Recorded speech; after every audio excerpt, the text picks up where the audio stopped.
Welcome to the MLB Game of the Week pregame show presented by YouTube Shorts. Minneapolis, Minnesota, and check that out. Check out that beer brew.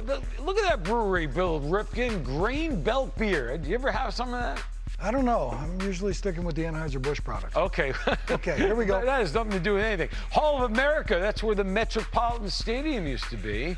And Mall of America in beautiful Minneapolis. Look at that shot. Now, I've been to that mall. I bet you have. And it's jumbo. Yeah, I've heard that you need a bike or a cycle to get through it. You need something. A gorgeous shot. Look at that shot. My goodness. And now Target Field, where the Twins and the White Sox will face off today. You got the top of the division, the White Sox, the bottom, the Twins, and you're going to see it right here coming up. You're watching the pregame show right here. Bill Ripken. I mean, you take a look at this White Sox team that you're going to see today, and you know, we're going to interview Liam Hendriks a little bit later on about some of the size of the guys on that team. Every guy, it's like those old dolls where you fit one inside the next. The nesting dolls? Whatever they call them. That's what they call them. I'm a little educated. Every guy is bigger than the next guy. They can rake, man. They can absolutely rake. They got some big dudes, and I don't think there's any question they're a pretty complete team. When you look at them, the starting staff, I like them an awful lot. You got to like the offense. You like the bullpen. So where is the downside? I don't necessarily see one. I think right now they are probably the favorites to maybe go ahead and represent the American League as they stand right now. Am I going too far out there? I don't know that I would agree with you. I think that they're clearly going to the postseason. I don't think that's a question. Who do you got favorite over them? I would say Tampa Bay or Houston ahead of them. I like them. I'm not necessarily mad at you, but I'm going to disagree with you a little bit. I think they're pretty complete. You can. I would throw you this. Other than playing the last place teams in each division of the AL, the Chicago White Sox are basically a 500 team. They're 23-5 against the O's, Rangers, and Twins. 23-5 against everybody else. They're what? 1 game over, 2 games over. I worry about that. I do worry about that. Well, but as long as you're over and you're playing a 5-game set and you win 3 and the other team wins 2, you move on. Okay. And you can do it again. I see. We're doing math. Let's do this. How about highlights of last night's game? 1-1. Abreu hits one deep. Left center. Gone. Into the bullpen. They go back to back. That'll get Astudillo to the plate with a man aboard.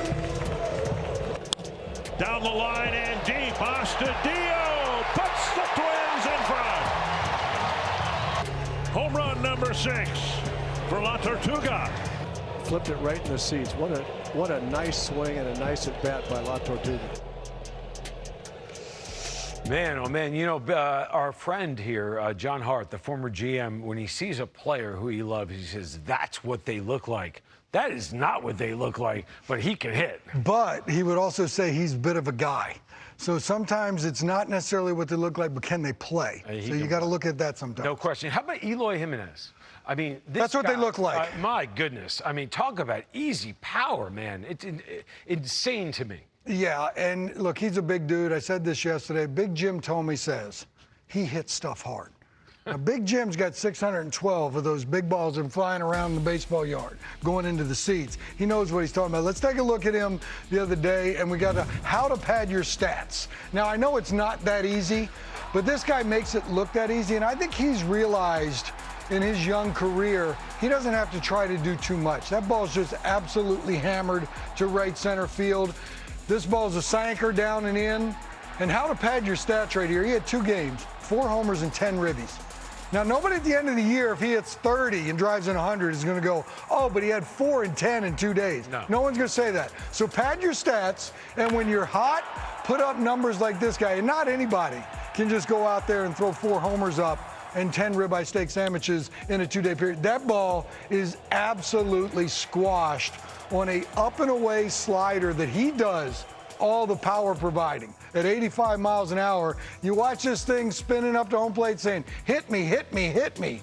What did he do? He hit him. He beat him to the spot, which is the glove. There was point A to point B in this swing. This one, he climbs the ladder and jumps up on a 92-mile-an-hour heat piece and hits it in the seats. But how to pad your stats? It's not that easy, and I'm having a little fun with it. Yeah. But this dude, going back to what Jim said, he hits stuff hard. And I noticed in what you just did, it's right, it's center, it's left. I mean, to me, that's Albert in a way. I mean, there's a little Albert in him in which the easy power, right, and he can go to all fields. Well, I think you'll find in this league the better hitters are the ones that you cannot sit there and overshift on because you have to honor this line to that line and everywhere in between. And I think that's why they're the best hitters, because the proverbial hit it where it's pitched is kind of what he does. Yeah. That's textbook, up and away slider that's spinning right here in the middle part of the plate, outer third, that he jumps to dead center field. That should warn everybody, uh-oh. He's not pulling off of that. He's not popping it up over there because he's trying to hit it 9 miles that way. He just took a nice, easy pass at a ball that's already elevated. He hit it a long, long way to dead center field, Minnesota. Not easy to do. He did. So he's batting cleanup today, and Jose Abreu is batting third today. And MLB Game of the Week poll presented by YouTube Shorts. Who will win today's game, White Sox or Twins? Reynaldo Lopez is now on the mound today, so no Lance Lynn. Carlos Rodon was put on the IL, so they moved things around a little bit. Lynn is going to start the game in Iowa tomorrow, but Rodon on the IL with shoulder fatigue.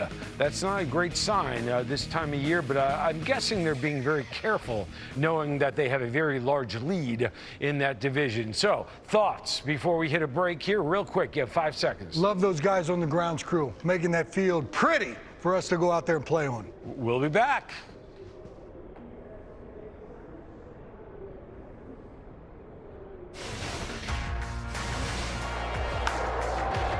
Because he's so good with a glove. Tim will try to throw him out, and he got him. What a play. What an arm. Hernandez will glove it. Long throw, and he got it. What a play. I don't know what to call that. I mean, it's a 4-3 ground out, but come on. You might as well go 9-3 because it was pretty much in right field. That was a fine play. Vaughn will leave his feet, and he's got it to end the inning. He hasn't played a lot of right, but a nice catch to end the inning. Tim to the glove side. What a play. Playing some sparkling defense. The footwork on the spin move. That's gold glove kind of stuff. What a play by Tim. Lefty home. Fly ball well hit. Gone! What'd you say about power? That is an enormous insurance home run. Congrats, Cesar Hernandez. His first White Sox home run. And it comes against their crosstown rivals. Look, that is a terrific addition to this ball club.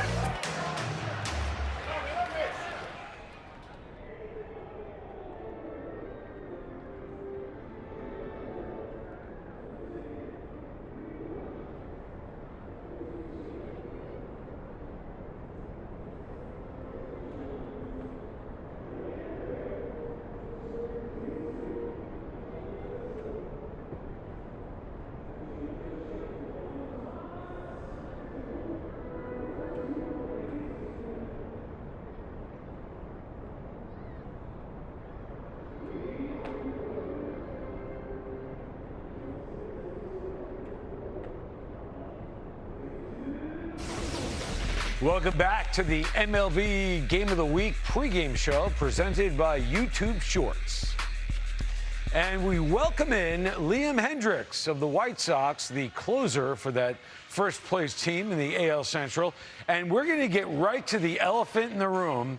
And now let's make this clear here. I'm not calling Craig Kimbrell an elephant. However, I'm going to ask you, I saw the quotes that you had after the acquisition about just wanting to win. You don't care. You just want to win. Did it take you a little time to get to that point when you heard about the acquisition?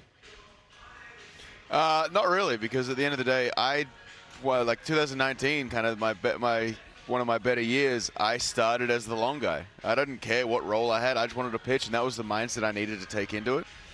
When I get a little bit egotistical, when I get a little bit kind of hard-headed, that's when I start struggling. And one of the things I want to make sure is I never want to feel like I just have to be given something, or done anything. It's no, I got to earn it every single day, and this is going to keep pushing us both, I think, because now we've got a little strikeout record just to attack each other and see who wins. Well, I'll go with the elephant in the room, too. It's the mug in the hand. We're working on coffee number 2. So whether it's the 7th, 8th, or 9th, you got that 12-10 game going on today. Do you maintain this coffee flow all the way through, or do you take a little break somewhere? So once I finish this one, I'm going to go have another donut and get another coffee. And then I'm going to take another one out to the field with me, and then we've got a bullpen dinner plan for tonight, so I'll have a couple nightcaps after that with coffee because I don't drink at all. So I got to wash it all down with some coffee. So, yeah, I'll probably end up, usually on average, I'm about 7 or 8 cups in a day. Oh, that's healthy, by the way. I like it. I want to point that out. And the donut on top of it makes it even better. I even like that more. I know you do. In fact, the 3 of us would get along great if we ever hung out together. Well, so I just had my cardigan donuts we're in Minnesota. Cardigan donuts from out here. They have a Miami Heat, which is a mango with some chili peppers mixed in there as well. It was delicious. Wow. Well, you know, look, your GI system is going to have a really hard time with this. But let me go to this, though. When you're on the mound, we appreciate the fire, the intensity. And, look, I talked to you off camera a couple of years ago in Oakland. You are not the guy we see on the mound during a game. How do you kind of turn it on, turn it off? Because you're a pit bull, man. Yeah, so it took a while for me to get to that point, but off the field I like to joke around, I like to have some fun. On the mound I'm all business and kind of get a little angry, but I was talking to Corey Provis, the radio broadcaster here with the Twins yesterday, and I was saying it's like every little thing that a hitter does is a slight and annoys me. So then I just get angry with a little thing, whether they try and bunt, whether they swing too hard, whether they look the wrong direction, whether they didn't say hello as I'm walking to the bullpen. Every little thing, I'm just looking for that little bit of extra angst and anger that I can use against them. And then you can tell when I'm really mad because my skin goes really, really red. Liam, talk a little bit about the squad you're on, because we sit here from a distance and we see kind of a complete team. I don't think there's any question about that. Do you guys feel the same way when you're walking in that clubhouse, that whatever day it might be, one part of this team, whether it's the offense, the defense, the starting pitchers, the bullpen, they seem to always be able to pick up the slack, but it's a pretty complete squad you have? Yeah, it's amazing. Obviously, the only downfall of this is the fact that batting practice is no longer any fun for me trying to shag balls in the outfield because nothing comes back. But, yeah, I mean, what we were able to do with this year with our pitching staff held us earlier with a couple of injuries, and now the lineup's coming back, and you see what the numbers we've been able to put up offensively, and it's fun, man. It's a good team. But the biggest thing about this team that I think is the pivotal to success right now is the fact that we just rag on each other at all times. We make fun of each other at every single time. We don't let anybody get big-headed. We don't let anybody get egotistical, and we just make sure everyone knows that we're all in this together no matter who does well that day. You know what, you talk about getting your lineup back. Hit on a little bit some of the young guys that when your big pieces were out of the lineup, some of the young boys coming up, they had their hand in quite a few wins as well. So talk a little bit about that, the guys that stepped up when some of the guys were out of the lineup. I mean, yeah, you look at Andrew Vaughn. He was a guy who was up possibly starting, and then Eloy went down, unfortunately, and they told him with 2 days or 3 days left to go in camp, hey, let's try out left field. Ran out there and was able to kind of nail it down, and then you mix in the guys like that were up and down with Danny Mendick. Zach Collins has shown he can work on things throughout the course of the year. I mean, he's looked a lot better like behind the plate these last couple games, and just shows the work ethic that he's putting in. But yeah, we've had just it's unbelievable, the next guy up mentality, the kind of guys that have come up here, and I think that plays into the whole mentality. We make fun of everybody. We don't care if you got 10, 15 years in the big leagues or if it's your first day. We're still going to make fun of you, so you know that there's a family in here, and that's just I think that's it's worked so far this year, and hopefully it can continue on for the rest of the year. Yeah, but if you're making fun of people who are twice your size, that can be dangerous. I mean, I have never seen on television anyway a baseball team with bigger people in my entire life. Every guy is bigger than the next guy. I mean, you walk in that clubhouse, I mean, you're not small. Do you walk in there and say, what the heck is going on around here? Well, I just make sure to stand next to Billy Hamilton, so he makes me feel big. Exactly. But yeah, this team's the Monstars. This team's the Monstars from Space Jam. It's a joke. It's not fair. It's not right. But I mean, it's one of those things where we go out there and regardless of the size, I mean, Eloy's just a big Big Baby, as everyone calls him, and it's just now I get a chance to see that full time, and man, the guy doesn't stop smiling, and that's just that attitude that we love. That's great. Iowa coming up. You got that game tomorrow in Iowa, and I saw a great quote from you. Do you remember, or do you know which one I'm talking about regarding a home run? Do you know what I'm talking about?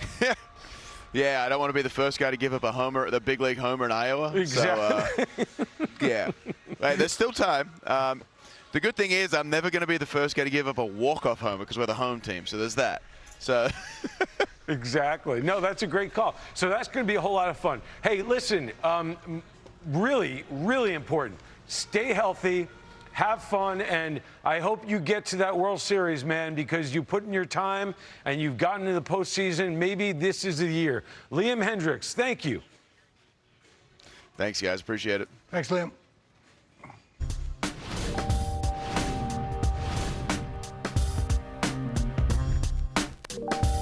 Time now for our Creator Spotlight, and we welcome in Andy Leone, also known as Andy Rouleau.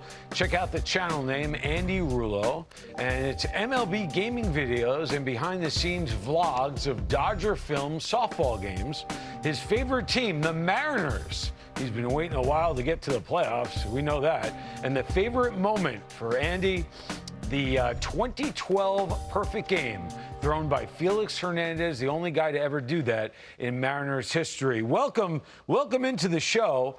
Great to have you. Hey, let's talk about the game folks are going to see today, the White Sox and the Twins, and your favorite players on each team. Who are they? I'd say for the Twins, I'd say Byron Buxton. Love a good center fielder. I know he's not on the field right now, but when he gets healthy and he's out there, he's flying around center field doing his thing. Love it.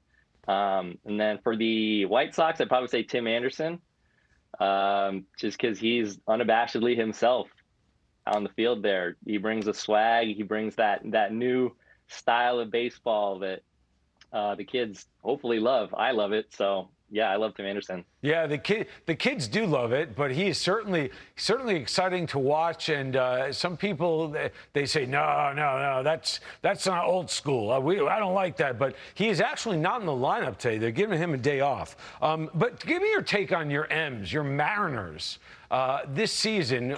You hoping really do they really have a shot to get in? Is what I'm asking. We were right there, like a game and a half behind, I think, the A's for that first wild card like a week ago, and we dropped down a little bit. All the pieces are there. All the young pieces. I'm a big Kyle Seager guy, so you got that veteran leadership. Hopefully we pick up the club option for him next year, and we keep things rolling. We build off of this year. We'll see. I don't know. It could be a fluke. Mariners are going to be the Mariners. I really never know what to expect. I mean, that 20-year drought, playoff drought, 19 years, whatever it is now, I don't know, too long. So we'll see. Yeah, they're 5.5 games out of the wild card. Now I am with you on Seager, by the way. Not nearly enough attention. That guy is a gamer. I'm a big fan as well. So back in 2012 when Felix threw his perfect game, I know that's big for you as a fan. Where were you and your memories of that? What are they? So I was home. I remember I had just woken up. It was a day game. I think I was browsing Facebook, and all of a sudden one of my friends was like, hey, Felix is doing something. Turn on the TV. And I was like, okay, whatever. And it was like the 7th, 8th inning. And I was like, oh, okay, this is going on. You know, you don't say perfect game, obviously. I'm super superstitious. And so I'm sitting there counting the outs. And then probably around like 2-3 outs to go, I remembered my little brother was mowing the lawn in the backyard. I was like, I don't want him to miss this because my older brother was the reason that I missed Randy Johnson's perfect game. I was just in the other room, and he didn't want to be like, he's superstitious too. He didn't want to be like, hey, come check this out. Something's happening. And then like I heard him celebrate, and Randy Johnson got a perfect game, and I peeked my head around the corner. I'm like, what happened? So I missed that. Didn't want my little brother to miss Felix do this. So I went, I yelled at him. I got his attention. He was mowing the lawn. He comes in, he's like, what's happening? Is it a perfect game? And I'm like, shut up. Like, don't, yeah, you know, But you know, he obviously got the perfect game. We were hooting and hollering and stuff. My mom was there, and yeah, it was awesome. It's crazy how time flies. That's almost a whole decade ago. Insane. So your YouTube channel with video of the softball games. Tell us more about it and your favorite moments. All right. So I like to wear this helmet. Actually, I got it right here. So I attach a GoPro to this little John Olerud helmet. Shout out to John Olerud, Love him. Mariners legend. Attach a GoPro to that, and I'm just out there, you know, goofing off, saying whatever. You know, you're out there playing with your friends. You're saying crazy stuff, dumb stuff, just funny stuff, just goofing off. And okay, here you go. You're showing a video of what I like to call a dinger heist. Went over the fence, brought that one back. So, nice. Yeah, it's just stuff like that. There you go. Yep. Getting props from Cowboy Jeff right there. He's been on this before. Boom. Yeah, just hitting dingers, doing my thing. That's good. Very cool. Like I said, with my softball buds. Yeah, that's cool. And also, you know, with the video, you can't dog it, man. You got to hustle because there'll be video proof that you are not giving it your all. I just want to point that out. True. I'm always hustling. I love getting out there. I love playing. I actually play in a pair of sandals. Everybody gives me grief for it, but I play in like legitimately like a pair of like Tiva like sandals, and it works. It's been working out great for me. That catch right there, that was in sandals right there. Are we talking flip flops or sandals with like a I don't know, a strap on? They strap on. You can kind of see them right. You can kind of see them right there for a split second. See, there you go. Yeah. There's a little strap on them. They're attached to my feet. Yeah, that might be a new thing at some point. I don't know. The game is changing, but I don't know if it's going to change that much. Andy, we thank you for your time and good luck, and keep moving on with that GoPro. That's a whole lot of fun. Thanks, man. Appreciate it. Well, coming up, the game here on YouTube. Reynaldo Lopez on the hill today. A late change in the rotation. You'll see Lopez, number 40, on the hill. And a high fly left field off the bat of Garver. He has touched off a 3-run home run. With 2 out, Garver puts the Twins in front. 2-2, a swing and a drive into right field and deep down the line. That ball is going to be fair and a home run. A 3-run 9th inning shot down the right field line. First pitch popped up. And in left field, Rooker with a long run, and he makes the catch. Brent Rooker with a diving catch near the foul line. And a high fly to right field. Way back and gone. And the Twins break it open. Home runs 19 and 20 today for Polanco. Number 20, a big one with a couple of men aboard. Barehanded, and Sano threw him out. What a play by Miguel Sano to end the game. It was do or die for Sano. He came charging in, grabs it with that big right hand, and throws a bullet right on the money to Garver at first base. What a terrific play.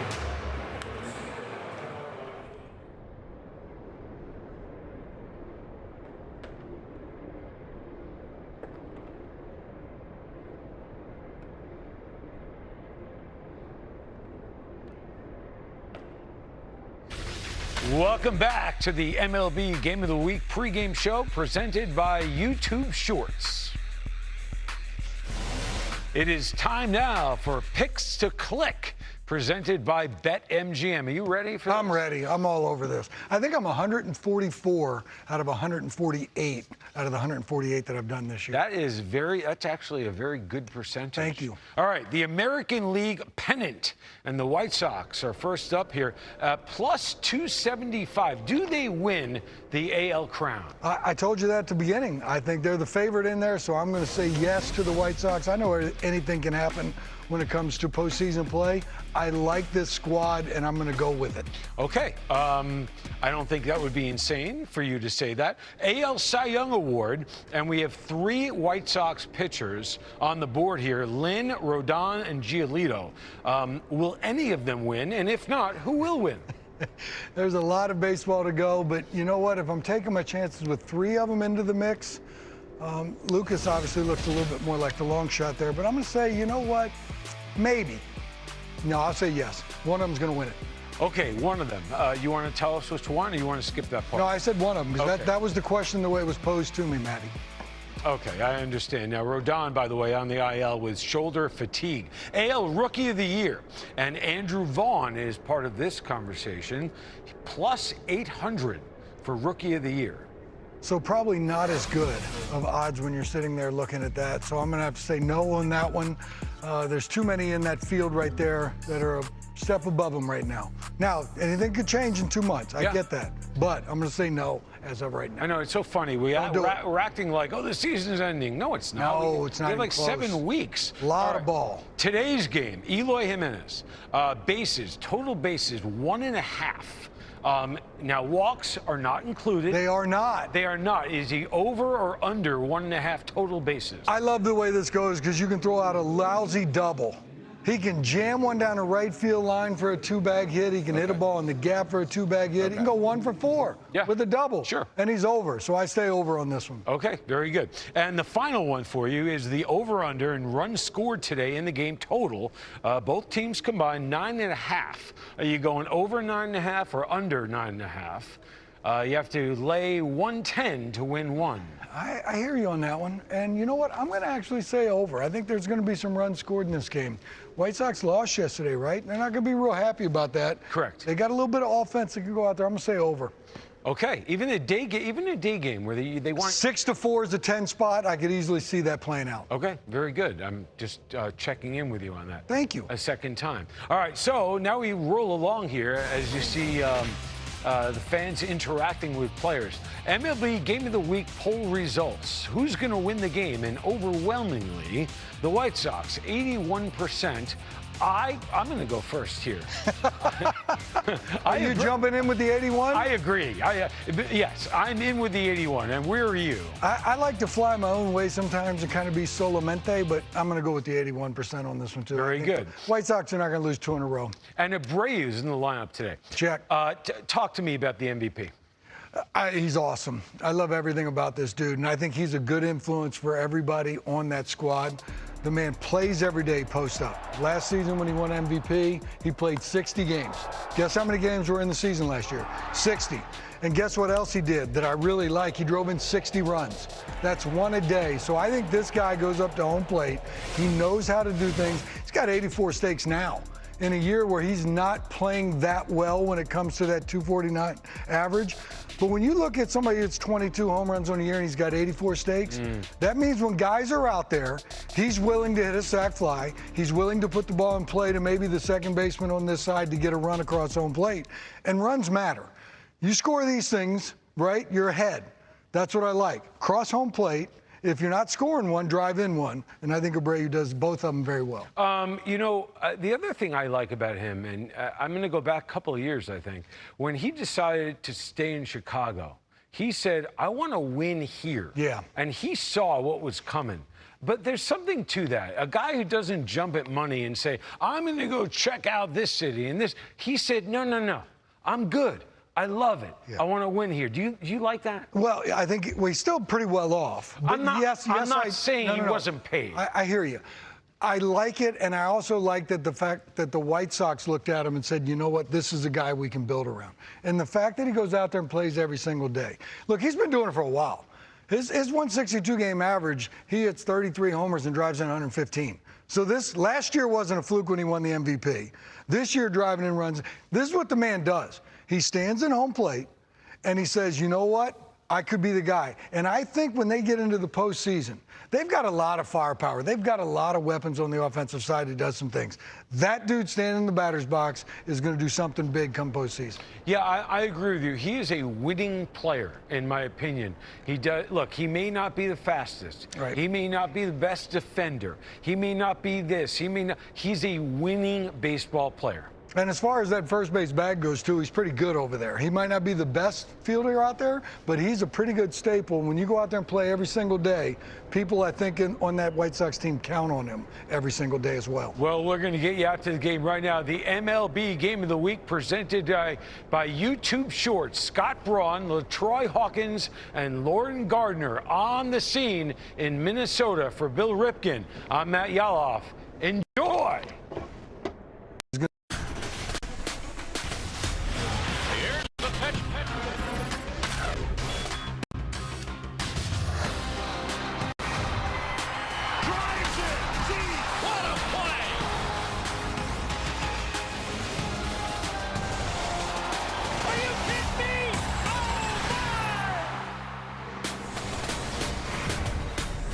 Temperatures are summerish and baseballs are flying in the Midwest, led by the division's finest, making a stop in Minneapolis. Two franchises with high hopes entering the season have been living very different realities. And now the world's watching. This is the MLB Game of the Week live on YouTube, presented by YouTube Shorts. It's the Chicago White Sox taking on the Minnesota Twins to conclude a 3-game set at Target Field, and this division's all about the White Sox. It's been the case all season long. They're the only club in baseball with a double-digit division lead. The Twins are cellar dwellers after wearing the AL Central crown the previous 2 seasons, and we are thrilled to be here with you from the ballpark. Scott Braun, along with my good friend LaTroy Hawkins. Yes, the YouTube game package is psyched to be now at the ballparks for the rest of this season. It feels good. The smells are good. You can feel the live action as we've been doing this from studios for a long time now. It's good to see you in person, LaTroy. It's good to see you in person and not behind a green screen or something going on, but it's great to be at the ballpark, and as you can see, the fans are excited to be at the ballpark. That's right. That's real. Behind me, that's really Target Field, okay? So hello to everyone watching worldwide on YouTube, and welcome to an AL Central battle between a Chicago White Sox team that leads the division by 10.5 games we just showed you. And you know, they've been doing this without 2 of their big boppers for most of the season. Luis Roberts back, not in the lineup today, but Eloy Jimenez is back in the lineup, and he's crushing baseballs right now. Yeah, he's swinging the bat well. I mean, he's a banger. He's one of those guys. He's going to come in, he's going to get his home runs, and what he's done since he's come back from the DL, he's given the White Sox that added power. Not like they needed it, but the added power is much welcome, and he's just a breath of fresh air in that lineup for them, and a nightmare for the opposing pitchers. And he's made it to 50 home runs in his career, faster than any other player in franchise history. It took him 187 games to pull it off. He by far tops the number that Jose Abreu put together to get to 50. And then for the Minnesota Twins, yes, it's been a down season. One consistent force, though, who's in the lineup just about every single day and who's been on fire since July, Jorge Polanco, who also switched positions this year, too. Yeah, Jorge Polanco's been great. He's been a staple in the lineup and on the field. And Rocco Baldelli mentioned during his interview with us that he's healthy. You don't get a chance to see that he was the guy in 2019. He started the All-Star game at shortstop, and he was healthy. Then he had some ankle injuries, but not to the point where he couldn't play. It just limited his production. So he's back, pulling the ball with authority. He's hitting the ball out of the ballpark. He's out there every single day, and he's a leader in the clubhouse for this team. And you can see at his numbers since the second half what he's been able to achieve. Rocco Baldelli calls him a lead-by-example guy, and you can see the season breakdown from June through August, 300-plus, 15 home runs, 40 RBIs. Yeah, he feels healthy for the first time in a few seasons, and it is showing right now. And also a part of our broadcast team today, we're thrilled to have Lauren Gardner joining the party. LG, hello. Yes, Scotty, it's been a minute since the White Sox have won the AL Central. In fact, this is one of the longest active droughts in baseball as we take you back to the last time they clinched with a game 163 playoff contest or play-in contest, where they beat the Twins 1-0. It was Jim Thome who was responsible for the lone run in the ball game, which was a solo shot in the 7th inning. A very emotional victory for this club. They, of course, went on to lose to the Rays in the division series. But when you talk to Tony La Russa about that year versus this year, of course, it's apples to oranges. They have a 10.5 game lead in the division, but he said, we're not taking anything for granted. We are not going to coast down the stretch because, of course, you have to respect the game and your opponents. And he said, if we played then like we're playing now, we probably won't go that deep into the postseason. So there's a lot to focus on. There's a lot to work on, but them getting healthy at the right time. You look at this rotation, you look at the bullpen.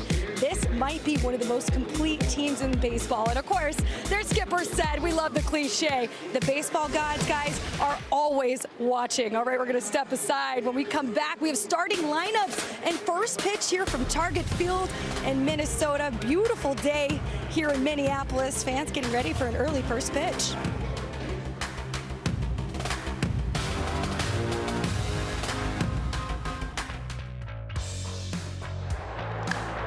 That is to right. It's deep, and it's gone. Two-run homer, Tim Anderson. It's 3-0. Into center, it's going to get down. Everybody should advance one. It's an RBI hit for Tim, his third of the night. If Tim starts to get hot, the ball club starts to get hot. Because he's so good with a glove. Tim will try to throw him out, and he got him. What a play. Tim with a base hit. There's the salvage. It's 8-4. The 6-foot right-hander fires away. First pitch swing and a drive out into right. Well hit. It's going to go. One pitch, one run. Sox lead 1-0. Well, that's what you call instant offense. Tim Anderson leading it off. 2-1. Driven in the air. Deep right center. That ball's going to get to the wall. Sits right on the track, in and out of the ivy, and it's a double for TA. A 3-hit night.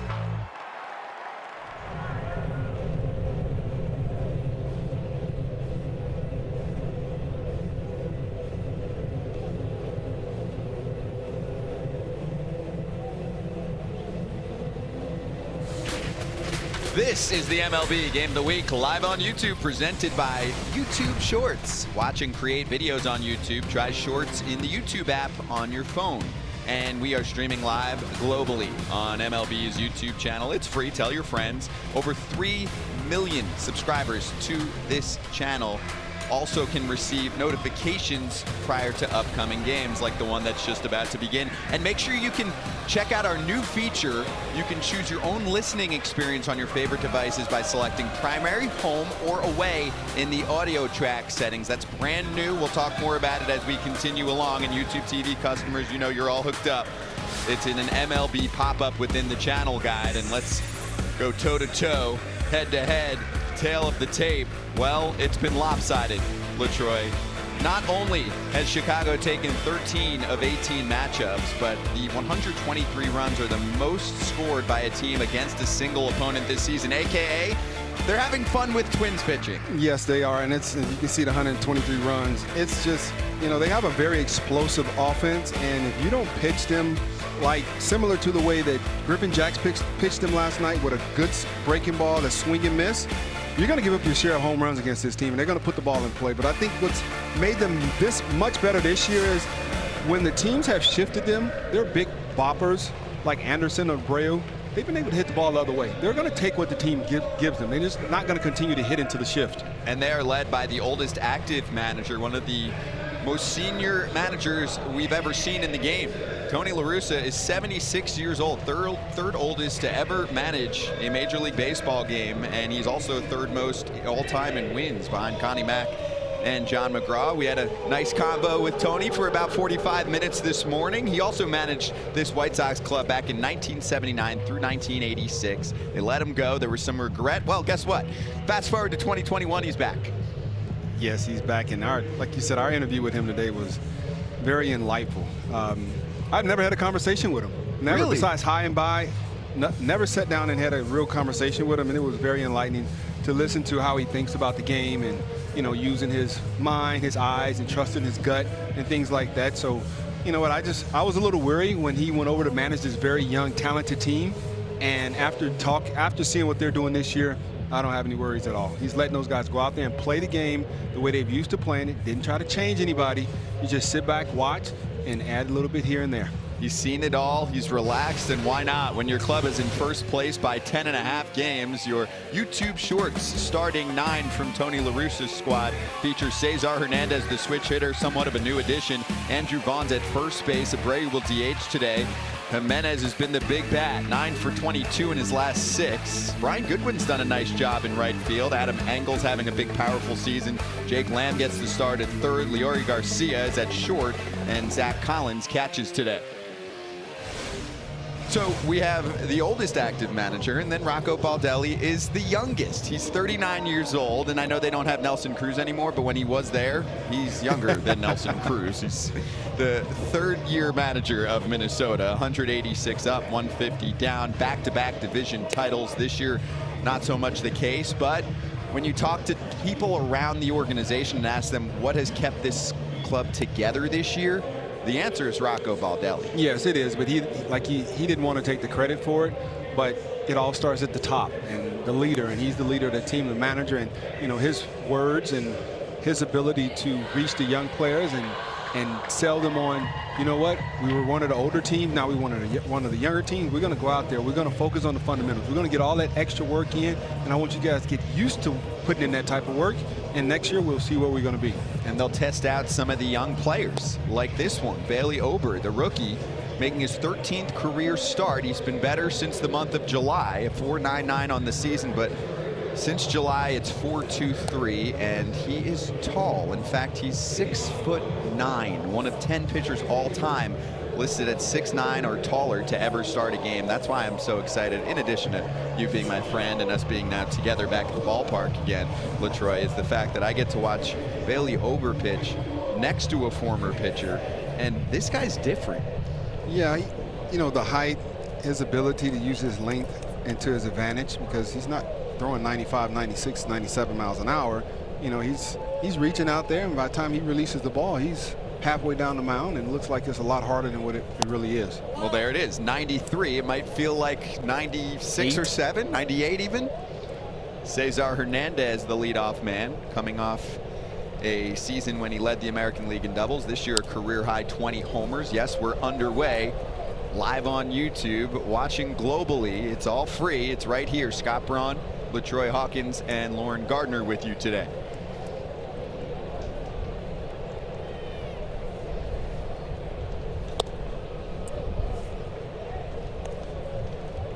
Hernandez, a good on-base percentage guy, a Gold Glover last year, won the award for the first time in his career, and you've already seen some of the differences on defense for the White Sox in the past week or so, with Hernandez back, along with Luis Robert manning center field these days. He gets the day off today. He played a couple games in the first 2 of this series, but suddenly a defensive boost for a team that is already leading the division. He is a game changer in center field. That guy's very impressive. His size, his speed, his strength, his ability to throw. And Goodwin filled in while he was on the DL, the IL, early part of this season. He did a great job, but they're very excited to have Luis Roberts back in the lineup, and I'm excited to watch him play. I mean, 2 players that won Gold Gloves last year suddenly added back into the fold. Payoff pitch from Ober, swing and a miss. There's 94, pretty much down the pipe, but it has a bit of a different feel, some extra life to it. Just that fastball, four-seam fastball, has a lot of carry on it, and it looks like it's a lot harder, and you get a lot of guys swing straight through that. And he's one of those guys that can pitch with his fastball against certain teams and be fine, but I don't think that's going to be the case today. He's going to have to mix in his breaking ball and use his changeup. Our pitcher breakdown presented by YouTube Shorts. You get to spin the ball and make those sliders hit swing and miss pitches from strike the ball and keep it in the yard. This team will hit the ball out of the ballpark if you throw cookies up there, and he has to make those in-game adjustments. When you throw a pitch up and in, make that adjustment right away. You don't want to be 2-0 against this very good hitting White Sox team. Going up against number 2 hitter Andrew Vaughn.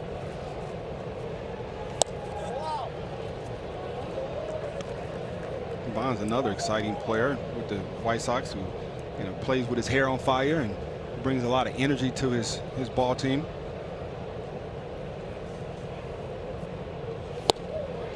Big cut and a miss on that 94 that Ober used to strike out Hernandez. on a former 3rd overall pick in 2019. Won the Golden Spikes Award at Cal in college in 2018. Rolls one to short. 4-time Gold Glover Andrelton Simmons puts him away. Check out the total runs. The line, courtesy of BetMGM. 9.5 is the number, and that was changed a little bit. Lance Lynn, Cy Young frontrunner in the American League, is going to be used tomorrow in the Field of Dreams game for the Chicago White Sox. That means it's Ober against Reynaldo Lopez. What do you think? Are we going to get 10 runs today? I hope not, because I mean, it's going to be a very long game on them. And you're talking to a pitcher, Scott. I want a pitcher's duel. I want the game to be 2-1, 2-0, and a lot of strikeouts. I mean, I know we've seen our share of strikeouts so far in this season, but I'm looking for a pitcher's duel. I think you've got a shot, despite the fact that these two teams can swing the bat. I think both pitchers on the mound have something to prove. Ober's 6'9", as you mentioned, and you know, he does a really good job of staying in his delivery, controlling, you know, that long body, which is tough to do. And you see shorter guys, they're able to control their body a lot better, but you know, it's a little bit more difficult for guys who are tall and lanky like he is, and he's able to repeat his delivery quite frequently. Jose Abreu's had some fun with him. 3 for 7, a double, a triple, and a homer. Last year's MVP fouls one back. It's 2-2. That's a good point, though, about Ober, is the fact that it usually takes taller pitchers more time to refine their mechanics, and it just doesn't seem to be a problem for the 24-year-old on the mound. That's pretty good stuff from Bailey Ober. A 1-2-3 first. He freezes the former MVP, and we'll head to the bottom of the first inning here at Target Field, live on YouTube.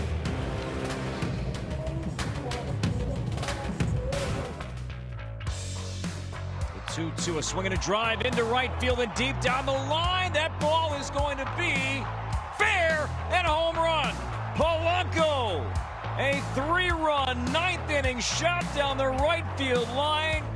1-2, a swing and a blast into right field and deep. This one's back towards the seats and gone. Polanco does it again. 1-0 Twins. 3-0, and now Polanco to the hole. Garcia safe at first. Polanco beat out the hit and drove in another run. Larnach scores from third base. Stroke to the right field corner and down for a hit. Polanco rounding first. He'll dig for second. Tucker's got a good arm, but Polanco's in with a first pitch double in the 6th inning. Now Polanco lifts it to left field. Alvarez is back looking up, and it's gone to left field. Home run number 19 for Polanco, and it's a 4-2 ball game. And a high fly to right field, way back and gone. Number 20 for Polanco.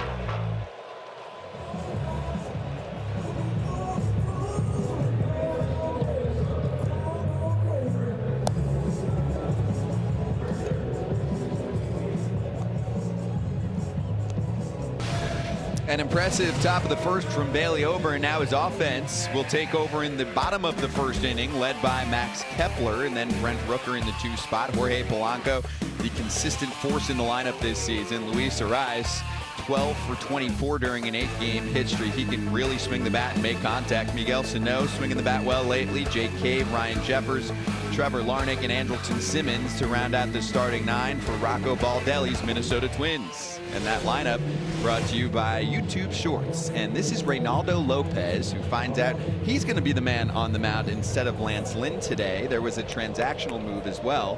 Carlos Rodon hits the injured list with shoulder fatigue, and Tony La Russa told us just a little bit of soreness. He'll be back soon. But that moves Lynn to tomorrow to pitch in the Field of Dreams game, a very special, really gem on the calendar in Major League Baseball. But hey, Lopez has a 1.59 ERA so far this season. 8 appearances, or make that 9 appearances, one of them a start against Minnesota.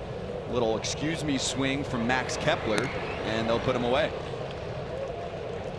So a little pitcher breakdown presented by YouTube Shorts. What is Reynaldo Lopez all about? He's had an up and down career so far. Yeah, he's had an up and down career, but compact delivery. LaRusso talked about his delivery, not getting too wild with his body, controlling his body. His fastball location, he tends to miss over the middle. If he can play with the corners, you have a success today. And go for broke. You know, he's auditioning to be in this rotation. He's there right now because of the injured list. And see what he can do. He misses with a lot of fastballs over the plate. We'll use his slider. And just like you saw right there, use that slider for a strikeout, mostly out of the zone.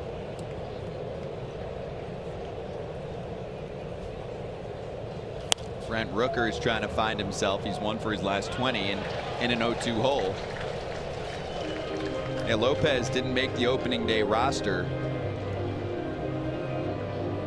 He had surgery on both corneas in early May. He had a blurred vision issue. I mean, that sounds like something that could help a pitcher, if you ask me. I'll ask you in a sec. There's the strikeout on 3 pitches. Going with the changeup again. Lopez picks up 2 quick outs. Well, that's something that can help with all athletes, being able to see what you're doing. I think just for any profession, that's going to help the cause if you're having vision issues. We've heard of some players that have had LASIK surgery in the past and then swung the bat better, but in this case for Lopez, maybe it helps him. That sounds painful too, cornea issue. Well, it was a real issue that he had to have both done. I mean, not just one, he had to have both eyes operated on, and that's pretty tough. But you know, he's done a great job, especially coming out of the bullpen. He's dropped one of his pitches. He's just a fastball slider guy coming out of the bullpen, but when he's on the mound as a starter, he has to use his full repertoire, and that includes the curveball, which kind of looks like his slider, just a slower version of it, and his changeup sometimes. And he can dial it up. He was a pretty big prospect when he came over in the Adam Eaton deal. Of course, the prize of that deal ends up being Lucas Giolito. Check swing. Did he go around? No. Four-seam fastball is anywhere between 92 and 98. Got some slight carry, but his velo ticked up higher than that, being coming out of the bullpen for a limited amount of time. Curveball 74 to 78, and his changeup 80 to 90. Another check swing, and he did not go. That's a pretty wide variance on the fastball velocity, 92 to 98. Usually you'll hear like 92 to 94, 95, but the fact that he can really switch it up in terms of what he brings to the table with the heater. There's 94 up. It's lofted, shallow right, backing up Hernandez, and he's got it. And that will retire the side. So a 1-2-3 first for Lopez. We are scoreless after 1 in Minneapolis.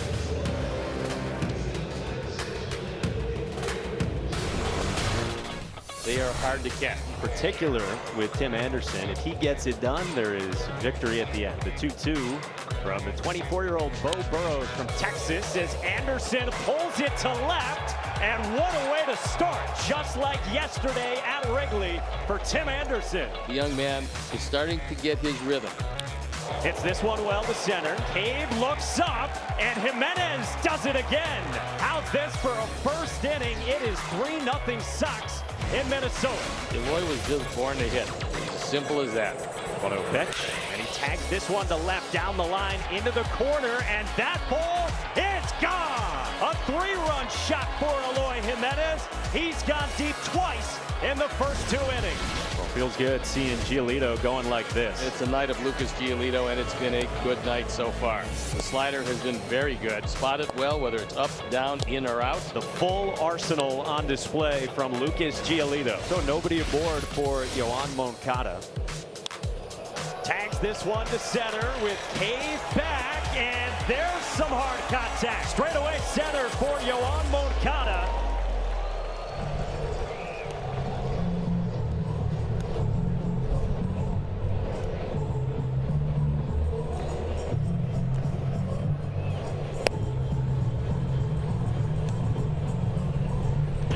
No score, top 2 at Target Field. We're always innovating here at YouTube with our game. So fans watching the MLB Game of the Week live on YouTube now have the choice of listening to a number of different feeds. So you click the gear icon in your player, you can see it on your screen, and then you can choose audio tracks. So you can select primary and hang out with us, Scott Braun, LaTroy Hawkins, Lauren Gardner, or take your pick of the home and away radio calls. All audio is seamlessly integrated on your favorite devices, so you don't miss a minute of the action. They know what they're doing, trust me.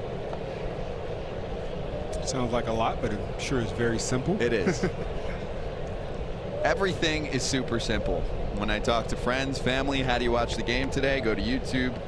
Just type MLB, you're there. You're here with us right now. Bailey Ober ready to work in inning number 2. And first pitch swinging in on the hands, and that is going to drop. Finds some space in center field. And Eloy Jimenez, usually when he makes contact, goes 100+ off the bat, and it goes a long way. And look at him jumping up and down. Look what I found. Little seeing eye single. So that's a little respect, you know. Outfielder Jake Cave's out there. He's playing on the swing, and usually you play deep when Eloy's hitting, because you know he will hit the ball out of the ballpark, and he just dropped that right over Polanco's head in front of Cave for a leadoff single. It's a little jam shot. You can see him looking at his thumb like, okay, I'll take the hit, but my thumb doesn't feel well right now. In tight to Brian Goodwin. Yeah, Jimenez on Sunday and Monday put together 2 home run, 5 RBI performances. First player in franchise history to do it. I was very impressed with Brian Goodwin, being able to watch him play and, you know, come in and, you know, take Luis Roberts' spot in center field and hold it down. Like, he didn't just go out there and was just thrown in there because they needed somebody. You know, he went out there and he took full advantage of his opportunity, and he's a pretty good player, man. Will take you deep, gonna get his hits. There's still a couple bases, and he can really play the outfield. And I think that was the plus that he really brought to this team, his ability to roam center field. He's gotten much better throughout his career defensively. He's seen over 4 times, homered against him, 6 total plate appearances. He's walked a couple times as well. Again, wants that one back. Ober likes to work vertically, and you're seeing a lot of high fastballs, just a tick above the zone. It's tempting. Good 4-seam fastball that he uses. A lot of spin rate. A lot of extension too. That just missed. Those balls are very close, but as you can see through the box, they're not strikes, but as a pitcher, you want those pitches. Umpire wants to give them to you, but he's not fooled by Jeffers' ability to frame it and make it look like a strike. Full boat. Popped up. And that's called by Jake Cave in center for the 2nd out. Make that the 1st out.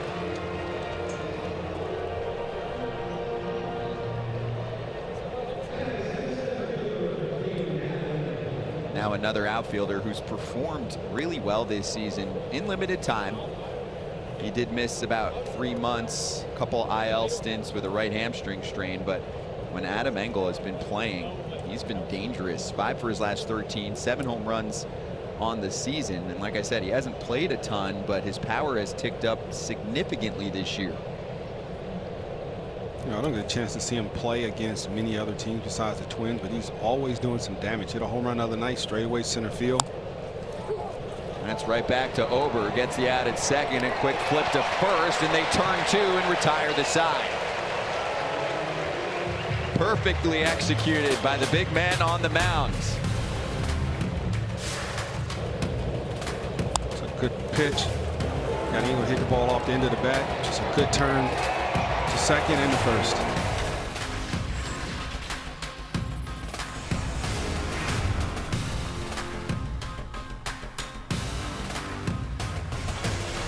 It's up to Adam Engel. Hernandez led off the inning with a base hit. He's still at first with 2 gone. This is hit hard in the air to center by Adam Engel with Ref Snyder back, and it's gone. This game is tied on one swing from Adam Engel.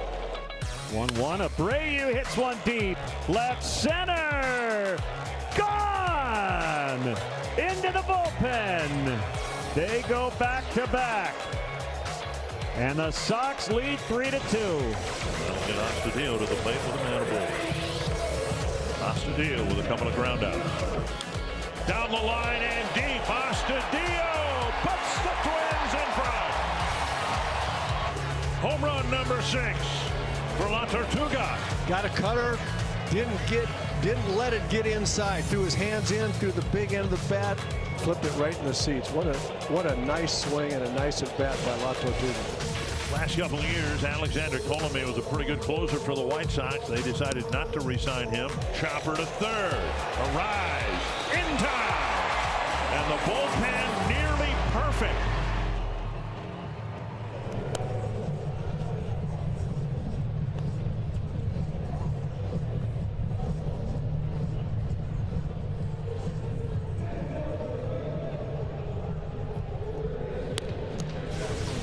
Bottom 2, no score. LaTroy might not love this as a former pitcher, but I'm all about it.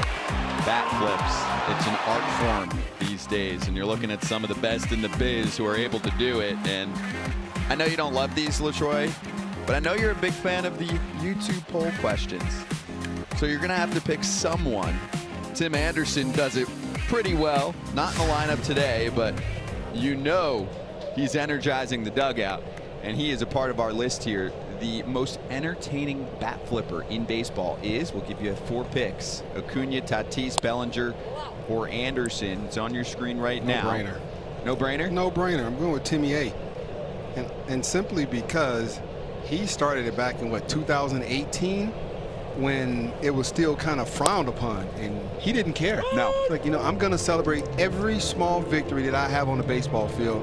And I'm not one of those older guys who say, oh, I don't like it. No, it always puzzled me why you couldn't celebrate. This game is hard enough. Why you can't celebrate your small victories? And fans love it, let's be real. Especially this generation, they love it. And guys get to show their characters. Guys get to be them. I mean, you get to wear what you want on your feet now, whatever you want on your shoes. You get the bat flip. You get to do all your little dances, whatever you're doing, your Euro step after you hit a home run at third base. You get to do all of that. And it's good for the game. It is good for the game. If it's good for the game, I love it. We have our live game commentary section as well with YouTube creators. Let's hear it from you. Thoughts on some of the best bat flippers. Arise fouls that one off. And by the way, Ashley Sanders, part of the live chat today, says Raylo has looked filthy out of the pen in his short time there this season, anticipating a solid start today. So far, so good. Yeah, he's been throwing the ball well. I mean, Russo commented about him going back down to AAA and working on his delivery, smoothing some things out. Arise golfs one to center. Engel heading back and chasing it up against the wall. Arise will hold up at second with a leadoff double in the second inning.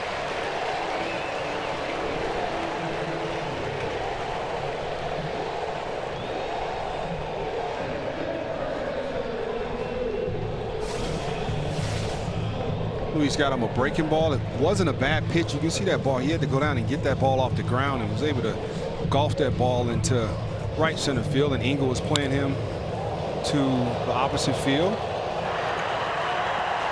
When you talk about Arias, just his ability to hit and where you want him to hit as many times as possible, because he finds a way to get his hits. I don't care if it's a lefty or a righty. He's going to find a way to get his hits in. That's why they've moved him down a bit in the lineup, cleanup hitter today, because they know with runners in scoring position you're going to get a good at bat. You're likely going to get contact, and they've put Max Kepler up there lately to try and help him find things. Here's Miguel Sano.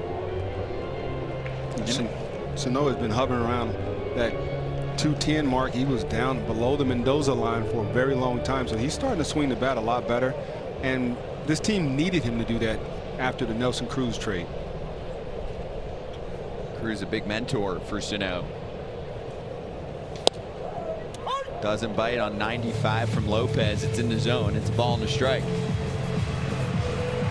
We're getting some answers from our YouTube creators. Austin Kleschko always in there every week saying Tim A, because he started the way bat flips are now. Tatis runner-up. He's with you. Boom.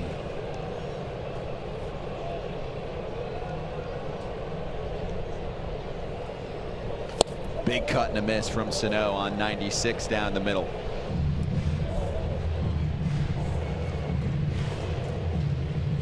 You talk about that spread between his fastball, 92 to 98. You know, when you see that, Scott, it's more so guys ramping it up when you have runners on base. They're ramping it up, especially in scoring position. And he's not stretched out yet, so 3 or 4 innings they'll take from Lopez today.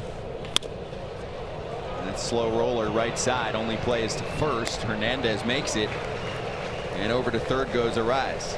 Let's bring in Lauren Gardner. Okay, so Lauren, we're going over the bat flips, the poll question. First off, I want your answer, and then also a little more, please. Yeah, so I'm with LaTroy here. I think it's TA7 as he kind of invented the modern day bat flip.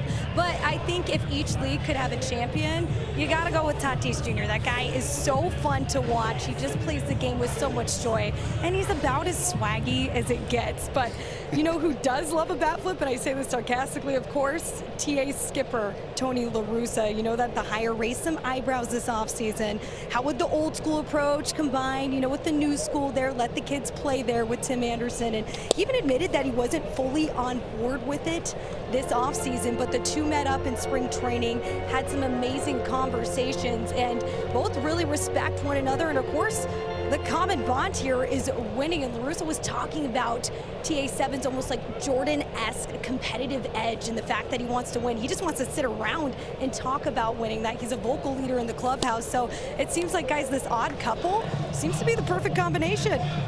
I love that. You're right. The common bond is just the essence of winning and the mental aspect of it. And that was a good 10 minutes of our combo this morning with Tony.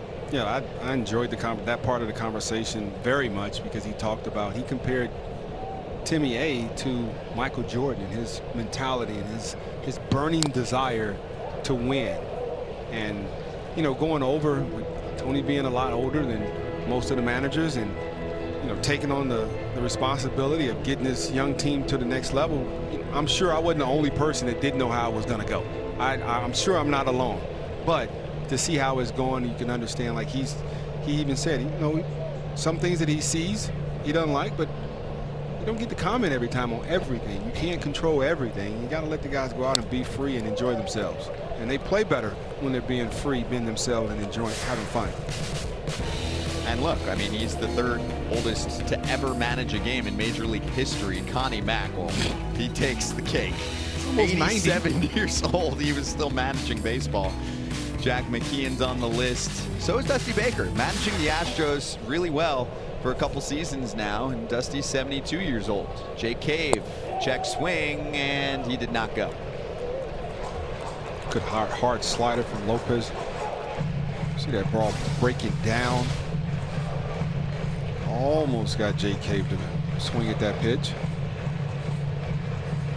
And you see the slider, it's not going horizontal. That ball is breaking straight down.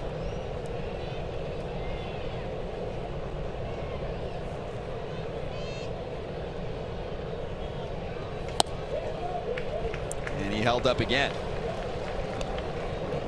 You see how tempting that high fastball is to major league hitters. You know, hard for them to lay off of it. Jake Cave has really good numbers against Lopez. He got 2 home runs. 5 for 11, 455. Had some very good at bats against Lopez. Faced him a lot, being an in-division rival. Plays off that one. It's 3-2.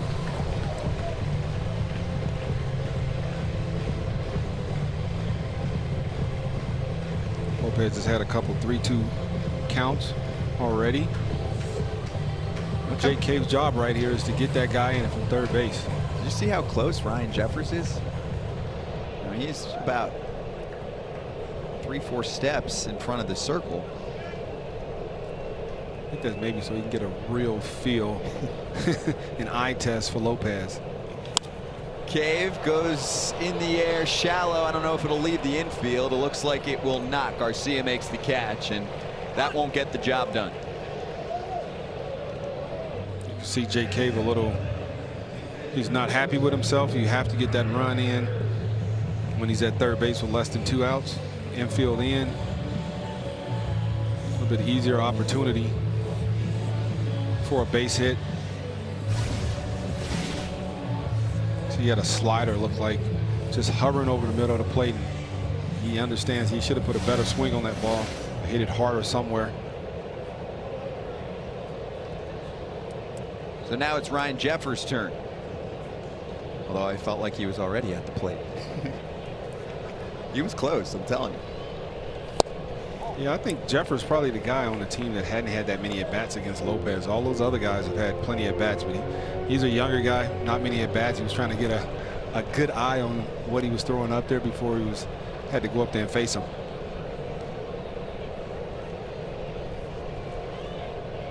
The catcher in the 7 spot takes 95.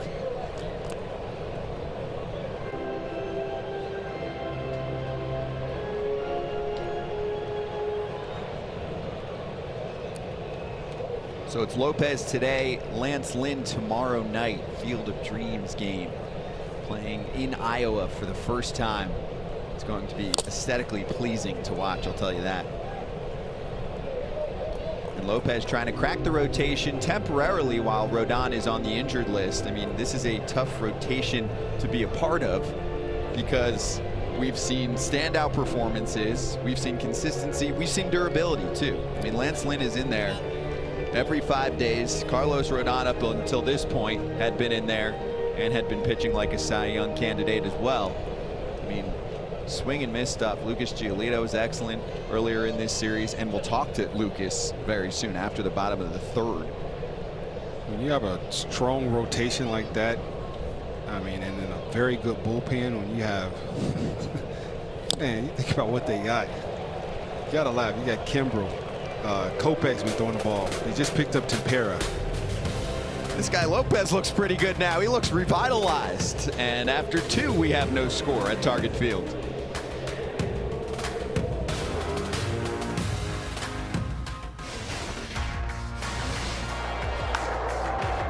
Because he's so good with a glove. Tim will try to throw him out, and he got him. What a play.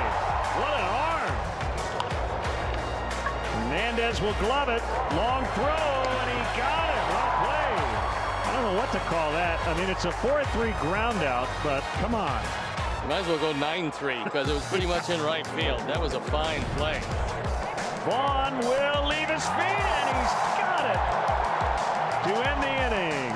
He hasn't played a lot of right, but a nice catch to end the inning. Tim to the glove side. What a play. Playing some sparkling defense. The footwork on the spin move. That's gold glove kind of stuff. What a play by Tim. Lefty home. Fly ball well hit.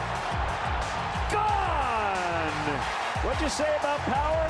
That is an enormous insurance home run.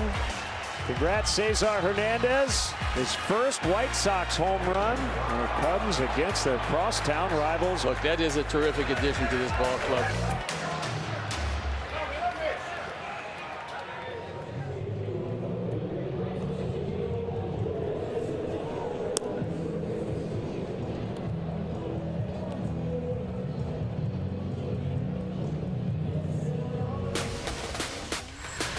On YouTube, presented by YouTube Shorts. Watch and create videos on YouTube. Try Shorts in the YouTube app on your phone. Scott Braun, LaTroy Hawkins, Lauren Gardner, and many YouTube creators joining us. Also, the MLB channel, White Sox, Twins, all adding to the unique viewing experience. You can check out YouTube's live game commentary. You can view the live game commentary on your computer, your mobile device, your smart TV. We'll keep an eye on the discussion throughout the day. We chat with them, they ask us questions, and I would like to now call out questions for Lucas Giolito, who joins us probably 10, 15 minutes from now. So we'll take them now. We'll load them up. I'll ask the questions from our YouTube creators straight to Lucas in a few. Did you just say 10 to 15 minutes from now? Did you just jinx us like that? I mean, whatever you want. How about 6 minutes from now? 6-minute inning would be impressive. After the third.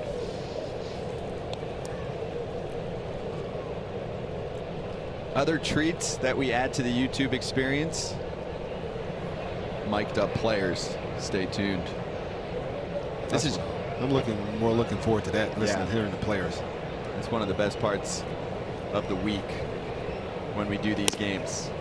So you don't want to hear yourself, you want to hear the players. Yeah, I like that. I like that. They get to be unfiltered.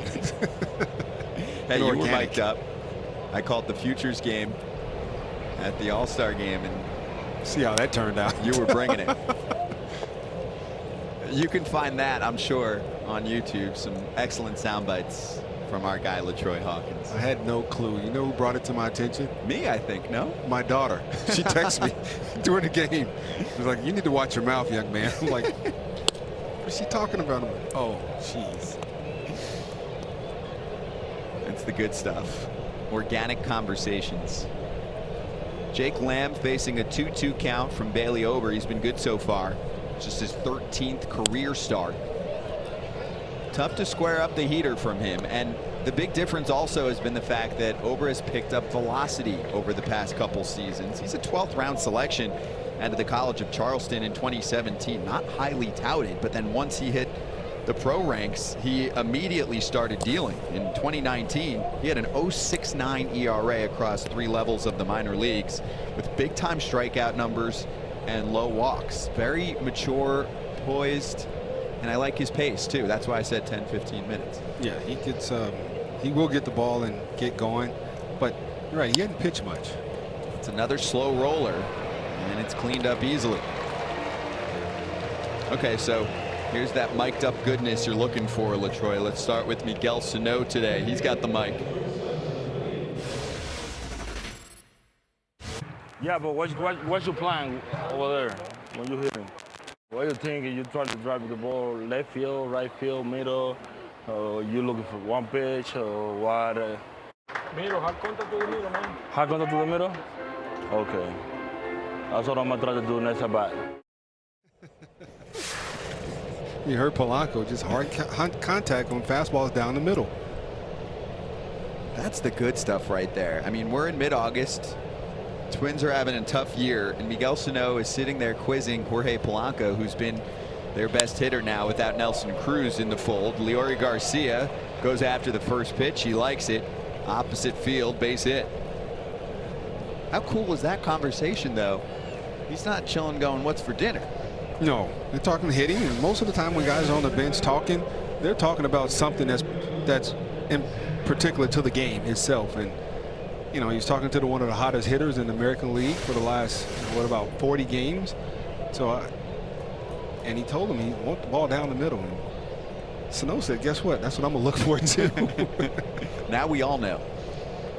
You know, Bailey Ober, but he hadn't pitched a lot. I mean, he hadn't thrown more than 80 innings in one season in the minor leagues. Not at all. I mean, didn't pitch at all last year because of the pandemic. He wasn't at the team's alternate site. So he missed a complete season, and in 2019 he got the double-A, so he hadn't pitched above double-A until this year.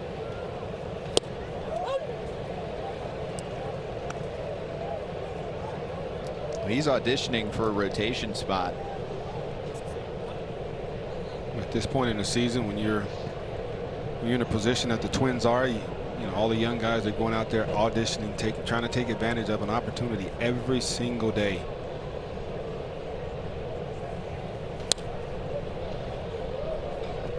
Zach Collins trying to wipe away an 0-for-17 skid.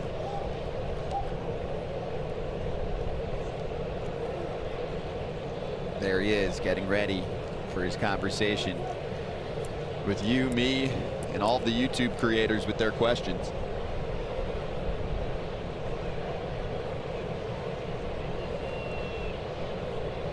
Just watching him and how he was able to change his arm angle back to where it was in high school.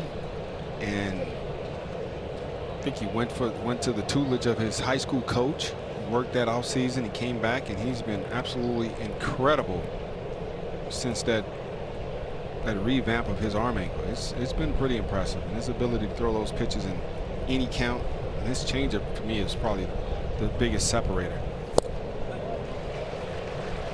And Collins strikes out. Third K of the day for Bailey Ober. Just another fastball down the middle, slightly elevated, and we talked about him being able to use this four-seam fastball because of this carry he has, and like Collins swung where he thought the ball was going to be, you know, for a guy who doesn't have a lot of spin rate, but with him having high spin rate, the ball just never seems to take that dip. It stays true.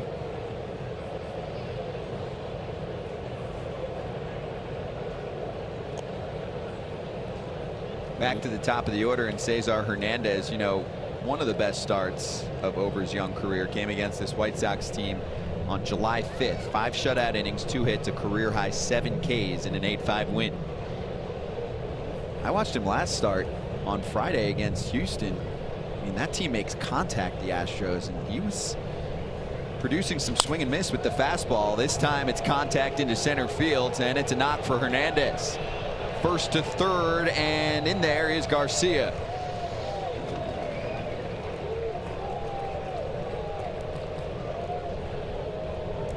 That was a changeup from Bailey Ober.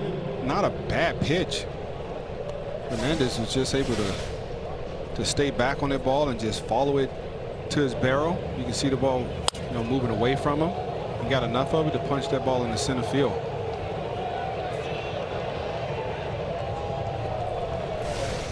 Well, that's the next step in the progression for Ober. Rocco Baldelli told us just learning how to spin the baseball a little bit better and in different ways, and utilize his secondary pitches and tighten them up because the fastball has played up so well.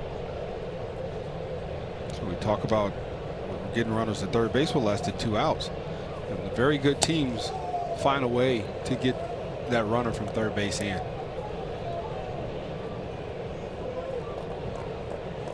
We also talked about Ober's changeup not being one of his better pitches. You're not going to see it a lot. And his last start, that was one of the pitches that he had some trouble with, leaving it elevated. And if he can figure out a way to get that ball down and let it play that way, it could be a usable pitch for him. That's a great pitch right there. 94 up and in. Here's Vaughn, 2 outs with runners in scoring position, just 2 for 38. That's surprising. I think that number is going to start to turn around for him. He's looked better as the season has gone on. But he's always a threat. Hit the ball out of the ballpark. It's 13 home runs so far. But as you can see, the Twins' game plan against Vaughn is to pitch him in and tie those hands up. Try to stay away from the middle of the plate or anything middle away. And get the ball close to him as possible. See if they can get some swing and misses like he had the first 2 fastballs. Got him. Fishing for some high cheese. Bailey Ober wiggles out of it. Lucas Giolito is going to join us in just a moment here. No score, mid-3. And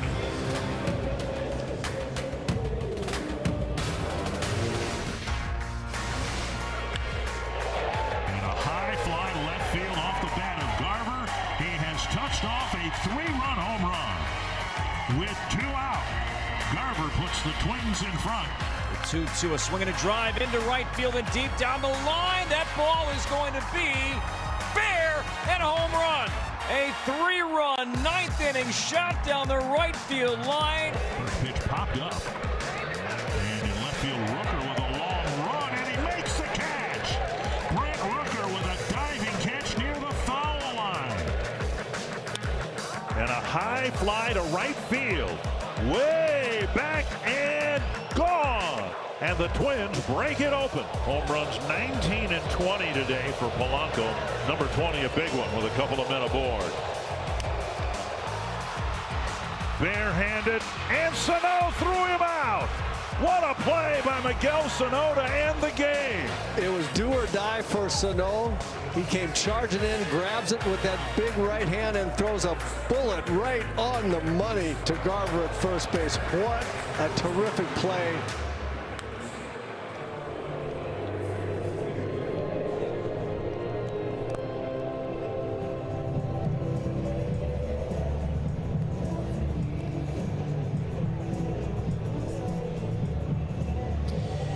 last of the third. White Sox and Twins, no score yet. Nice pitching performances so far today from Lopez and Ober. And we answer our first poll question of the day live on YouTube. Most entertaining bat flipper in baseball. Hey, look at Fernando Tatis Jr. win this thing, despite the fact that we have probably a heavy dosage of White Sox fans watching right now. And they did chime in. They weighed in heavily. Anderson picks up 34% of the pie. I mean, those two were definitely receiving the most buzz in the live game commentary section as well. So let's get the answer to that question from our friend Lucas Giolito, who joins us for this half inning. It's the YouTube Shorts interview. Lucas, how you doing? And help us out here. What's going on? How's it going, guys? What's up, Luke? How are you? I'm good. Just chilling today. Early game. Good morning. Yeah, how much for coffee? Real. I had a couple coffee beverages this morning. Had a nice waffle. Hot or cold coffee? I prefer cold coffee. You look like a cold coffee guy. And hopefully a hot waffle. Yes. Oh yeah.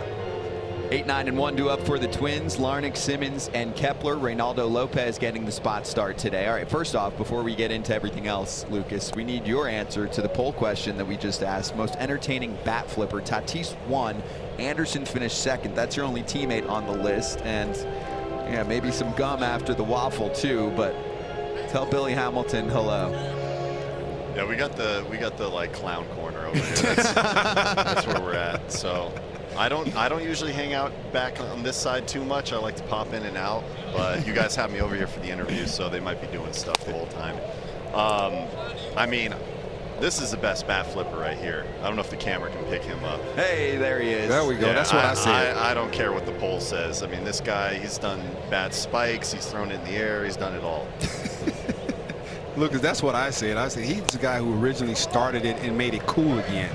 He started and didn't care what the other team said. No disrespect. Yeah, 100%. No disrespect to Tatis. Super exciting player. I haven't had the chance to play against him yet, but I think Timmy's the king of the bat flip as of right now. And then we even got Goody hopping on that wagon as well. I don't know if you guys saw his last walk-off homer. He tossed it about 25 feet in the air after. Well, when you get a walk-off, you can do whatever it is that your body tells you to do. Yeah, just look out, because if it's going that high, it's coming down. Lucas Giolito with us as Trevor Larnach works a walk and now a check over to first. How do you think Reynaldo Lopez looks so far today? I mean, he's put together a really quietly nice season since he's been up here again. Yeah. I've known Lopey for a long time. We came up together in the Nationals organization, and these guys, man. You're a trooper. So yeah, no, we're good. We came up together, same level, like all the way from rookie ball, A ball, double A, and Lopey was always better than me. Like super nasty stuff, up to 100. He had a really good curveball, really good changeup. And then, you know, over the last couple of years, couple hardships. I mean, stuff that we all go through as baseball players. And this year, he made a couple mechanical adjustments at the beginning, around spring training time, working with our pitching coach, and a little bit of an adjustment period with those, and now he's up here doing his thing. He's been fantastic since getting called up. I kind of see him like a man on a mission, really just proving how good of a pitcher he is, top to bottom. I mean, he's commanding the ball, his velocity's there, the life on all of his pitches. So yeah, it's a good one so far. Yeah, he's given up just one hit so far today, and Simmons did not go around, according to Laz Diaz, first base hump. Hanging out with Lucas Giolito right now. I'm going to mix in some questions from the YouTube creators. Austin Kleschko leads us off here. He says, hey, Lucas, how strange was it to throw a no-hitter with no crowd behind it? When did you realize what you were doing? How did you keep yourself locked in? It was just one of those, there we go. There it is. Soft stuff. Strikes out Simmons, one away. So it was one of those like special nights as an athlete that, you know, comes every once in a while, where it was like I had that peak performance state from the get-go, and I just did everything in my power to stay focused and locked in and not let go of that. And so I was able to you know, have a really, really great night. Obviously, a lot of credit goes to my teammates as well. A no-hitter, you have to be very lucky. It's not it's not ever like, oh, 100% the pitcher just did his thing. So it was just a very, very special night.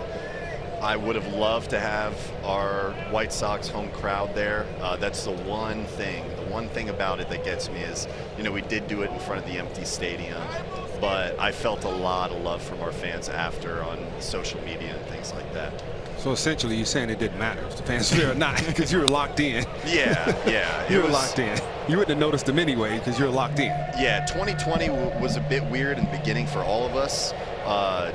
That first series, those first couple series of the year in 2020 with no fans at all, just kind of getting used to like finding other ways to get that adrenaline.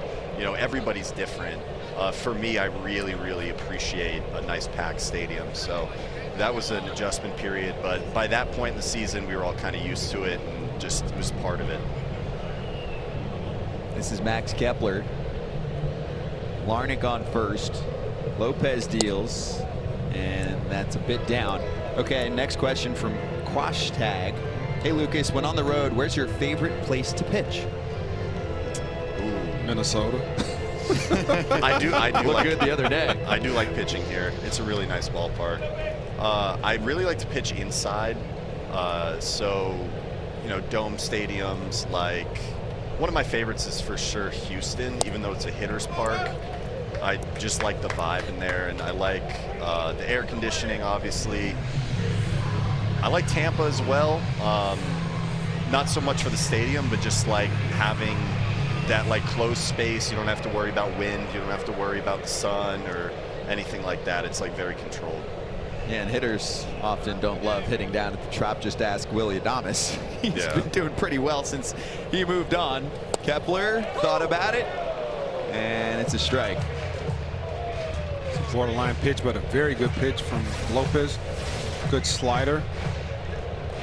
Just caught enough of the plate. Do you have that down below the line? I got it on the line. Manny Gonzalez did a good job on that pitch, staying with it and not being fooled by the catcher and just calling the strike a strike. Love that. Coming from a pitcher, Lucas. Oh, yeah. Hey, you can tell Billy Hamilton if you want to get on, we probably could find him some headsets.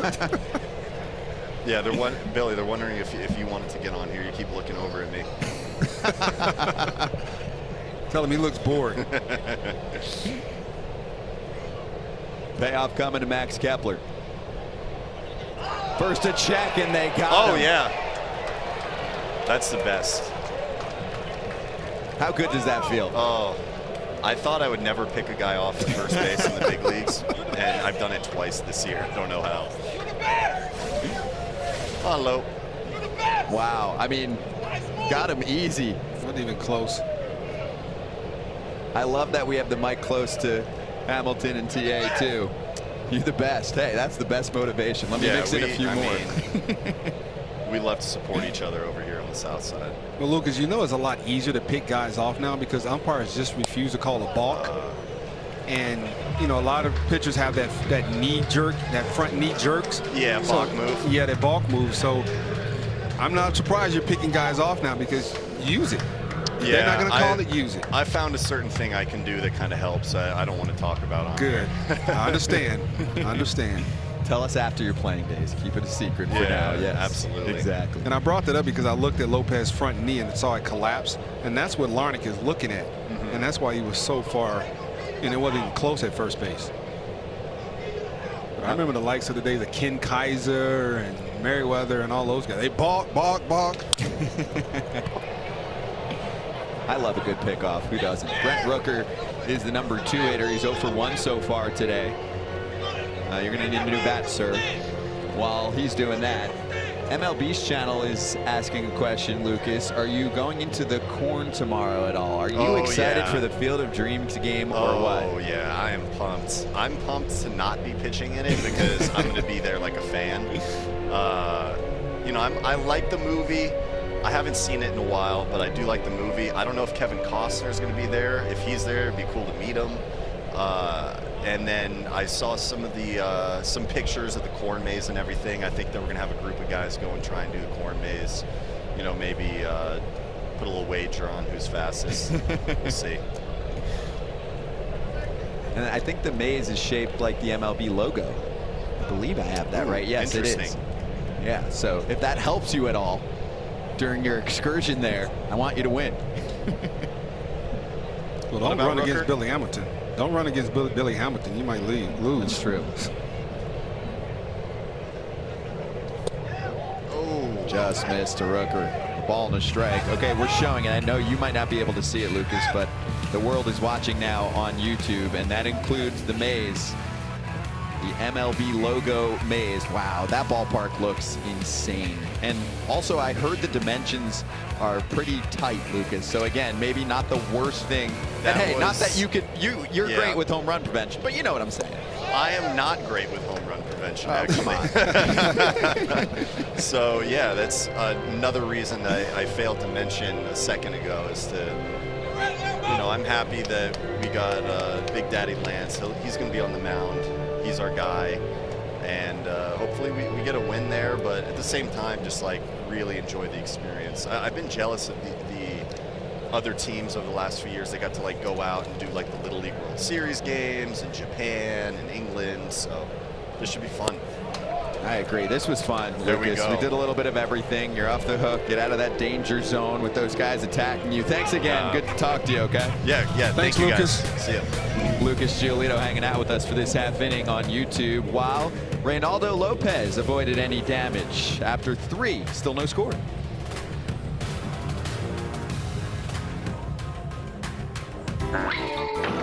Make fun of me or my ball glove. Heart is palpitating.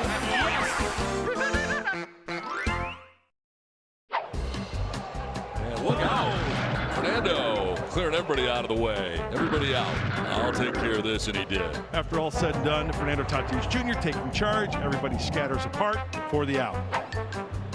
And launches one to deep left center field. Trace Barrera is on the board with his first big league homer. Those guys are reading. Check it out. Trey's reading. Now they're going to mob and watch. Let's see how long they stick with it. Well, this is a long silent treatment. Usually they're already celebrating by now. Look at how long. Olsen hit a home run, and obviously I want a ball. So once I saw it was coming in right over here, I started trying to get close, and then once I got a little closer, I realized, oh, I'm going to go over.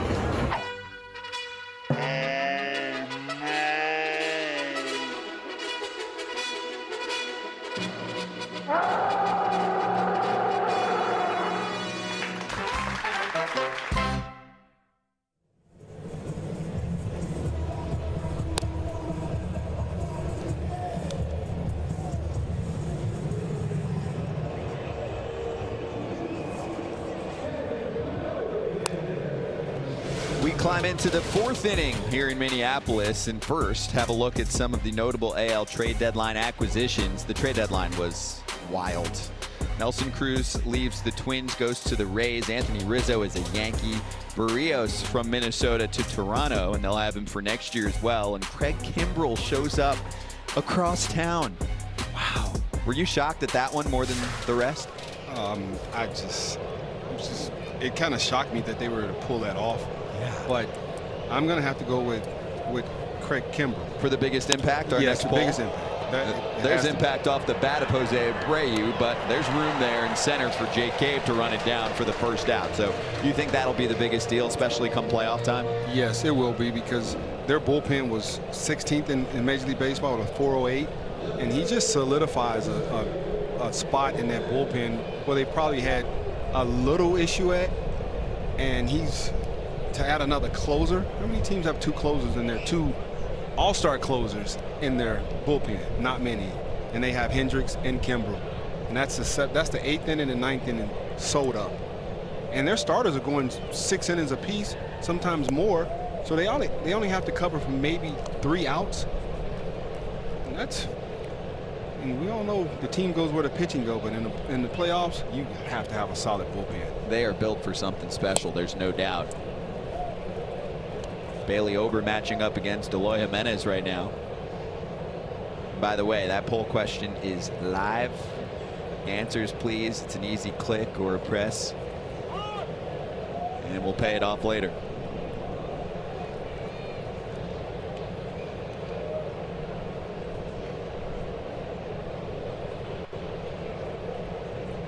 Kopech.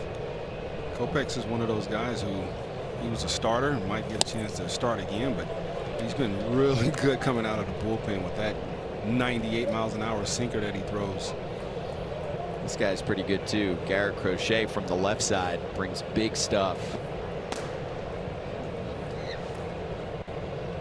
Jimenez up the middle, solid smack, and a base hit, his second of the day. You mentioned Kopech. There's a new moniker for this trio in the back end of the bullpen. It's the Ponytail Gang. Well, and it's easy to know why they're called that. You see a little ponytail action on the back end for each of them. And look at the cheese. 97, 97, close to 98 for Hendricks on the average fastball velocity. They're strikeout machines. You add it all up, and hey, you're in trouble if you face the White Sox in October. It's a three-headed monster. Three-headed ponytail gang coming at you. A lot of queso. The ponytail does not hold back the velocity. Confirmed. Aerodynamic. Might help. Goodwin has Jimenez on first with one out here in the fourth. Here's a strike. That's where Ober likes to work. The White Sox have 3 hits, and 2 of those hits are by Eloy Jimenez.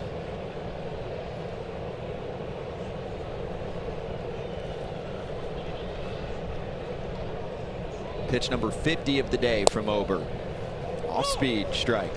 And he's been hanging around the 60-ish pitch count range in many of his outings lately. I think they'll let him go up to the 80 range if they're somewhat stress-free, but we'll see. There's no hard limit on his pitch count. It's just the fact that they want to be cautious with him because, as you mentioned, he hasn't pitched much the last few seasons. He's dealt with a few injuries, but also last year, for example, he's not a big leaguer, and he wasn't at the alternate site, so he really wasn't pitching in competitive action. No, not at all. He lost some valuable time, you know, I'm sure in his mind, but being able to make it to the major leagues the following season. But he's never thrown more than 80 innings in a season. One hop that's lined up nicely. Oh, and a nice catch and pirouette over to first, though not in time. Goodwin beats out the throw, so the fielder's choice erases Jimenez. Look at the Twins shifted right there. Ground ball to second baseman Jorge Polanco, and kind of threw that ball just to the glove side of Arias. He had to gather himself before he can make the throw to first base. But when you're playing a shift, you know, guys are taking balls from different angles. They have to throw the ball from different angles, have a lot more ground to cover to get to the bag. It causes some kind of, you know, gets, you know, the defense out of sync just a little bit. That's a double play on about what? Half the batters in the league.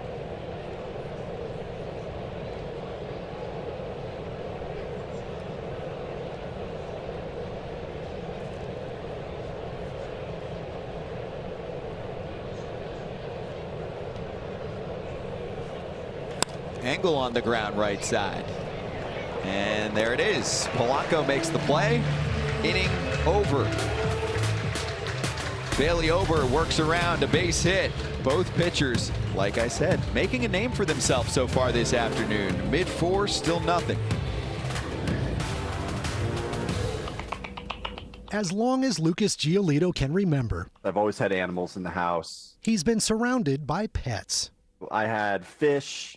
I had a bearded dragon at one point. Same for his now wife, Ari, who developed such a love for animals, she'll soon be finishing up vet school at UC Davis.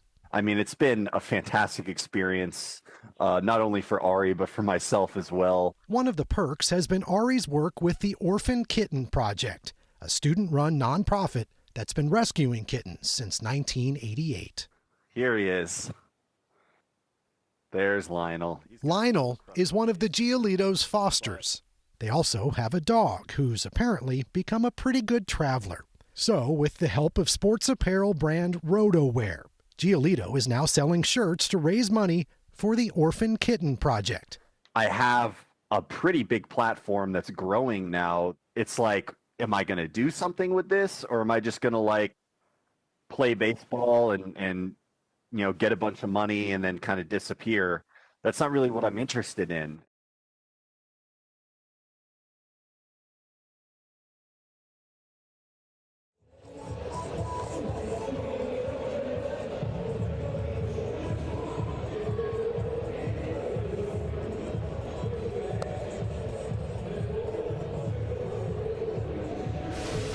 We're in the home fourth with no score in Minneapolis, and it's time for our creator spotlight. Each week this season, we'll focus on a YouTube content creator featured in our live game commentary section, and today we shine on Andy Rullo. Love the hair, too. Look at him go. All out, and over 40,000 subscribers, over 2 million views, and his YouTube career, MLB gaming videos, behind-the-scenes vlogs of Dodger films, softball games. He loves the Mariners, and he's hanging out with us in the live chat. And say hello to us, please, Andy, at some point, and we'll include a comment or a question during the broadcast. New man on the mound, it's Garrett Crochet, who takes over for Reynaldo Lopez, who was excellent during his time on the mound in a spot start this afternoon. Crochet, 22 years old, ERA south of 3 on the season. Mostly features a four-seamer and a slider. Crochet last pitch on Monday here against the Twins. He can dial it up. I remember his debut last year in September, hit 101.5 on the radar gun. Makes me shake my head. Wow. That fastball can be anywhere between 94 and 100. Got some slight cut, but some good carry. He throws a slider. 81 to 91 miles an hour. Slurvy, but big sweeping slider. Throwing it harder lately than he did when he first came into the league last year. It's a good mix. 11th overall pick in 2020 out of the University of Tennessee. He's missed on his first 3.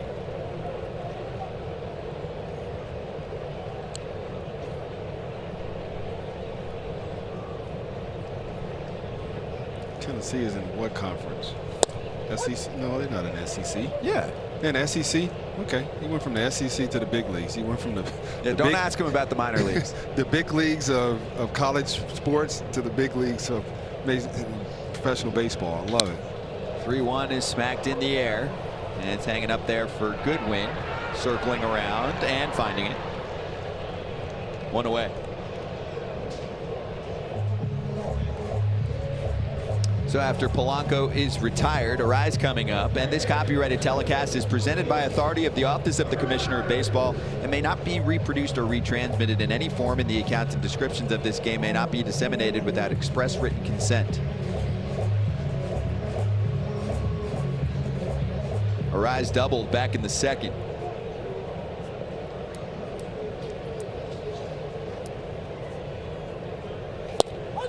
And he'll watch 95 down Broadway.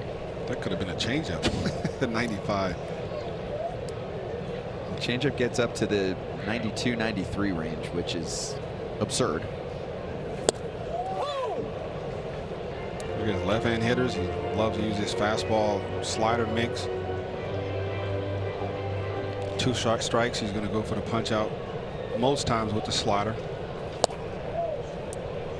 As much as I was bummed that we weren't getting a Lance Lynn start today, Lopez was fantastic, and then this bullpen can bring it, LaTroy, and I'm sure you'll appreciate that. The good thing is we're going to see their bullpen out there today because of Lopez not being built up to go 5+ innings. So we're going to get a chance to see at least 4 of their bullpen arms. Last 4 games have gone well for the relief pitching. No runs, 11 innings, 19 Ks to 2 walks. And there's another.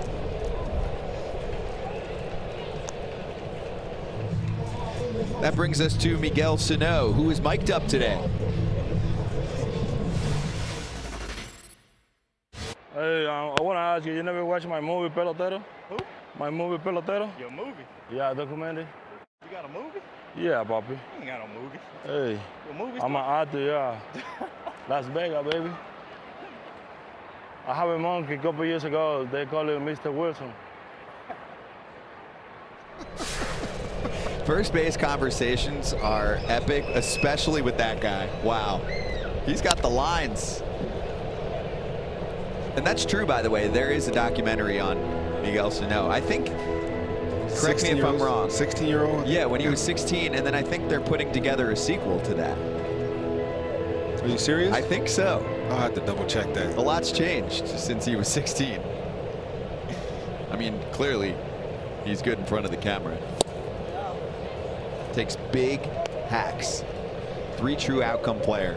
A lot of walks, strikeouts, homers. Yeah, he's taken a lot more walks this last year. But, you know, he loves to swing at that high fastball, and he's much better on the pitches that are down. No go. It's 1-2. There you go. This is since 1900, since we're keeping track here. 3 true outcome percentage. Homer, walk, strikeout. Chances are one of those results is happening. Let's see. Russell Branyan. I'm sure you faced him. Oh, yeah. He can hit the ball a mile also. Big, strong guy. Whew. Chris Carter. I'm sure you faced Jack Cust, too. He's number 2 on that list. No? I don't remember. Possibly. 21 seasons. I might have faced a guy that was the head of that list also. Ooh, Crochet wanted that one. That was a changeup from Crochet. And this changeup going up there at 92 miles an hour is like some guy's fastball. Not a bad pitch. Just not a good enough pitch to get a swing from Miguel Sano. Statcast liked it, but that's okay. Crochet pulls it off on the next pitch. Sits down the side in order, including 2 punch-outs. It's the White Sox bullpen taking over in the 4th as we hit the 5th. Still scoreless.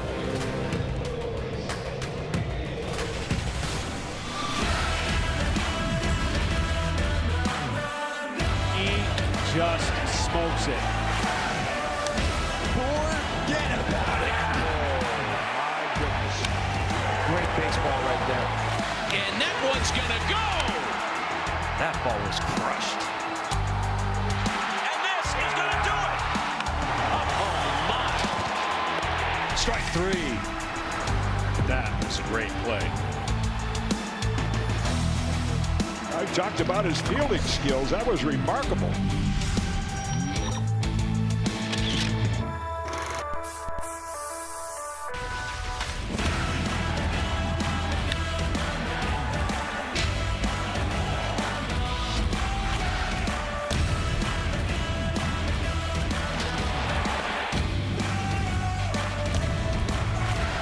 Something like this is what they came for.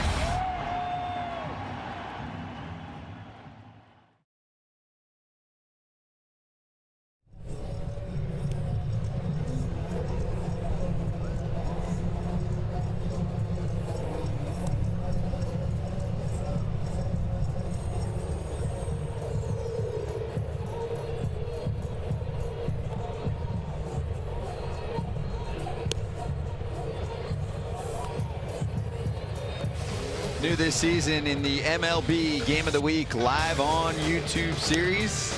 It is the YouTube player of the game. You're going to help us out later. Mobile device, computer. You'll click the poll. Who's going to receive the trophy? They love the trophy.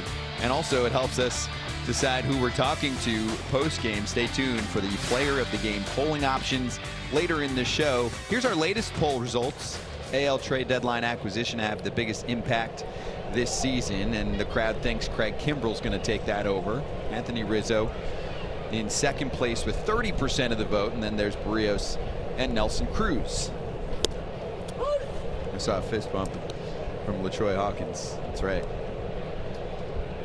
You helped influence the crowd this time, LaTroy. Good job. It's Jake Lamb, Leori Garcia, and Zach Collins. 7, 8, and 9 due up. Bailey Ober's still working here in the 5th and picks up 2 quick strikes. And let's send it down to Lauren. Yeah, Scotty, of course LaTroy is an influencer. We're talking about Boomstick being one of those big acquisitions at the deadline. Try finding out that you were part of the trade while you're sitting in quarantine in Tokyo right before the Olympics. That's exactly what happened with Joe Ryan, who ended up being a silver medalist, as we know. So he found out that he was part of it while he was eating breakfast over in Japan, but he's had a really positive attitude about all of it, despite the shock, saying it's just an honor to be traded for such a good player in Nelson Cruz. And guys, if you take a look at what he's done in the past, he could be a big part of this Twins rebuild. In AAA Durham, he was 4-3 with a 3.63 ERA. In his last full season in the minors, which was 2019, he was 9-4 with a 1.96 ERA. And if this tells you anything about the guy, his nickname is Ace. I mean, it doesn't get better than Ace. That's a big name to live up to. That is. That's true. That's a lot of action too. You're out there in Japan trying to win a medal, then you find out you're switching teams. Like, hold up. Let me pick up a medal first. Then I'll come back to minor league action. Now joining a new organization. Twins are excited to have him. Pulling back on the bunt is Garcia after the base hit for Jake Lamb. Yes, not an error. Yeah, it was a big pickup. It was a huge pickup for Nelson Cruz and Joe Ryan. You know, we talk about, you know, when I was here when Nelson was traded, and it was just a sad day. But you kind of knew it was coming, but it was still, you could prepare yourself for it. But he was, you know, having Joe Ryan, is, you know, looking at his numbers and, you know, looking at his pitch usage, really good. Hit or error, LaTroy? I'm going to give him an error. No, I give him a hit on that. The ball kind of came up on him, and with the shift, he's taking the ball from shortstop. He's a second baseman / third baseman. It was 105 miles an hour off the bat too. It was crushed. Yeah, when you know what our scouts liked the most about Joe Ryan was his fastball. 89 to 94. But with his carry, the ball, talk about how, you know, how quickly the ball gets on you, on hitters, and it looks a lot livelier than that. And a really good changeup. That should be playable. Andrelton Simmons has it. And then the heads up to fire it back into the infield so that Lamb cannot move to second. Wow. Perfect throw from his hind part to second base. And he's such an instinctual player. I mean, you know, a lot of times his defense gets overlooked because of a light bat, but you know, his baseball IQ and his ability. Look at the ground he covers, because he was playing behind second base, and he covered a lot of ground to make this play. And had to ignore it all to make sure that runner didn't tag up from first base. Great hands, great feet. Baseball IQ is off the charts. I mean, he had a play last week where the ground ball, man was at second base. It was Ohtani was at second base. Ground ball to him. Ohtani leaks off of second base. He throws the ball to Polanco at second base to get Shohei back. Polanco turns and throws the ball to Sano. Well, Sano was running from the bag, from his position to the bag to get ready to take the throw from Simmons, and it was coming from Polanco at second base, and he completely missed it. Sometimes you're too fancy, right? Right. He's like that great point guard who's making plays that everybody else passes that people can't catch. Yeah, it's a perfect behind the back, but you weren't ready for it. The guy wasn't there. Right. He's next level. That was great. 121 feet to cover for Simmons. And he came up with the baseball, and Arraez ducked away from it just in time. They're still talking about it right now.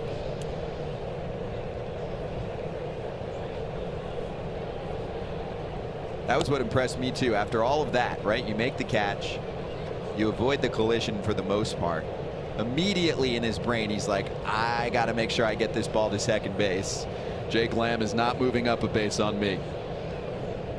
You know, when I look at him and think about some of the greatest shortstops that I saw play in my time, like Vizquel, like didn't have the greatest arm, but he always got the ball there. He always understood his internal clock was always right. Look at him. He's like, Arraez, move out of the way, dude. I got to throw it back to second. 2-1 on Collins. Now 3-1.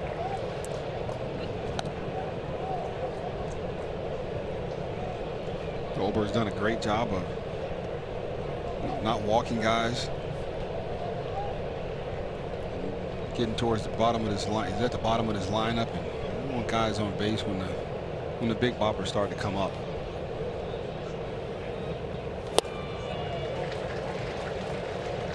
I just showed you outs above average.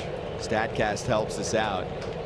Metric to help define your defensive efficiency, and obviously Andrelton Simmons is top 5 on that list. Defensive run saved is a popular stat. Outs above average is competitive with that stat. Really helps to sum up your season on defense. Ball 4. Okay, StatCast, powered by Google Cloud. Help us out. Take us back to what Andrelton Simmons just did. Look at him go. You see where he started at. It's a much easier play for the shortstop if he's playing straightaway shortstop. But he started right behind second base and caught that ball behind third base in foul territory. Now, this is the funniest thing, to see Wes Johnson, who's vertically challenged, not that tall of a guy, standing next to Bailey Oberg on the mound. And Bailey told me this person, when Wes comes out to talk to him, he tries to walk to the back of the mound so he can look at him eye to eye, and that's exactly what he's doing now. He's at the back of the mound. He's standing up now. That's respect. I like that. That's really cool. And while we have a sec, Google Cloud is helping to power StatCast with massive amounts of data points to reveal new insights, taking you deeper into the game than ever before. Google Cloud is the official cloud technology of Major League Baseball. And thank you, StatCast, for helping us out with that last play. And thank you, Bailey Oberg, for showing respect to your pitching coach as a rookie. I'm sure he appreciates that.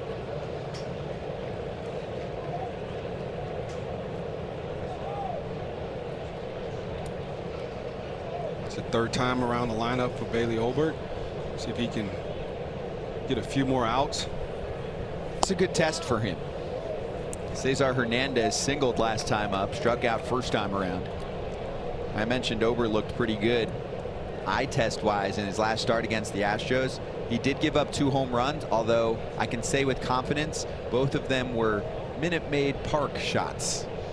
You know, just over the wall, short porches out there. They would not have left the yard here. And we have not seen much loud contact from a team that does plenty of it. So what was the probability of those balls being out in other ballparks? Low. Very low? Yes. I love that StatCast, by the way. Well, you can do an overlay of the ballparks to see if it would have left the yard in other locations. And that's what I did. And he was okay. Where was that? That was not a strike. A little bit elevated.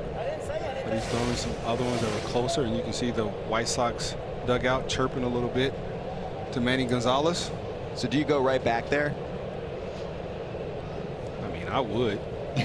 He's giving that pitch. You might as well go where he's giving the strikes. That was one of the better changeups Oberg's thrown. You see that ball was at the knees, a good spot, not elevated like the previous at bat he threw to Cesar Hernandez. It was an elevated changeup. He's able to hit that ball in center field. That ball right there, nothing he can do with it but roll over or just foul it off. Collins on first, Lamb on second. A ball and 2 strikes on leadoff man Cesar Hernandez. Got him.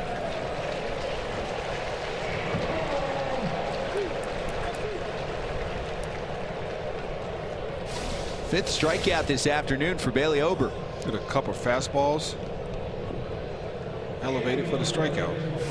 LG, what else can you tell us about this tall gentleman on the mound today? Yeah, he definitely can tell you what the weather is like up there, but he was known as a soft tosser until he put some work into his mechanics this past offseason. So during his downtime in 2020 as well, so he added a few ticks to his velo, getting up to 91 to 94 as we saw there. And we talked to Rocco Baldelli about it. You know, I said, hey, did you do anything specifically to get him, you know, to increase his velo? And he said, I think just some of the adrenaline being, you know, pitching in the big leagues, I think could absolutely do it. When we talk about the pitch count, Kevin Dillon, our amazing researcher, gave me this nugget here. He reached a high of 93 on July 5th against the Chicago White Sox, but every other outing it's been 85 or below. Wow. Vaughn is tied up a bit there. It's 0-2. So Clearly he's playing up to competition.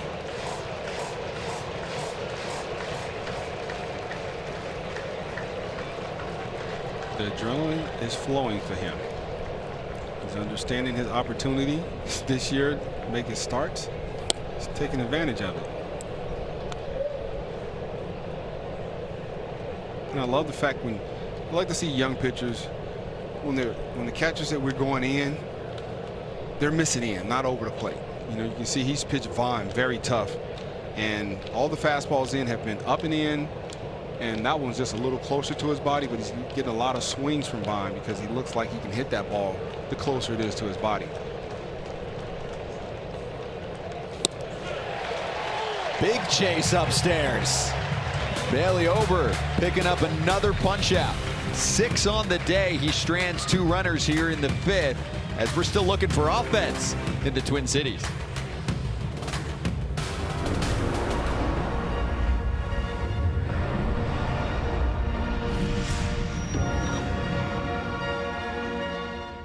'21-year-old southpaw just called up from Birmingham, Wilson Alvarez on the hill.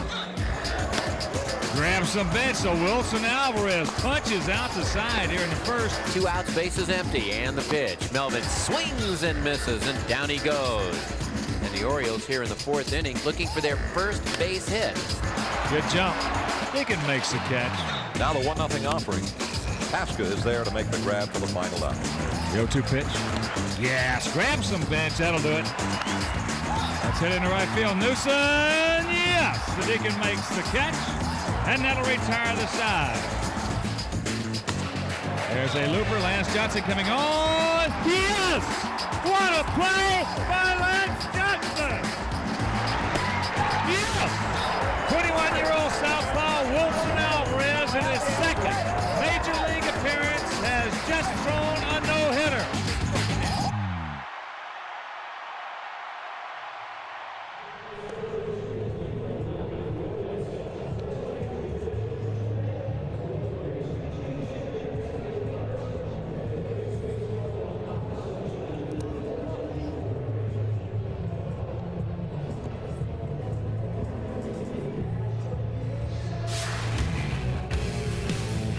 Minneapolis today, Iowa tomorrow for the White Sox. And these are the classic unis that they'll be sporting for the Field of Dreams game against the New York Yankees.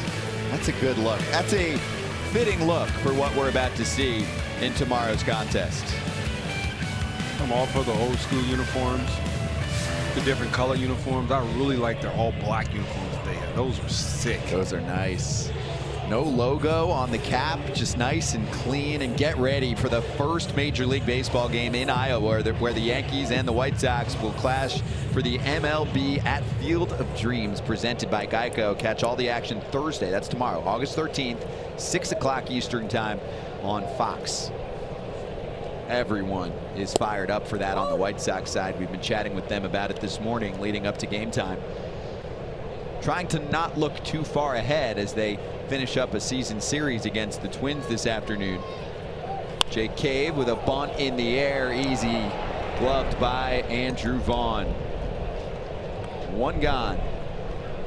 LaTroy, you and I are going our separate ways to continue to work, but Lauren Gardner will follow the Chicago White Sox over to Iowa. Looking forward to that one, aren't you, LG? I am, Scotty. I don't know how I drew the long straw in this one, but somehow I'm hopping in a car after this game and driving directly down to Dyersville, Iowa, obviously home of the Field of Dreams game. It was really fun listening to Liam Hendriks on Monday in the presser for this, hosted by Adnan Burke with MLB Network. And he said, you know, he was part of the Japan series with the A's. It was such an incredible experience. And of course, he saw the movie as a kid in Australia because he said anything with Kevin Costner was going to be on their television sets, but that he didn't fully understand the concept. So he just said he saw a bunch of ghosts running around.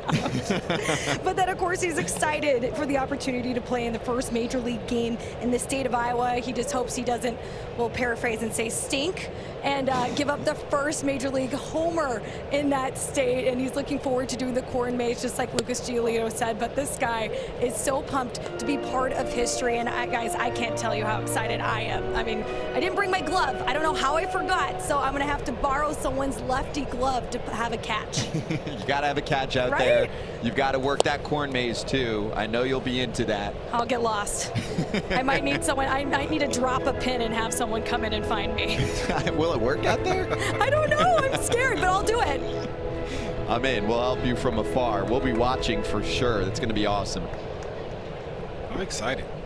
I can honestly say I hadn't seen the movie Field of Dreams in decades, but Major League Baseball taking the game there is awesome. That is awesome. It's a great idea. It's going to look really good on TV. Ryan Jeffers down on strikes.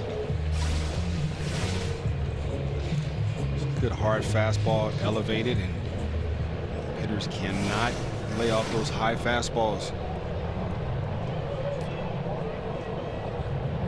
Trevor Larnach off speed, strike one. And Garrett Crochet is not fun to face. He's tough on lefties, tough on righties, but I'm sure it's a very uncomfortable at bat for our left-hand hitters. He doesn't usually go more than an inning, but he's at 25 pitches. And the White Sox hope for one more batter. I mean, we may see the gauntlet today. Oh, we will. Kopech, Kimbrel, Hendricks. Fastball up and in on Trevor Larnach. Strike like he got a piece of his bat and trying to get out of the way. And he did. He avoided. Manny Gonzalez took a hit. Other way, and that's going to drop. And Jimenez does keep it in front of him. It's a two-out single for Trevor Larnach.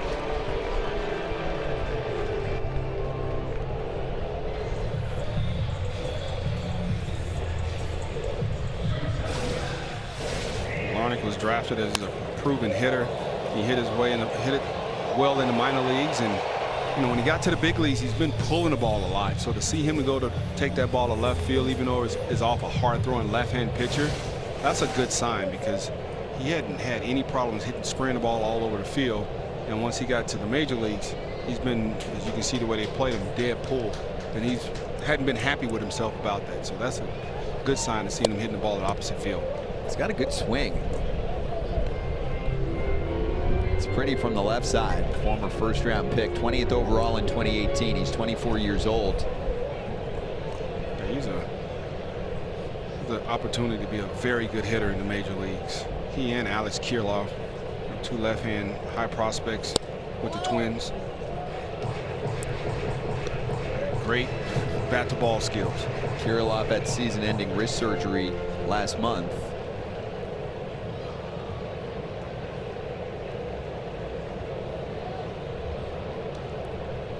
Simmons was a strikeout victim in the third. That's in there.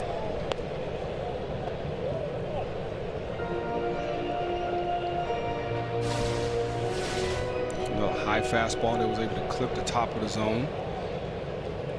Home plate Manny Gonzalez is a little freely calling a higher pitch as opposed to balls east and west. Jose Ruiz warming up.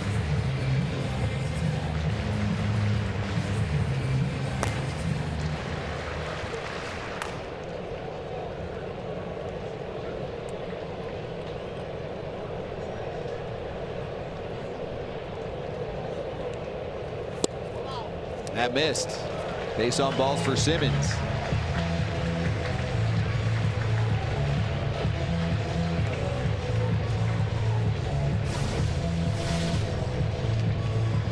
Close pitches, and Simmons didn't bite it. Close pitches, even the strike that was called at the top of the zone, was able to work himself a one-out walk, a two-out walk.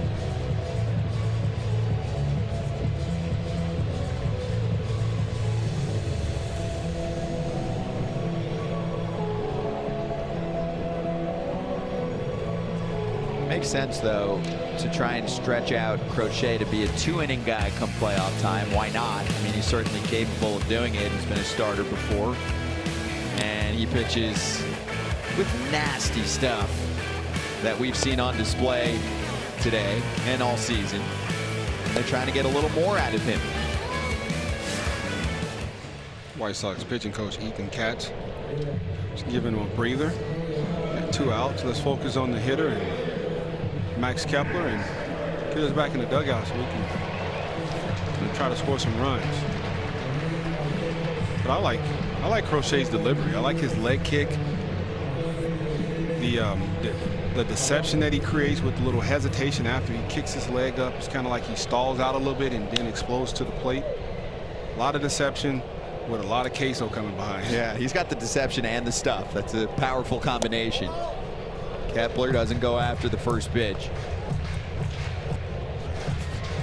I feel bad for lefty hitters. Put it that way.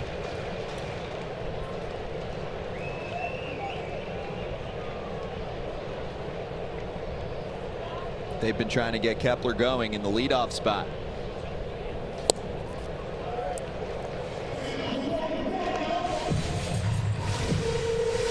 We're talking about Crochet's leg kick.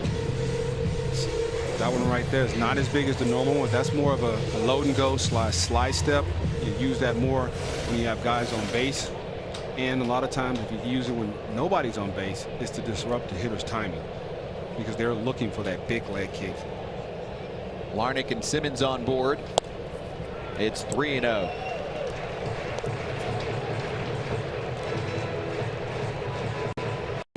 Runners in scoring position, not doing a ton. A $156, no long balls, 8 RBIs. You know what they call that, Scott? Huh. Domination. Locking things down when you need to. Not just against this team, the entire world of baseball. He finds the zone.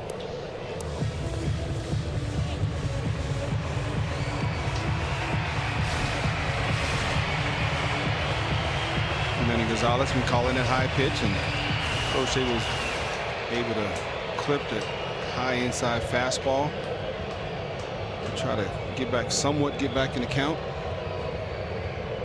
Good hitters count right here for Kepler. Get him some over the middle of the plate, hit some hard somewhere, do some damage.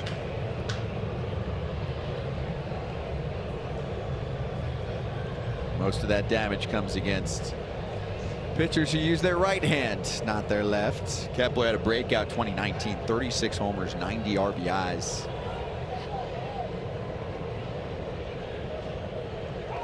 Check back to second, it sails away, and both runners will move up.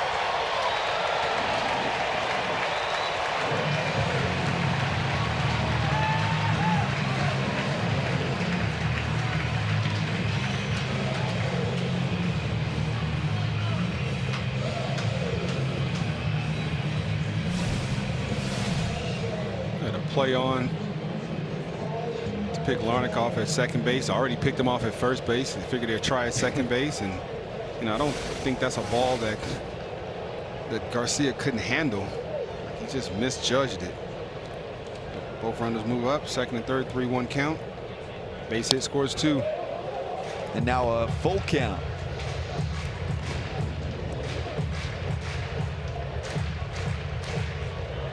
Well, this would be the definition of locking down with runners in scoring position right now. There are 2 of them.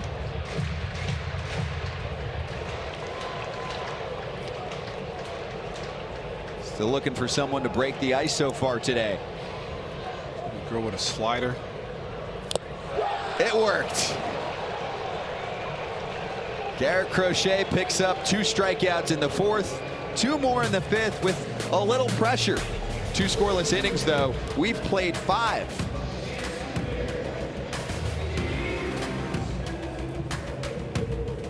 "30 years ago, I fell in love in October. I've been trying to recreate that feeling ever since. So let's take it back to Game 6, the Metrodome. 11 innings deep. I was sitting just rows behind where Kirby's home run landed. And then there was Game 7, in the greatest World Series of all time. Coincidentally thrown by a fellow kid from St. Paul, it was only right we went 10 innings and ended it 1-0 with a walk-off. The 91 collection honors that legacy and pays tribute to our hometown, our early years, and our greatest moment. There's no memory I cherish more, and I couldn't be more grateful than to bring you the official 30th anniversary drop honoring the 1991 World Series champions, your Minnesota Twins.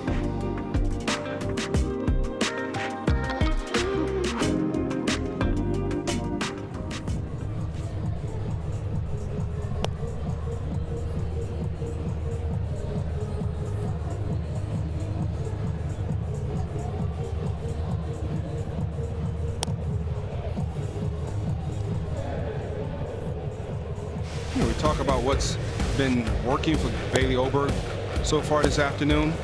We talked early in the broadcast about his fastball elevated up in the strike zone. He's been able to get strikeouts by swinging and 1 strikeout looking. All fastballs elevated 93 to 94 miles an hour. He's able to throw this fastball where he needs to throw it. As you can see with the 2 punch outs against Vaughn, all those fastballs are in and elevated against him.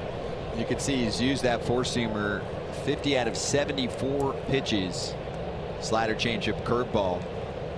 Big Bailey Oberg, start number 13 in his career, and starts Abreu with a high fastball.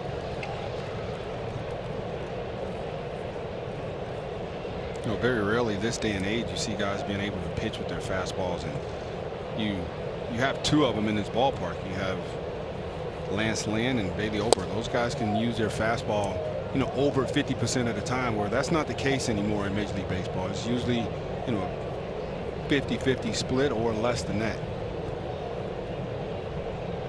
Look at where he releases the baseball too. The extension is that about 6 feet more. I think it's 7.3. 7.3 for him, which is the same mark as Tyler Glasnow, who when he's healthy is one of the best in the biz and very tall.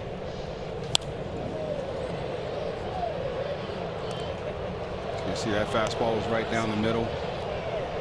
Being able to show, you know, Abreu and Vaughn, some of these big hitters in this White Sox lineup, you know, fastballs in, you know, just make them just a little hesitant to jump out there and try to get to some of those other fastballs. And that's why you see those pitches like that just fouling back instead of on top of them. And that's going to get past second. Polanco can't handle it. I mean, there is not much hard contact today off Bailey Oberg, but Jose Abreu picks up a base hit, his first of the afternoon. I mentioned earlier about the adjustment that these White Sox hitters have made over the last couple of years, and taking what the defense is giving them. You can see Abreu, he's a home run hitter, but he can hit for average, and he wasn't afraid to take what Oberg gave him. He shot that ball to right field because he saw the big open spot in the infield for the Twins, how they were playing them to pull. He took what they gave him. Here's example A. Eloy Jimenez, 2 base hits today.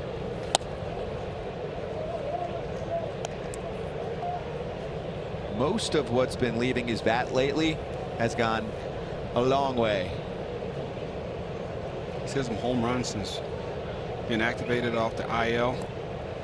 But today, both his hits, one been a broken bat single to just in front of Jake Cave in center field, and a ground ball up the middle.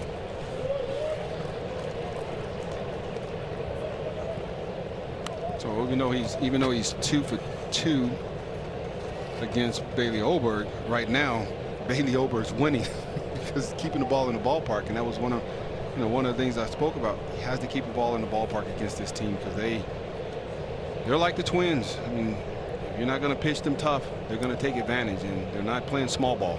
It's about big ball with these teams. That one's to left. Gliding back is Larnach for the catch, and the first out in the 6th. And our third poll question today on YouTube, easy to play along. Grab your mobile device, or if you're watching on your computer screen, It's right in front of you. First off, I want to show you the AL postseason picture. Rays lead the division. White Sox up big in the Central. The Astros up by 2 games. And your wild card teams at the moment, Oakland and Boston. Nice ovation here for Bailey Ober as well. Great job by Bailey Ober. Gave his team a very good chance to win this game.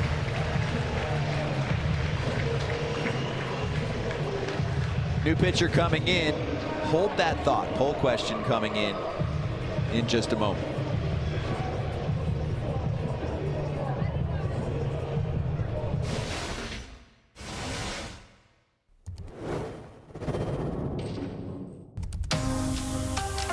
Welcome to a place where you will guaranteed find out something about the Chicago White Sox past, present, and future that you didn't know. You are now watching Sox TV.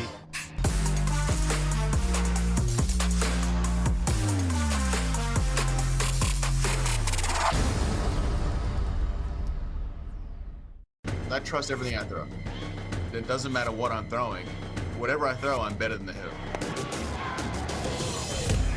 Struck him out. Liam Hendricks dazzling so far. He is a guy that pitches with a lot of emotion. And he's not afraid and he's in attack mode. He busted him with more heat. You don't think I can do it? You don't think I can succeed? I'm going to prove you wrong. Watch me.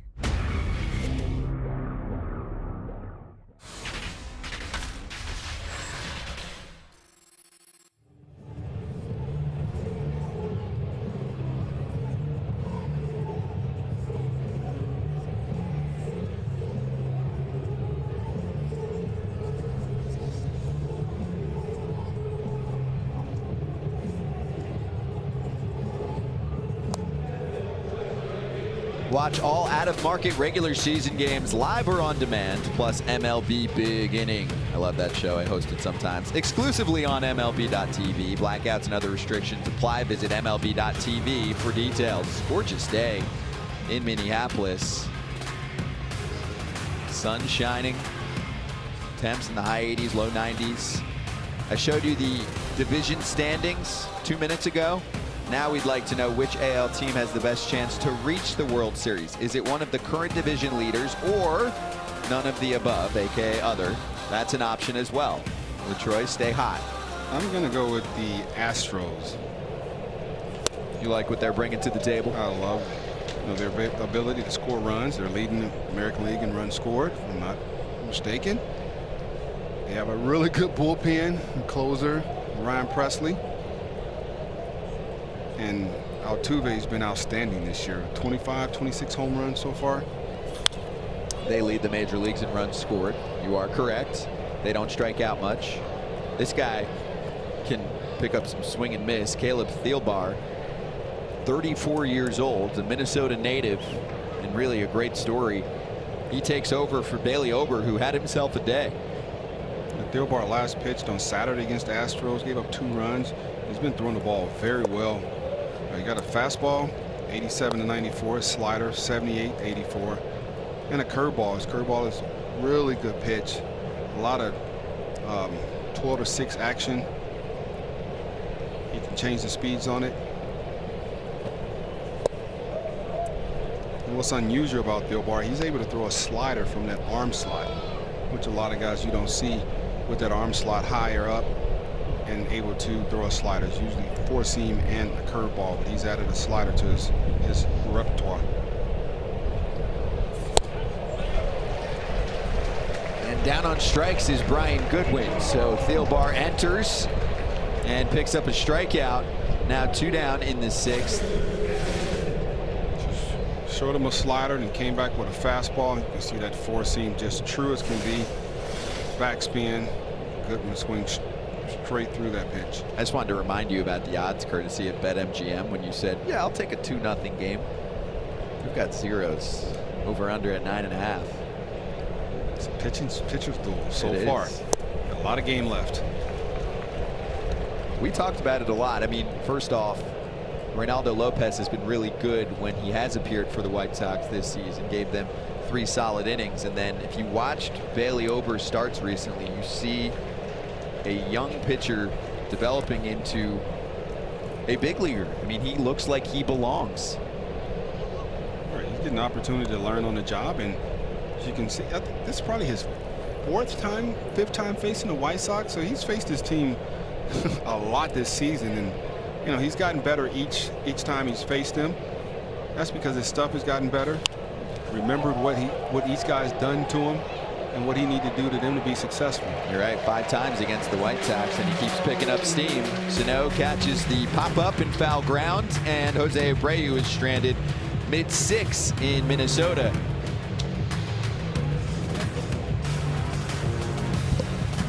That ball hit deep. Stretch. Icho back jumps and makes the catch. You gotta be bleeping me. Mercy. It's the best compliment you can pay me.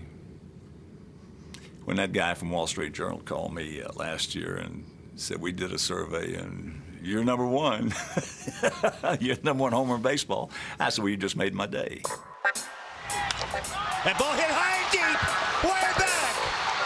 Way back, and he's not quite out of here. Dadgummit. When we lose, there's not one person in that clubhouse who is more upset than I am. Pops him up. Gillespie, and now Beckham, and we find yet another way. That's hard to believe. You gotta be kidding me. You have got to be kidding me.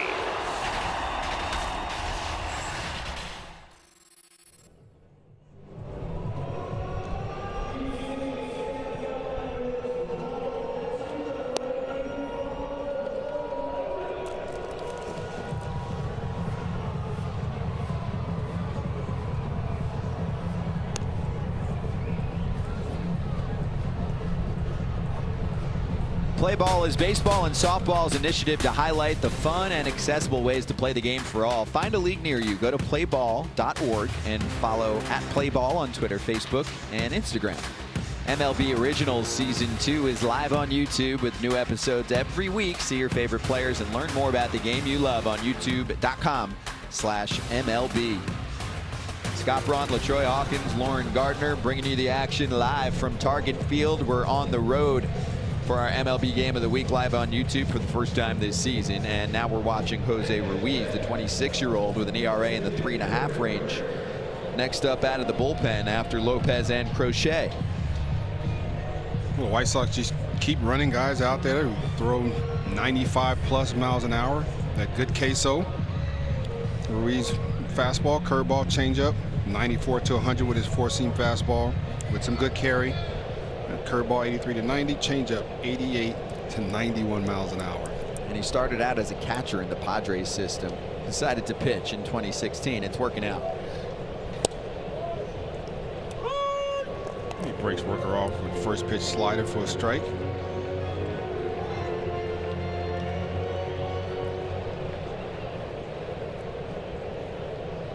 Two strikeouts today for Rooker. And 2 strikes against him. They're going right after him. Steady diet of sliders, fastballs in.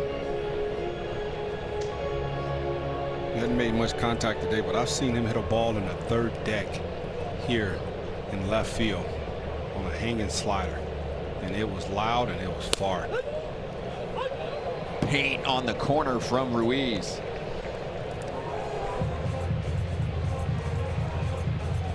Now this is an outfield full of former first-rounders. We talked about Kirilloff and Rooker, Larnick. What about Byron Buxton? I mean, this is a special talent, and the problem has been keeping him on the field. And actually, the latest injury for him was on a hit by pitch. And 2 days after he had come back from his hip injury, and it was just a sad day. But when he's out there, he brings so much to this team. First pitch swinging Polanco. It's going a long way. Engel gives it a look. Forget about it. Jorge Polanco muscles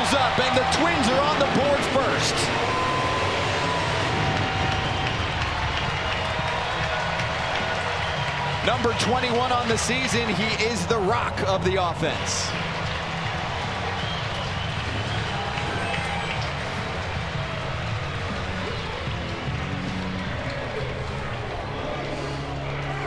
Polanco's been swinging the bat well for the last 40, 50 games. He got him a fastball all over the plate. Didn't need to turn and burn on that because the ball was just a little bit away from him. He drove that ball right into the White Sox bullpen for a solo shot. First pitch knocks off the glove, and it's cleaned up by Ruiz. Out number 2.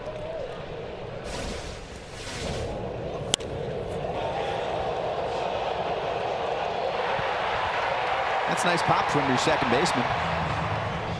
Apo Taco. He's been hitting the ball, pulling the ball a lot, doing his high streak with some authority. But that shows you he has the ability to hit the ball out of the ballpark without having to pull it. 416 feet. That's a long way. It's a good home run rate in your last couple of weeks. 7 in 13 games. You had an incredible 10-game road trip the Twins just got off of on Sunday, coming from taking 3 out of 4 in Houston. With an exclamation point on Sunday, he put 2 over the wall.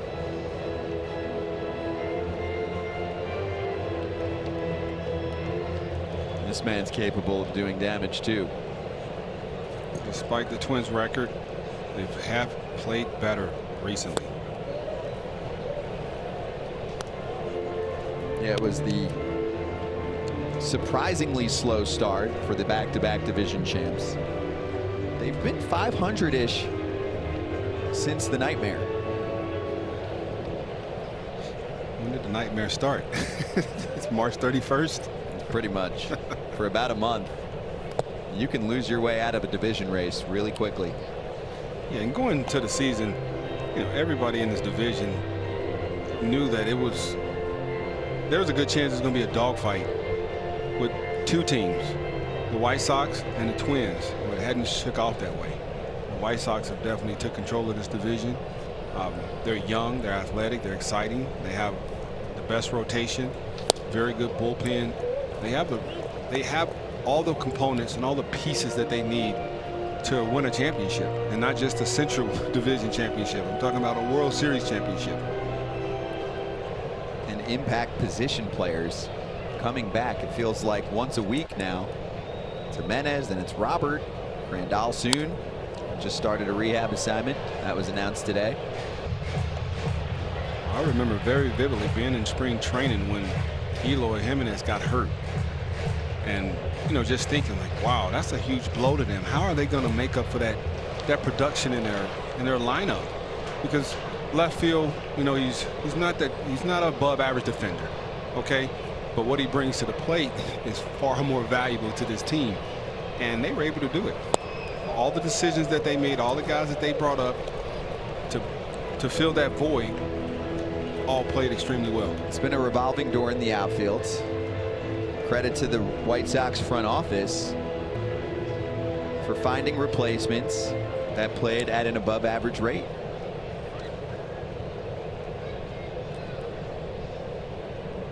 Give credit to guys like Joe McEwing, Frank Menachino, Jerry Nairn, Miguel Gonzalez, Luis Sierra, just guys who are there. Shelly Duncan, Howie Clark, Miguel Cairo, Darryl Boston, just guys who been around the game a long time, understand how to get a player prepared to be as successful as possible, and La Russa giving them the ability to go out and do their work. Tony knows how to build a coaching staff. Yeah, and I really enjoyed our conversation with him today. That was money. Ball four, Sano's a 2-out base runner. We're listening to La Russa give some other managers a lot of credit. And he spoke about his conversation he had with Tom Kelly and the mutual respect that they have for one another, just from competing against each other all over the years. And not just respect between the managers, the respect that each organization, each team have for each other.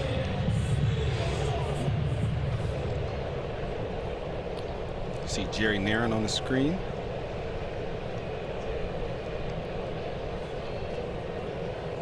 This is Jake Cave. Strike one from Ruiz. I mean, Tony wears that ring around. I mean, he's got a few, but when you're having a conversation with someone and you look down, you go, oh, he's got one of those World Series rings I'm going after. It holds a little more juice. Yeah, I mean, he has a resume. Yes, that's for sure. No doubt. He has a baseball card, and he has a resume as a manager, you know, getting the most out of his players. A lot of managers aren't able to do that. They don't have that magic, and I like to call it magic because every guy doesn't have it. I like to say Rocco has that magic of getting the best out of his players and being able to put them in positions where they can be they have a chance to be the most successful. He is extremely well liked. Yes, indeed. Within the organization. It's very easy to see why. You know, just talking to LaRusso also, and he was talking about the respect that he has for Rocco Baldelli, and that's coming from a guy who's been in the game of baseball longer than he's been living. Oldest manager versus youngest manager. Advantage today, youngest manager, thanks to his most consistent bat this season, Jorge Polanco powering up, and the Twins are trying to grab this series.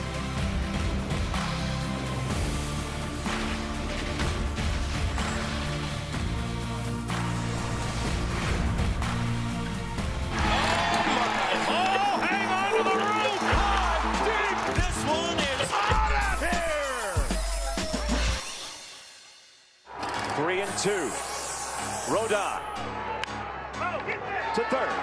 Moncada. Carlos Rodon has thrown a no-hitter after everything he's been through. The elbow and the shoulder were supreme on April 14th, 2021. Here's the pitch. Sheets with a blast to right. It's gone! White Sox win it! Oh, what a shot by Gavin Sheets! Gavin Sheets on a 3-1 fastball. He let it go. It only needs one at bat to come to him. Like that. Oh, Eloy Jimenez! Do not walk anyone in front of him. Wow! Welcome back. Hi, Mom. See you later. 5-3.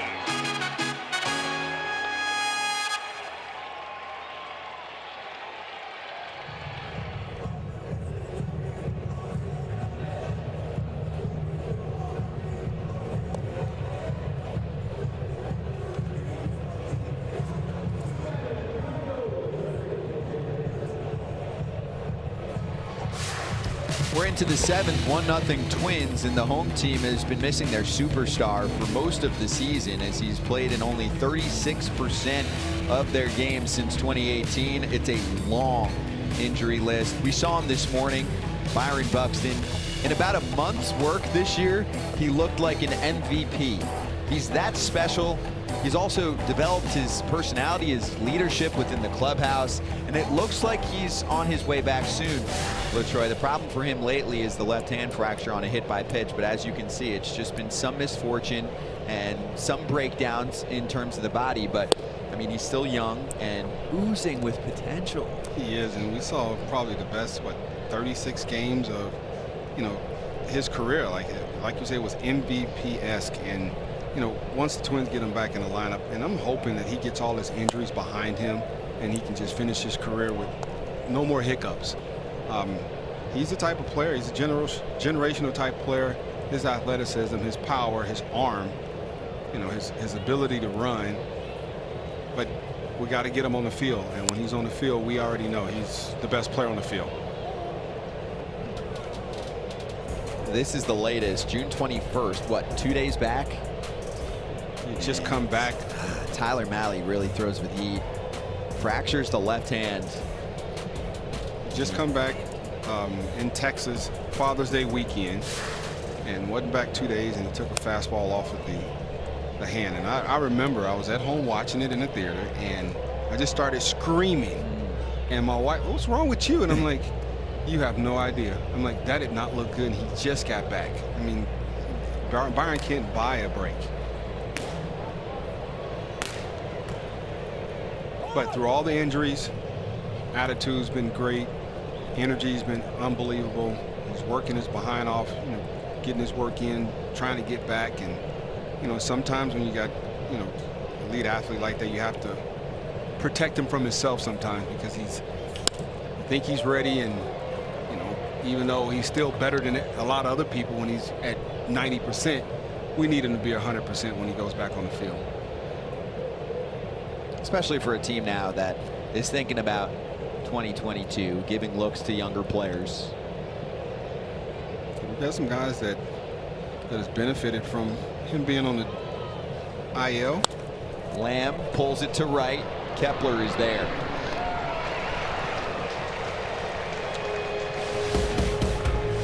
Young outfielders galore. Kirilloff, Larnach, Rooker, all former first-round picks, all young, all picking up playing time. Kirilloff, unfortunately, down for the rest of the season with the wrist surgery, but this is a chance for the Twins for the first time in a few years to see what they've got with some of the youngsters, because they didn't have time for that. And Rocco Baldelli said, we've had a veteran club the last few seasons. They won the AL Central last year and the year before. The year before, that's where the Bomba Squad nickname came up.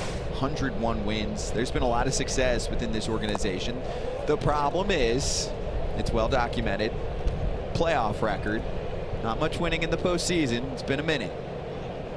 You had to throw, two other guys on that board you just shown with the outfielders. You got Nick Gordon. He plays center field and had never played in the outfield before, and his first time playing was in a major league game and played center field.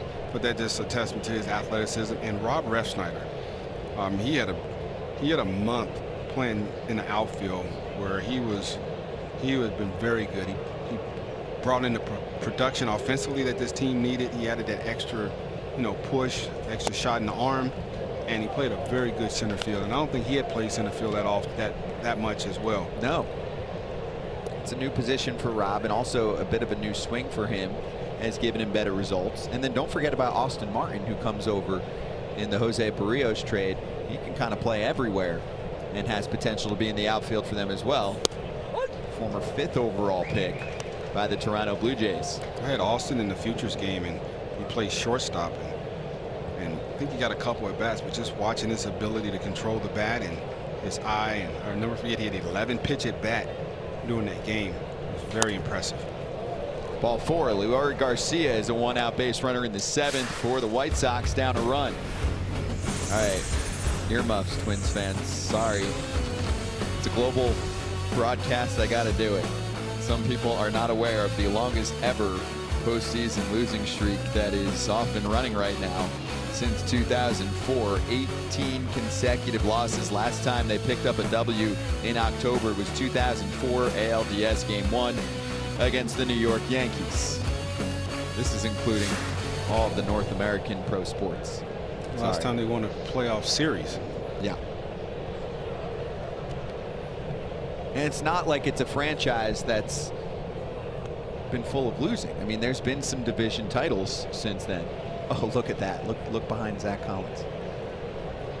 You see the sign that TC has. Hi, LaTroy. Hi, TC. How you doing? Good to see you. That's well done. Collins spits one to left. It's fading towards the line, and Larnach is there for the catch, and moving up to second in there safely is Leury Garcia with 2 gone now in the 7th. Flashback to 2004. Last W for the Minnesota Twins organization in the playoffs was at Yankee Stadium. ALDS Game 1. There it is. Joe Nathan versus Ruben Sierra. Were you still there? 2004, no. No, I left after the 2003 season. You had some good W's there. 2002 and 2003 division titles. I see you looking up to TC. Yes. We see you, TC. LaTroy and the Twins mascot going back and forth right now while there's a pitching change. 2 outs in the 7th. That's it for Caleb Thielbar. Oh, show us the sign. I wish you could hear us right now. We'll be right back.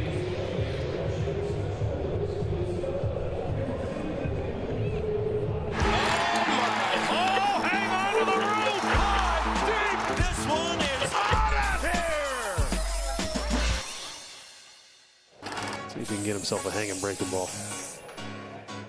High fly left center field, and Miguel Sano says that's enough. He got a hanging breaking ball, and he ended it. A walk-off two-run home run. And the Twins in 12 prevail. 1-2 pitch, a fly ball into right field and deep. Back it goes! Deep it goes! Tie game! Unbelievable! Van Rortvedt to right field. A no-doubter. 9-9 in the 9th inning. De los niños del TC se prepara, viene saca batazo. Ya se terminó. Se va y se puede cuadrangular. Dejaron tendidos en el terreno.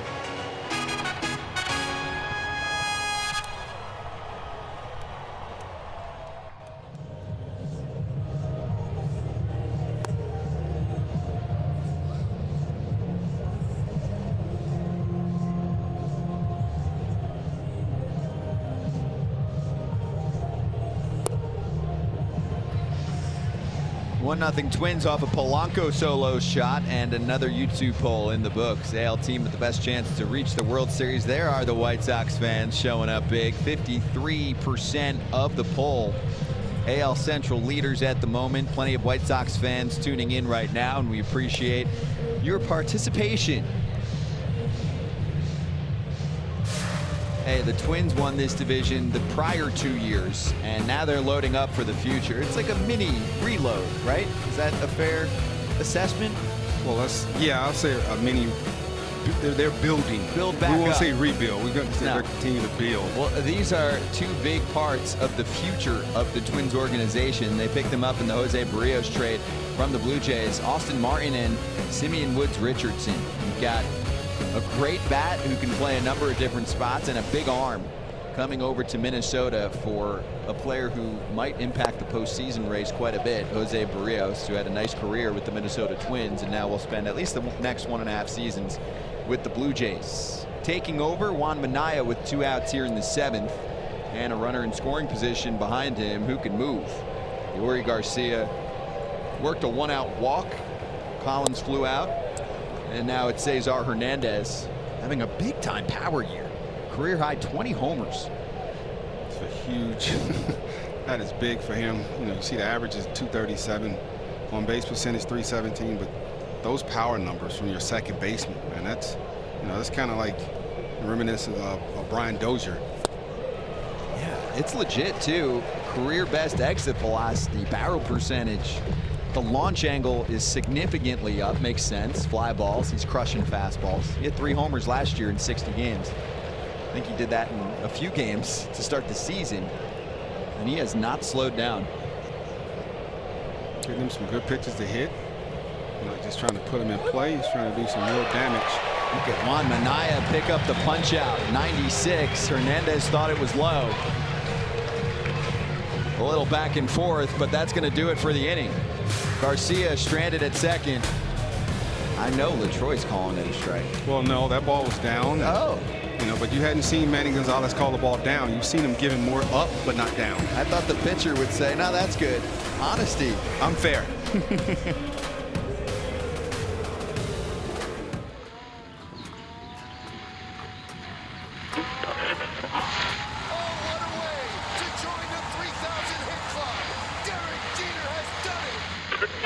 Sednick hits one to deep right center field. This ball is gone, and the White Sox win it 7-6.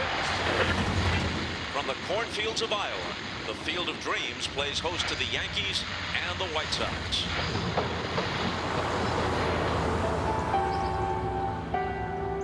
In the game of baseball, there is a special place. They have built it, and now we have come. It isn't heaven, but it's pretty darn close.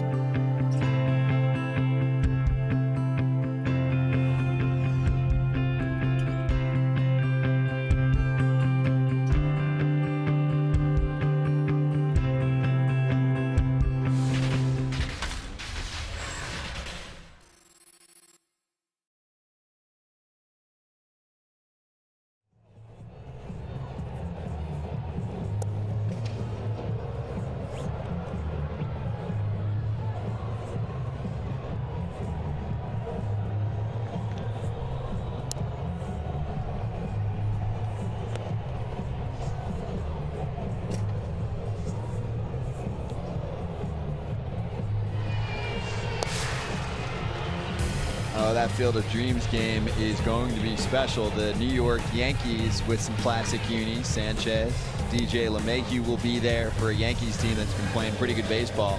Gleyber Torres on the injured list right now. Aaron Judge. I want to see what he does with a baseball and the cornfields to work with.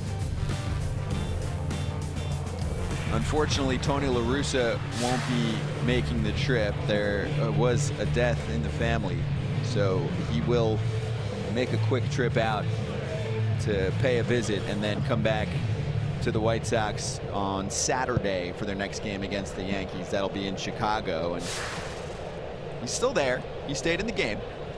He just wanted to get a little word on the vertical aspect of the strike zone from the last half inning, and Juan Minaya picking up the strikeout to escape.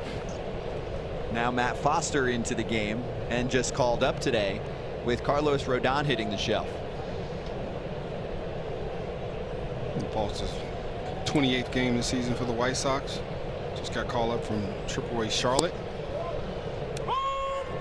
ERA is about half that number in AAA. Foster was really good down there. Coming back up as an extra arm. And White Sox fans that are worried about Carlos Rodon, at least from our perspective, having conversations with the organization, it sounds like just some soreness, and he'll be back pretty quickly. Also keeping in mind that he hasn't pitched a ton. He's dealt with injuries, so this is a lengthy season for him. It's not the worst thing in the world. Not at all. For a team that's got a double-digit lead in the division. Not at all. Giving him, you know, a 10-day rest, a break in the middle of the season, so he can, you know, recharge his battery and get ready for, you know, some October pitching. Is a win for the White Sox organization. Jeffers strikes out. You mentioned Foster had a 2.2 ERA last year. It's a little elevated this year, but you know, good fastball at 90 to 95. Will throw a slider, but he has a plus changeup. So changeup is predominantly his best pitch. Stuff-wise, this bullpen's ridiculous. I mean, this guy would be a big part of many other bullpens.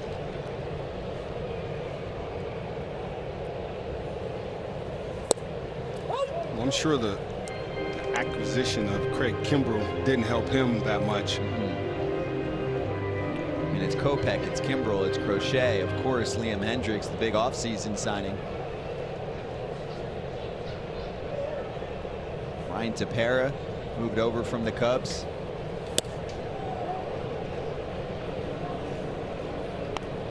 You see Larnach squared around the bunt. Not sure if he was actually thinking about laying it down, but he definitely drew the attention of Jake Lamb at third base.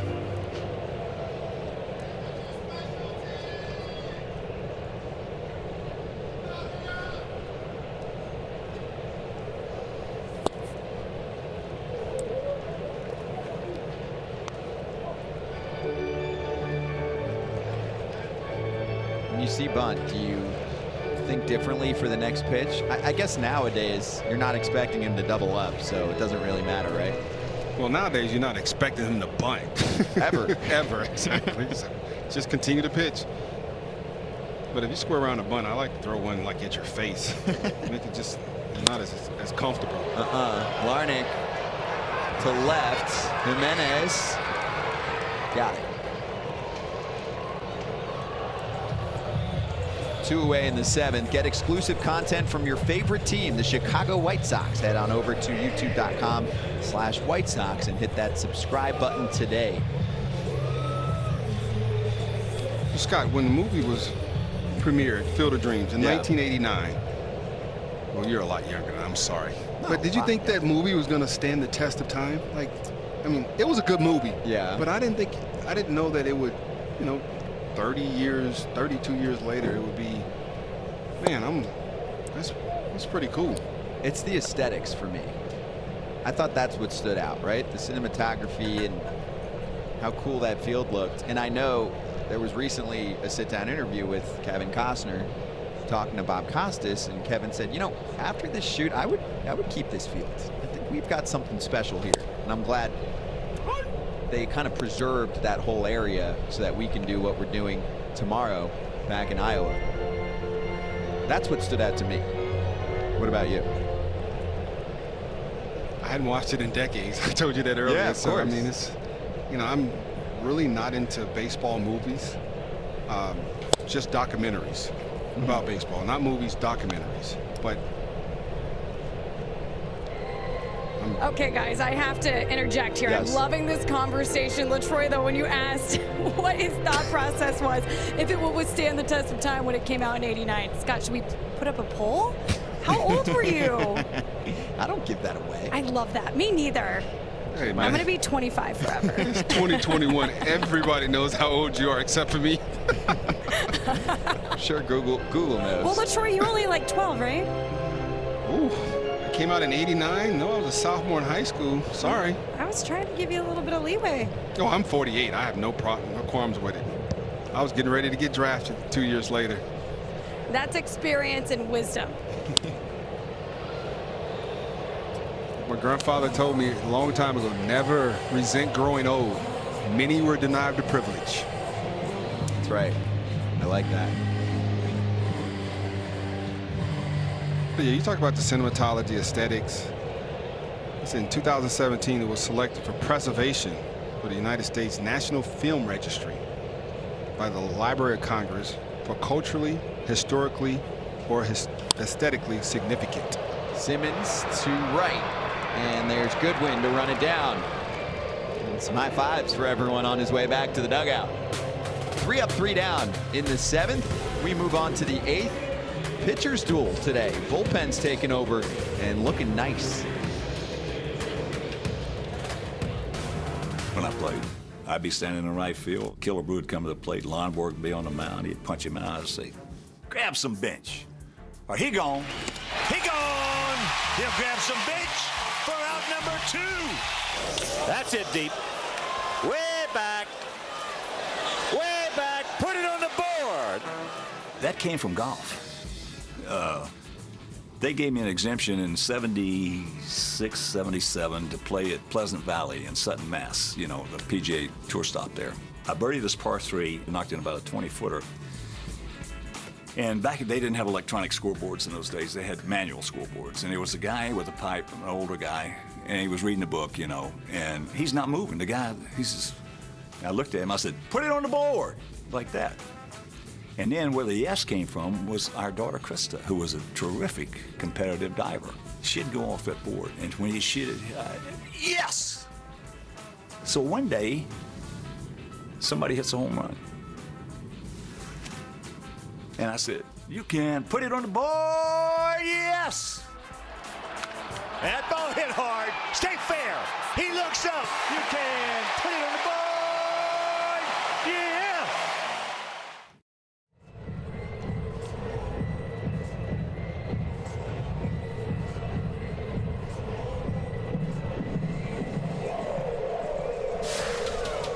One 1-0 Twins off a Jorge Polanco home run. And check out some former Cubs wearing White Sox unis. You know, if the White Sox win a World Series this year, next year, whatever, the Cubs are going to play a big part of it. Let's be real, LaTroy.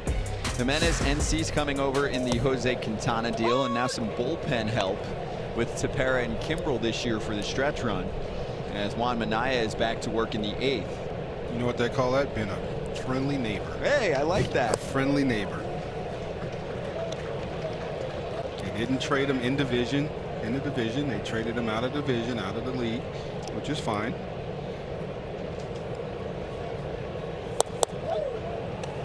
Three pitches, quick strikeout for Juan Minaya. 3rd K of the day for Andrew Vaughn. He's 0 for 4. Okay, so Jose Abreu's up. Miguel Sano is at first base today, and those two had a conversation, and we're lucky because Miguel's mic'd up.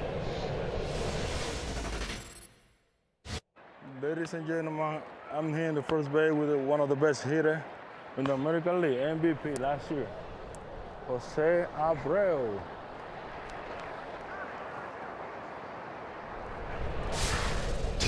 He's hosting a show.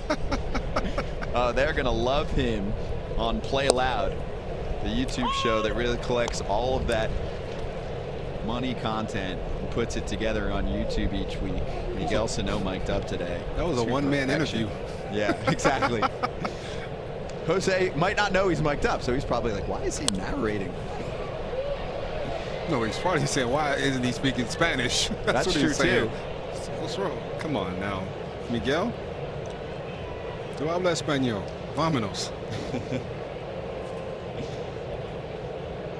Abreu with a base hit his last time up. He's 1 for 3 today. 84 RBIs. And he's a machine in that category for years. Look at Juan Minaya go.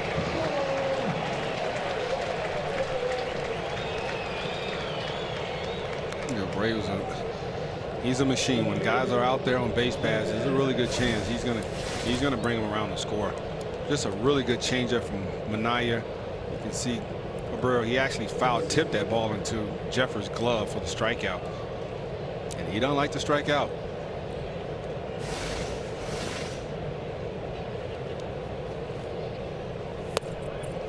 Going up against the heavy hitters in the 8th inning. Minaya struck out Vaughn and Abreu. Now it's Jimenez. Eloy playing left field today. I was curious to ask Tony La Russa about the difference between Jimenez as an outfielder versus being a DH. And the conversation goes, hey, you're the same guy. Because Eloy likes to play in the field. Sometimes feels like he's better at the plate when he gets time in the outfield. But there are other excellent outfielders that are part of the mix. Also, Jimenez coming off an injury. So they're like, just essentially La Russa said, just when you're hitting, just hit. Just hit. Doesn't make a difference if you're DHing that day or you're playing out in left field. When you're up to the plate, just hit. That's all we want you to do. That's what I was looking for. What are the wise words that you give him to tell him that he's going to be fine either way? And it's exactly what you just mentioned. That's the line. And there he goes to right. Kepler back at the wall. Got it.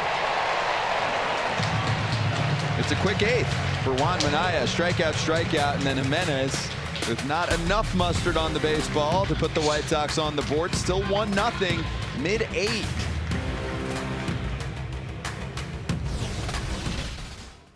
Is there ever a time where you're just like, you know what, I quit, I don't want to do this anymore?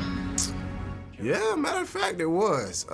It was after I got drafted, though. So, started my career off 0 for 26. Called my dad. I'm like, you know what? I'm coming home. I ain't want to do this no more. And he was like, no, you're not. Like, you got it. And the next day, I see him pulling up through the fence, and I'm like, he literally drove through the night, you know, to come watch this game or whatever. And that was first game I hit my first home run in pro ball. So it was one of those where it was, I think I was a little homesick maybe. I've never went away from my parents until I got to pro ball. So it was one of those where I just, something happened. You know, I prayed that night that just allow me to get a hit today and everything will be fine. And, you know, I see my family, my mom, my dad, my sister come through the gate, you know, that put a sense of happiness in me. And like I said, got my first hit, first home run as a hit, and it was a great day.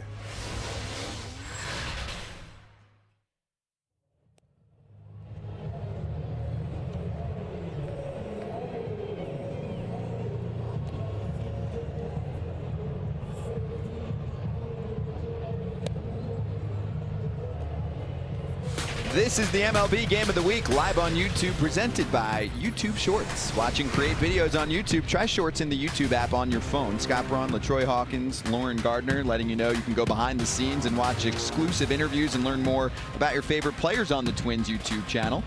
Head over to youtube.com/twins. Subscribe to the Twins today. We're in the ballpark. Oh, it feels good to be here, LaTroy. Seriously. Yes, indeed. I missed the smells, the crowd. Back on the road for the rest of the season for our MLB Game of the Week live on YouTube, and we get to watch Craig Kimbrell in person, popping up for the White Sox. And so far, 3 2/3, 3 earned runs, 4 strikeouts, no walks. With Chicago, you're looking at his line on the season, and a 6.00 ERA in 41 appearances in 19 and 20. Well, guess what? In 2021, he's back. And that means it took a big haul to get him. The Cubs pick up Nick Madrigal and Cody Hoyer for Craig Kimbrell, who's, I guess you can technically have him after this season. You can pick up the option, so it could be more than a season's worth of Craig Kimbrell, but it also could be just a hired few months of one of the best relievers in Major League Baseball, and we get to watch him right now in the home eighth for a Twins team that has a 1-0 lead. First pitch swinging is Max Kepler, and that's Adam Engel to line it up and put him away. Well, Craig Kimbrell is one of my favorite pitchers. just watching him, you know, his focus, his ability to just attack hitters in the zone. And, you know that year in 2019, he ended up signing late. And those guys, man, I tell you, pitchers who sign late, they usually never have a good season. You might have a couple over the years, but the big picture, most of the guys don't have good years, and it takes some time to get back into that mode that they were in before, you know, that spring training. Remember Lance Lynn when he signed with Minnesota? He couldn't find the zone. You're like, wait, this isn't Lance Lynn. This is a guy who's always thrown strikes, and it took him some time, and signed with, well, he got traded to the Yankees. It was a messy 7-8 starts, and then he looked like Lance Lynn after that. He's even better since then, and he pitches tomorrow for Chicago. But this is nice. Kimbrell and Hendricks 8-9 for the rest of the season. As I mentioned, Kimbrell had his struggles for those couple seasons, but he is back in a big way. 8-time All-Star with a career year.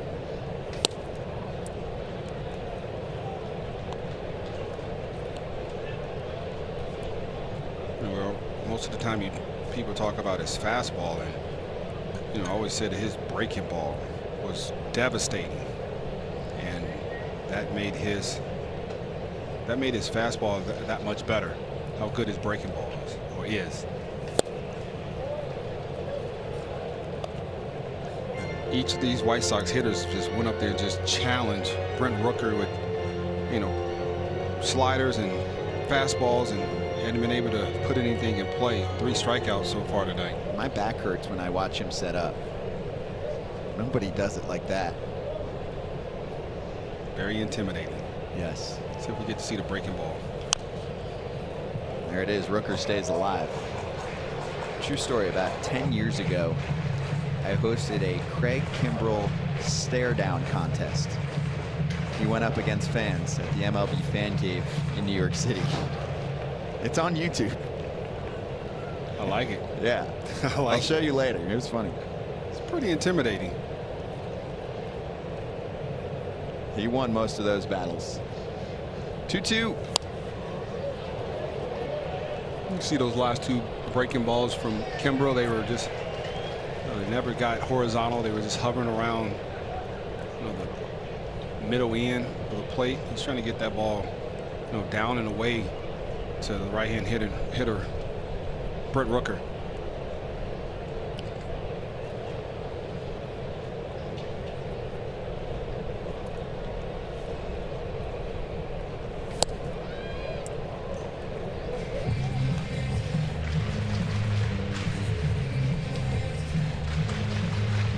A lot of the reports that he hadn't been spotting up his fastball this year. He's had some success, but he's just trying to throw it somewhere hard in the zone. Yeah, the bugaboo, I guess the one thing you could go against the line is the walks, but he's tightened that up this year as well. Good AB from Brent Rooker so far. Yeah, I don't mind the walks when you're striking out about 12 to 13 per 9, and you have less hits than innings pitched. He doesn't mind them either. No. Unfazed with runners on. You've seen it sometimes. Roller coaster finishes, but usually he wins the matchup in the end. But what you don't want, and that's a recipe for disaster, be walking guys, giving up hits, and you're not striking anybody else out. And there's another one. That's 4 strikeouts tonight, this afternoon for Brent Rooker. That's right.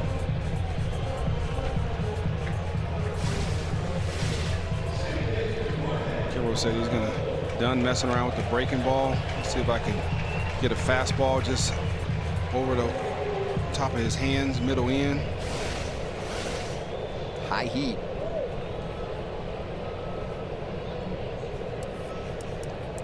Sports Gaming Universe in the live game commentary section said never expected a 1-0 game today.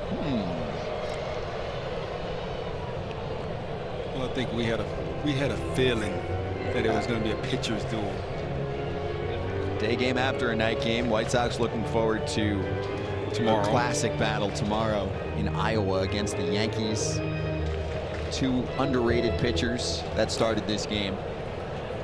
And then bullpens representing. Alex Colomé to pitch the 9th. All right, so here's Polanco. Actually took the first pitch, but he's swinging at the first pitch more than ever in his career, 22.5% on the season. He's been aggressive, and it's working for him. Sometimes it might be the best pitch you get.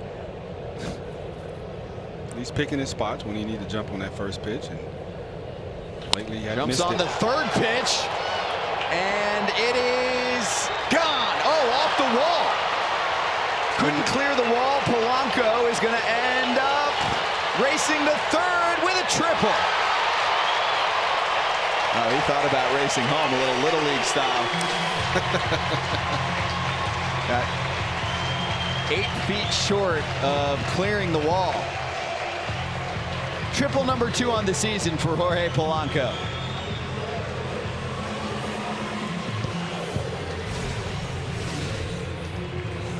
Got him a pitch middle end, slightly elevated.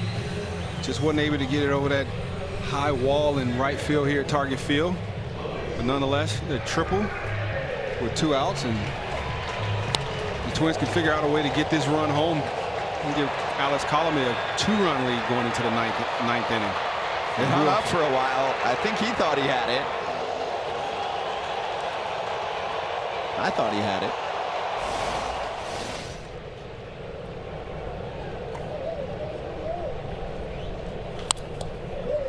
It's a rise, fouling off the first pitch.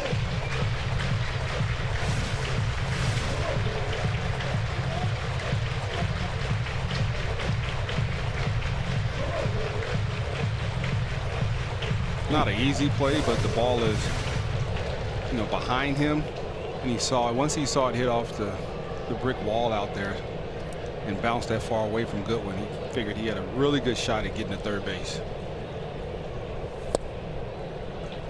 And Rocco talked about when you got guys on base, who do you want hitting? He spoke of Luis Arias because he's going to put the ball in play. He's been pretty clutch. He's the only guy in the lineup hitting over 300.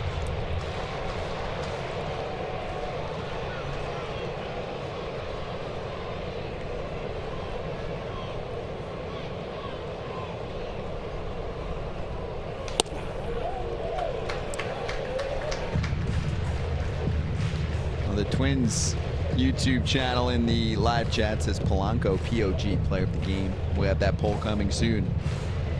I mean, he's leading the pack at the moment. Right now, yes, indeed. Yeah. Right now, yes. Homer, triple. Not much offense. Bailey Ober can make a case too, shutting down this lineup.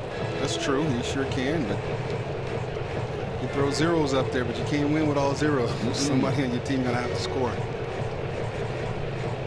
I don't want you to think, leaving here, Scott, that I'm against pitchers. No, I know you're not. I'm trying to see it from both perspectives.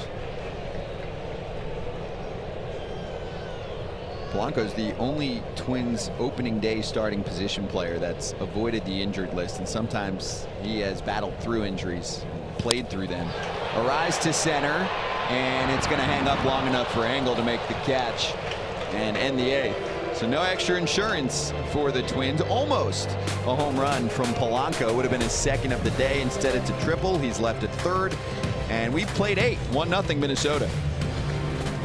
Hey, let's go. Wake up here. Let's go. Come on. Come on. Let's go. The Sox did have an edge for the 162-game grind. An inspirational man of indomitable spirit. Come on, get those run by, boy. Let's go. The Aussie factor. Come on, Pete, get him back for AJ. Let's go.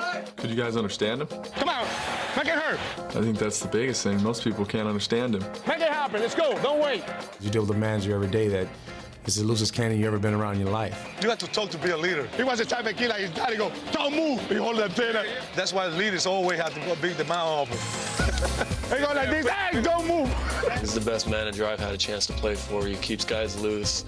He brings a lot of energy in the clubhouse and in the dugout. Let's go. Come on, let's go. Keep fighting, boys. Come on. He's really been in the middle of this clubhouse day in and day out, bringing this team together from day one. I got 25 guys there that I can take it anywhere with me. Those guys go anywhere with me, and I'll go with them. Aussie ball, to me, is just, playing the fundamental baseball, playing the game the way it's supposed to be played. Swing and a hit to left field. That scores the tying run. Here comes Pacenda to the plate, and the White Sox have taken the lead 4-3. It's an unbelievable thing they got going here in Chicago. It is. They're playing the game the way it's supposed to be played.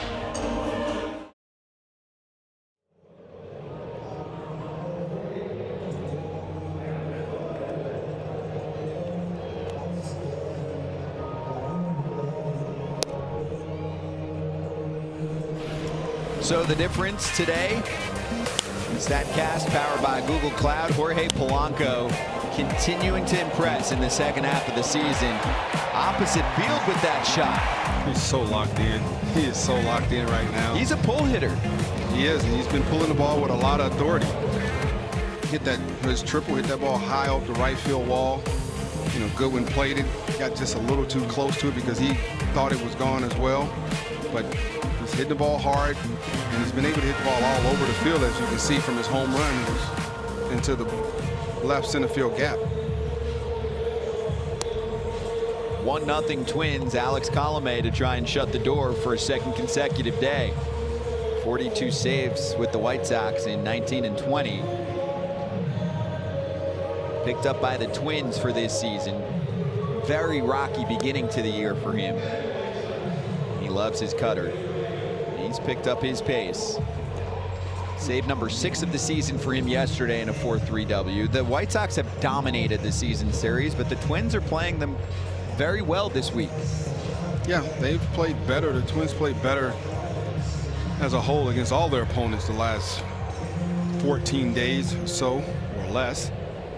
But, I've seen them struggle throughout this season, and it's one thing to struggle and it's another to be, a bad guy in the clubhouse. That hasn't been Alex Colomé. He has been the ultimate professional throughout his struggles, and a lot of times you don't get that. You usually get guys who, when they're pitching well, they're good in the clubhouse. When they're not pitching well, they're Debbie Downers, and that hadn't been him this year. He's been all in, going out there every day trying to get better, and it's gotten better at times for him, but he's definitely not where he would like to be at. A 4-3 win last night for Minnesota. Colomé pitched the 9th. Here we go again. He'll use that cutter about 66% of the time, 2/3 of his pitches. His fastball, four-seam fastball, is 92 to 95, but his cutter is 87 to 93, with some of the same movement coming out of the same arm slot as his fastball. Into the shifts. Goodwin is the first out. So Miguel Sano makes the catch from Jorge Polanco, and Miguel Sano has some thoughts on Polanco's long ball.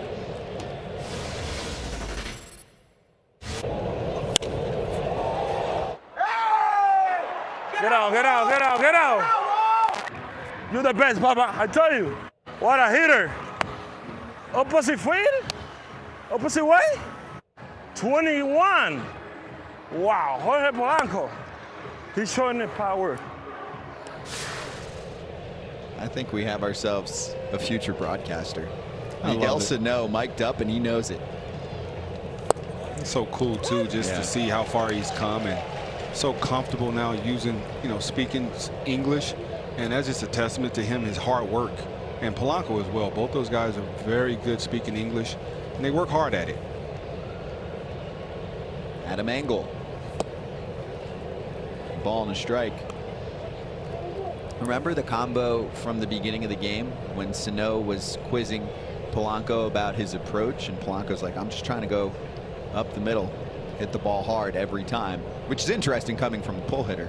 And then he does go deep up the middle. Angle deep center. But they've got a man there. Jake Cade runs it down. 2 outs in the 9th. Adam Engel hit a fastball yesterday, straightaway center field for a home run. And that pitch right there was a cutter. Kind of backed up a little bit. It's a really good pitch.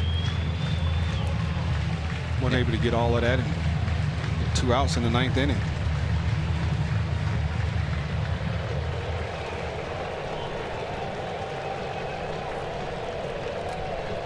Last chance, Jake Lamb singled in the 5th.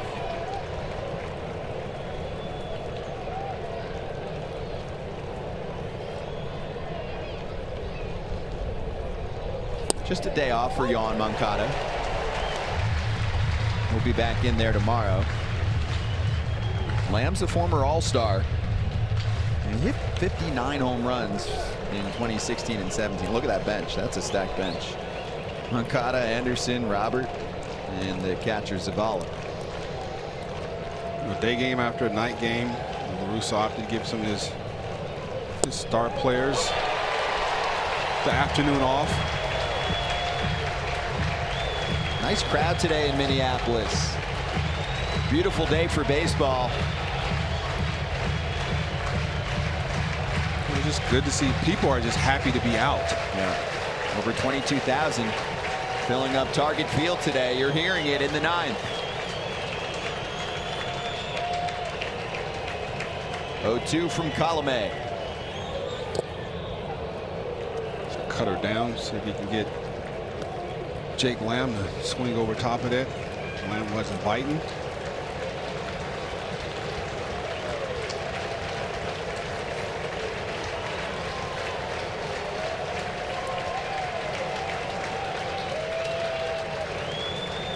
He can backdoor this cutter.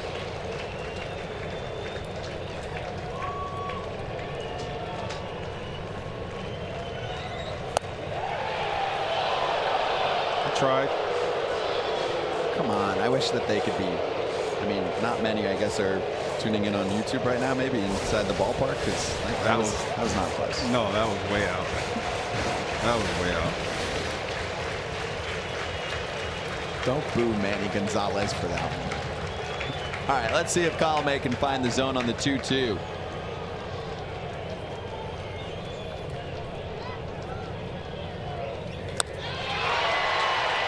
It's a foul ball.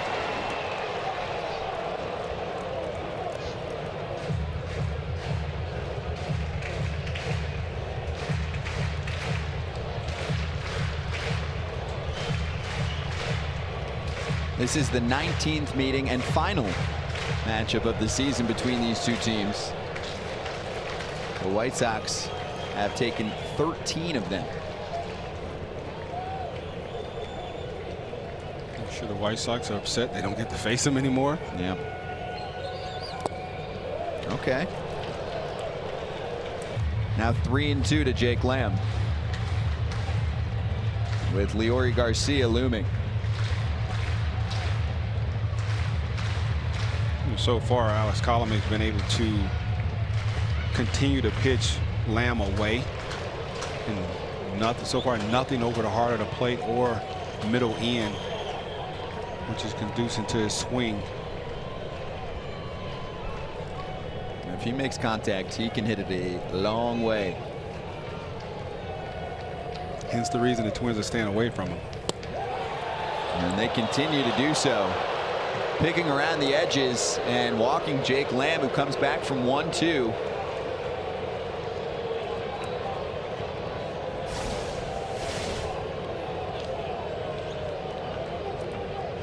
Not a strike, but you know, I think the difference, he did walk that guy, but early in the year he probably wouldn't have walked him. He probably would have missed with something over the plate and got hurt by it. So his command is a lot better. I mean, he did walk the guy, but we're talking about his ability to stay away from the nitro zone of the hitter in a spot like that.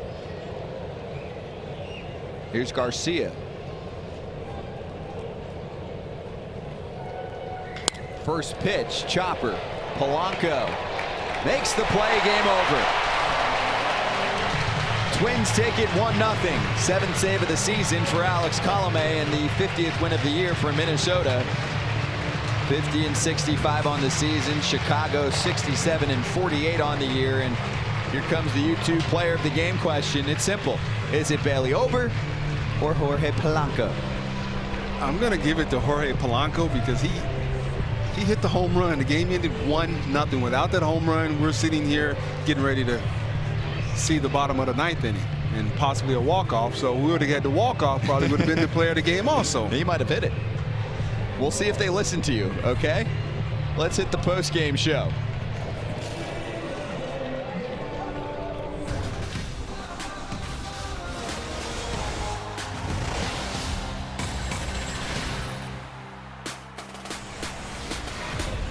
The post-game show is presented by YouTube Shorts. Scott Braun, LaTroy Hawkins, and Lauren Gardner will be joining us soon as the Twins pull off a W and a series victory. They take 2 out of 3 from the White Sox during the week. Chicago is going to move on to Iowa. Yes, first ever Major League game played in Iowa. Field of Dreams game tomorrow. But maybe they were looking ahead a bit. Also, they were missing some pretty big bats from the lineup today. Well, yeah, they were. But, you know, you got to give the Twins credit. They went out there, they pitched. Not much offense from neither team. It's just Jorge Polanco was able to hit a home run, to give his team 1 run, and it happened to be enough to win the game today. Just a well-pitched game for those guys, for the Twins, but it was a lot of fun, a fun game to call, and I enjoyed it. I liked watching the pitching, listening to you go over not only what the starters were able to put together, both of them were excellent, even though it was somewhat limited work for Reynaldo Lopez as he's getting stretched out again, but Bailey Ober was special, and then the bullpens from both sides really showing up big here on a Wednesday afternoon. You're right, and most of the good teams, the White Sox, have an incredible bullpen, incredible rotation. You had 1 bad pitch, Polanco hit the ball out of the ballpark. They can live with that. They didn't give up a crooked number. They went out there, they threw the ball over the plate. They made them put the ball in play. The Twins as well. They played a lot better the last 10 days, I would say. And a lot of that is because of the way they've thrown the ball over the plate, and that's including the starters and their relievers. Here's your pick for the YouTube player of the game. We'll give you the poll results in just a bit, but joining us right now live on YouTube, it is Jorge Polanco with the home run and later the triple. Jorge, congrats on the W. And first off, let's go through that home run for you, because we caught some sound as Miguel Sano was mic'd up today. You guys were having a conversation, and he said, hey, what's the plan? And you're like, up the middle, hit the ball hard, and that's what you did next at bat. Yeah, that's right. Like you said, we were talking. Most of the conversation were we got to get on top of the ball. So I say, yeah, let's get on top of the ball and let's go to the middle. You know, Jorge, we talk about how you're healthy now, and when your ankle wasn't healthy, you wasn't able to do some of the things offensively or defensively that you were doing back in 2019 when you're an all-star. How are you feeling now? I'm feeling great. You know, like you say, I'm feeling healthy. It's been difficult moment for me the last year, but now that I'm healthy, I feel more comfortable. I feel like I can get 100%. I feel really good. Statcast powered by Google Cloud. We're showing the home run along the opposite field into the bullpen. It went 416 feet. Would you say that's the biggest reason why you've really turned it up, Jorge, since the month of July? Is it just that you feel better than you have in the past couple seasons, or was there any other tweaks that were made lately? I just feel better. You know, I feel more healthy, like I said, and it just feel good to be healthy. You know, and give everything we got every day. What about that triple that you hit just a few moments ago? I thought it was leaving the yard. You thought it was leaving the yard. We all watched it together. It just missed. And we all wish, what, that the tall wall in right field was maybe 5 feet shorter? I wish, but yeah, I thought it was a homer, you know. But as soon as I realized it wasn't and hit the wall, I just started running hard. Yep. StatCast powered by Google Cloud. There it is, Jorge. And that would have left the yard in 7 other ballparks. Oh, wow. And we're showing it now. You end up with a triple. You'll take it. You pick up the W. And now you also pick up a trophy. There it is, the YouTube Player of the Game. How does it feel? You feel great. YouTube Player of the Game. I watch a lot of YouTube, so it's good. Yeah, family's going to love that. So you'll get the trophy. It'll have your name engraved in it, and obviously the YouTube button right there at the top of the trophy. But you pick it up there. Nice click. I love it. Congratulations on winning that award. And also, what has it meant to you to be, as I called during the home run, really the rock of the offense this year? I know Nelson Cruz has been a big part of this organization for the last few seasons, but he does move on to the Tampa Bay Rays for now. So you're the guy that players are turning to as the steady force, one of the veteran presences. I feel good, you know. I tryna get everybody together. I tryna have a good chemistry. I tryna build a good team with everybody here. And we're just trying to move forward, you know, and I'm trying to win every day. Polanco, you've made huge strides at second base after playing shortstop for a few years in the major leagues. How has that transition been for you? It's been good. As soon as I have told I'm gonna move to second, I just started working on it. You know, I went to spring training and did my best to get comfortable. It was quick. I feel really good playing second base. That's good. You have to promise me that I'm going to be able to take a picture with you and that trophy, okay? I promise you that. All right. He's an all-star. He's got the trophy. And, hey, it was you up against Bailey Ober, and I think it's only fair that we give some credit to what the pitching was like today. The bullpen was lights out. But let's start with the big rookie on the mound, and I mean big. He's tall, Bailey Ober, and he uses his size. What has he looked like on the mound lately? And I'm sure you're glad you don't have to face him, right? Yeah. I mean, he looks really good, and today was special for him. He threw the ball really good. He commanded his pitcher. He didn't miss. I think this was one of his best outings. It's probably nice too to play behind him because he works pretty quickly. Yes, it is. It is. Yeah, he picks up the pace, and we appreciate it. Jorge, thank you so much for joining us. Congratulations on the W, YouTube Player of the Game. You've got an All-Star award in your on your resume, Silver Slugger, the whole deal. So, Jorge, thanks again for joining us. We appreciate it. Good luck the rest of the season. We'll talk to you soon, okay? Thank you, guys, very much. Thanks, Polo. Thank you. Jorge Polanco really winning by a landslide. 73% of the poll. No, it's not close. I love it. Bailey Ober's a rookie, so he's building up his reputation. He was great, too. He did a great job, but, you know, as many zeros as he threw up today, still doesn't get anywhere without Polo hitting that home run. And that was a huge, huge home run. It was the only run of the day, and it's the only run that the Twins needed, and it was supplied by Jorge Polanco's home run to left center field. Especially when the over-under was 10, 9.5, right? I mean, you had Lance Lynn scratched from this game for Chicago. That wasn't the problem, though, just the bats didn't get going for the White Sox. And I think that the offense, the numbers for Chicago can be deceiving this year. The offense is probably not ranked in terms of runs scored as high as you would imagine when you look at the lineup. Same thing with the home runs, but you really just have to look at the sample size lately. Like, maybe you should just focus on the second half of the season, and then even more so in the past week or two, because suddenly Eloy Jimenez is back. Luis Robert just came back for this team. Yasmani Grandal's been missing for a while. He'll be back soon. So when you pack it all together and the stars are in place for Chicago, there aren't many weaknesses because the identity of this team has really shifted over to run prevention.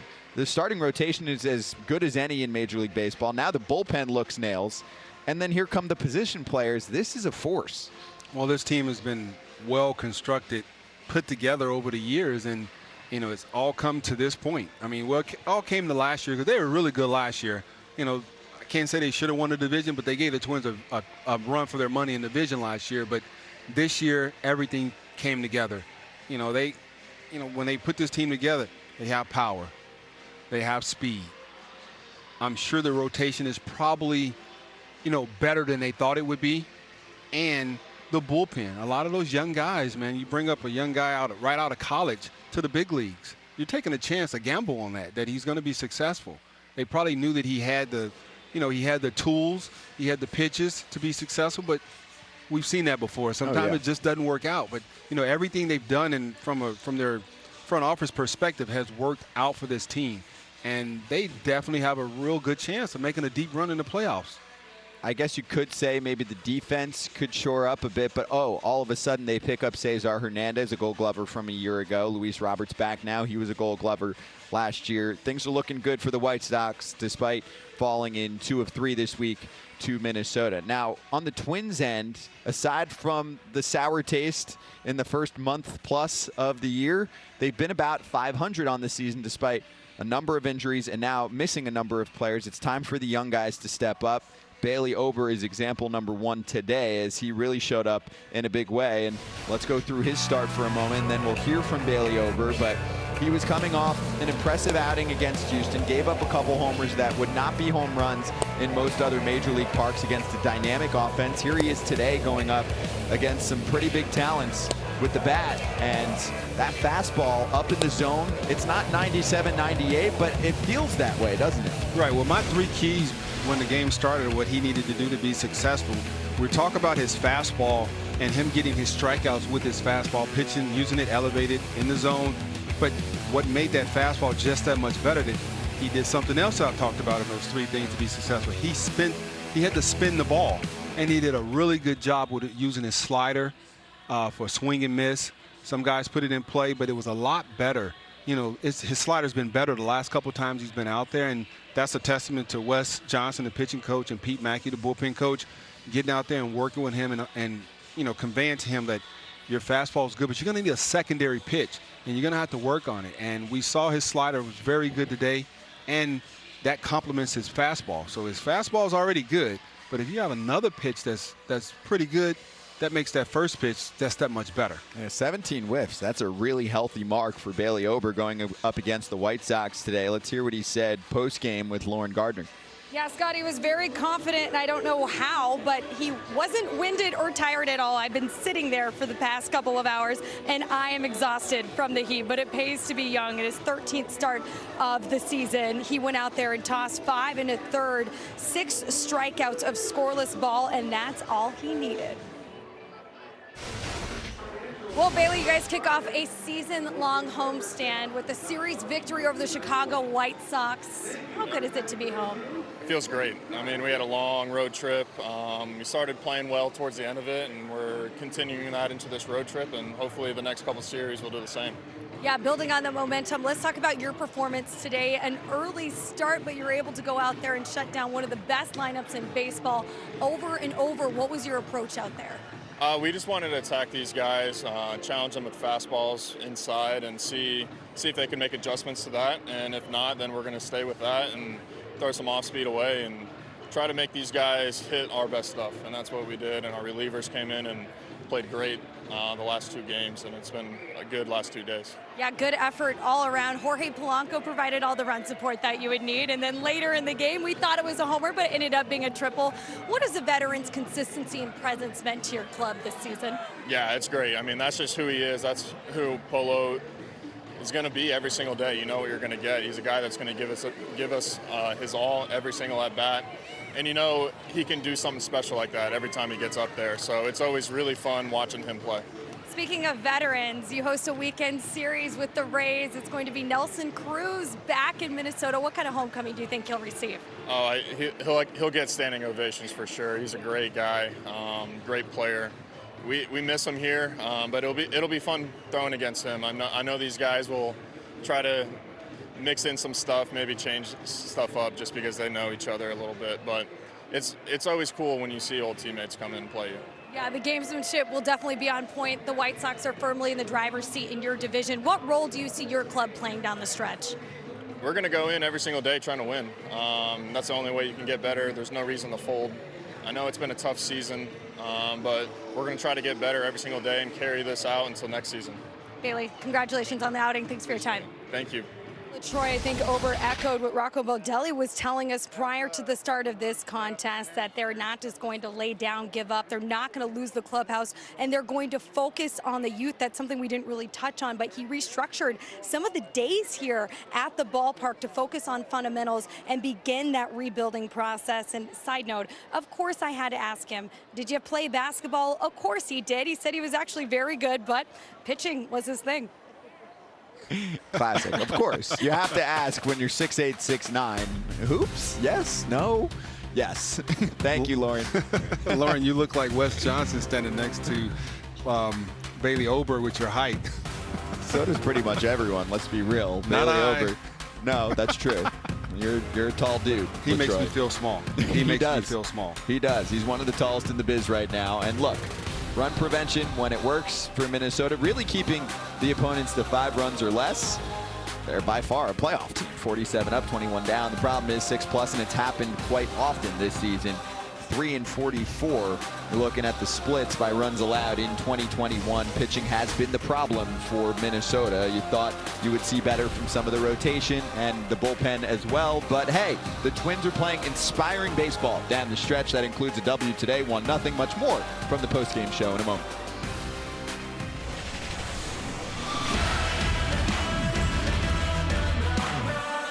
He just smokes it. Forget about it. Oh, my goodness. Great baseball right there. And that one's going to go. That ball was crushed. And this is going to do it. Oh, my. Strike 3. That was a great play. I talked about his fielding skills. That was remarkable.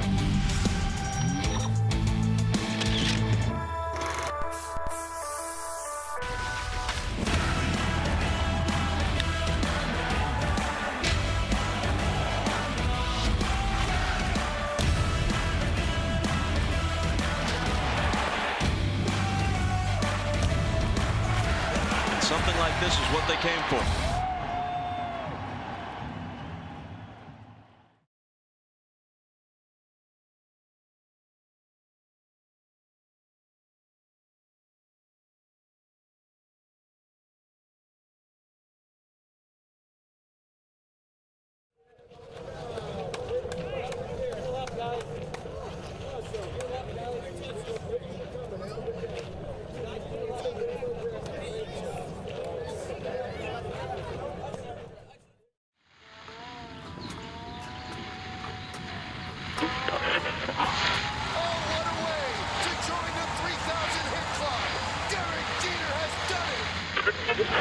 Nick hits one to deep right center field. This ball is gone, and the White Sox win it 7-6. From the cornfields of Iowa, the Field of Dreams plays host to the Yankees and the White Sox.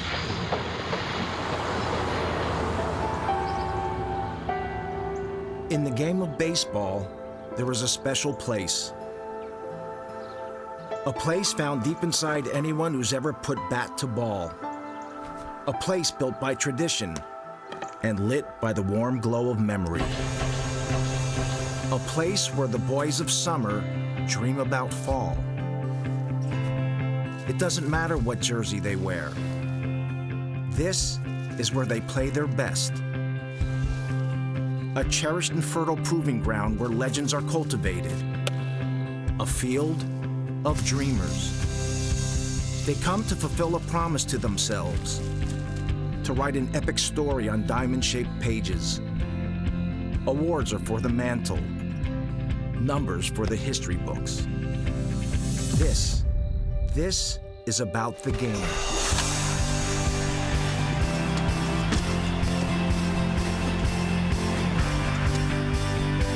Every generation has their chance to rewrite the mythology, to add the present to our pastime, to succumb to the eternal rhythms of 6-4-3. It's as pure as the smile on a face and as powerful as history in the making. And no matter where the game has taken them, they still long to come back. They have built it, and now we have come. It isn't heaven, but it's pretty darn close.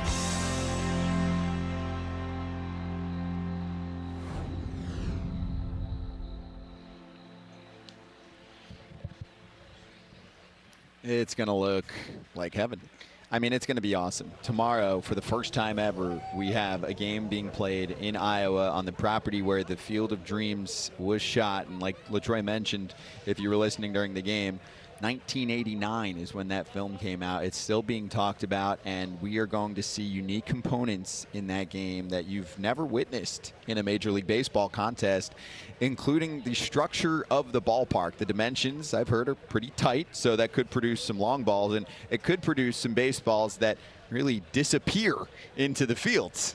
I'm looking forward to it. I don't watch many games other than Twins games. Sure. But I'm definitely going to tune in because, like you said, that movie, Field of Dreams, it has stood the test of time.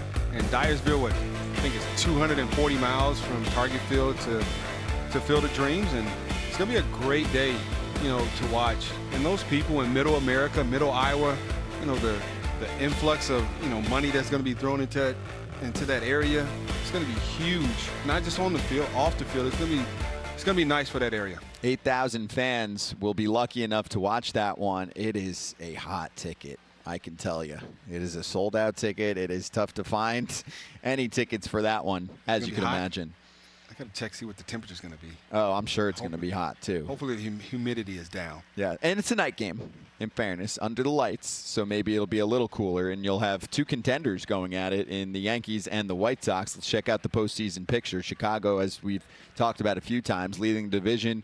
It's a 10-game lead at the moment as they fall to Minnesota today, but you also have a Yankee team that's hungry right now, and they are fighting for a division to an extent. I mean, they're 7 games back with competitive teams in front of them, but they're 2 games away from a wild card seat, and it's their rival, the Boston Red Sox, who they meet up with early next week, by the way. But the Yankees match up against Chicago for one tomorrow. Then they'll have an off day to give them a break and some travel to get back to Chicago to play 2 more, Saturday and Sunday, against the White Sox. The Yankees will play the Angels on Monday and then the Red Sox in a series next week. So, I mean, you've got 2 big teams, too. I would say 2 of the bigger teams. I mean, when you look at how big Eloy Jimenez is and Luis Robert and Jose Abreu, and then, I mean, the Yankees with the Judge and Stanton and Rizzo currently on the IL. Joey Gallo joins that team as well. That's why, I mean, it is going to be, I keep using the word, aesthetically pleasing. I mean, you're looking at big dudes showing up at the ballpark, bigger dudes than the ones that we saw in the movie, I will say, too, who appeared back from the shadows, put it that way. Well, there's going to be some star power there. Yeah. You got guys like Tim Anderson, Abreu, Stanton, Judge. Torres, I think, is on the Torres is on the IL. Yep. He hurt his thumb. But Lance Lynn will be starting. He's a big boy on the mound, and he's I would say, Cy Young front runner at this point with the ERA just a few ticks over 2, and he was supposed to go today. What happened was Carlos Rodon has been scratched, some shoulder soreness really, and they're hoping he's back after the couple weeks on the injured list. But they decided to push Lance Lynn to tomorrow. And the reason given to us, there were a few. I mean, one was, hey, the bullpen's rested. Let's move Lance when maybe the bullpen will have more work, which happened today. They definitely received some bullpen work. But also, I mean, think about it. This is a once-in-a-lifetime game. You've got your veteran Cy Young frontrunner on the mound. You're in a division that you've got pretty much in hand at the moment. So it makes sense that if you don't have Carlos Rodon going, you go to one of your other top guns in Lance Lynn tomorrow. Yeah, for me, when we were talking to Luis, I took from that, you know what, why waste Lance Lynn on Minnesota? No offense. We can push, no offense, but we can push him back a day and have him start against a team that's possibly in the playoff hunt. And when you start beating those type of teams, that's when you really have a good team and you can make a deep run in the playoffs. It's okay when you're beating up on the teams that are, below 500. And I think everybody in the Central Division besides the White Sox are below 500. I think the Indians may be 1 game under. But, you start beating some of those teams that are top of the other divisions who are in a playoff race, that's when your team is up for the challenge each and every day. That's a great call because that matters. About 3/4 of the wins this season for the White Sox have come against sub-500 baseball teams. It's not necessarily your fault. I get that. Not at all. You're taking on teams in a division that's one of the weaker ones in Major League Baseball. But right, they're about to go through a gauntlet. Yes. Which starts with the Yankees. It includes games against what? The Red Sox, the Blue Jays. There are some big-time matchups Red Sox, coming Blue up. Jays, Yankees, Oakland after that Yankees series. So the White Sox have a true test coming up over the next couple weeks, and Lance Lynn will start that off tomorrow night. They fall 1-0. They lose this series. The Twins take 2 out of 3. Grab a jersey and come on back. We had a period there that he was really swinging the bat really well. And it seemed like every at bat I was saying, he heard it. He heard it. He heard it. And all of a sudden he hit a home run one day. I'm watching him go around first base. And it just came out. A blast off the bat of the Big Hurt. And from there on, that was it. Three-run shot by the Big Hurt. Home run, Big Hurt. It has become one of the great nicknames in baseball's history. How's that for the Big Hurt? Big Hurt can lay it on you. You don't realize how big he is until you stand next to him. Then all of a sudden you realize this guy's a monster. He was just, it's just unbelievable. And then what was funny too was one day he came out to, to batting practice at our place, and he had an aluminum bat. And it was a joke. He was hitting balls over the concourse and off the back wall back in there. It's supposed to be 600 feet. Here comes the Big Hurt. That's gone. Way back. You can put it on the board. Yes!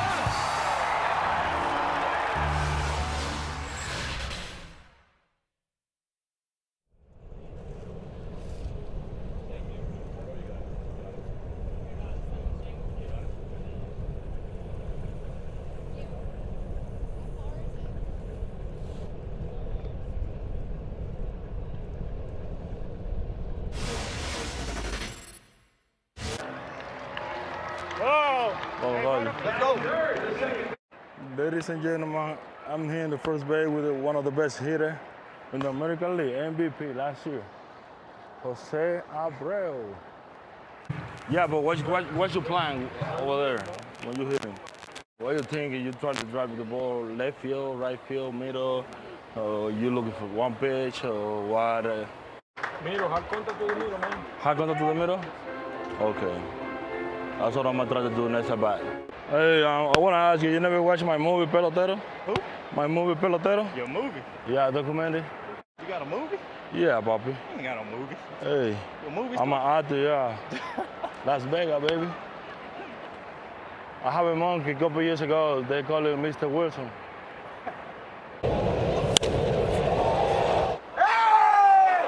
Get out, get out, get out, get out. Vamos de lo mío ahí. Te lo dije. The best hitter, Polo. You the best, Papa. I tell you. What a hitter. Opposite field? Opposite way? 21. Wow, Jorge Polanco. He's showing the power.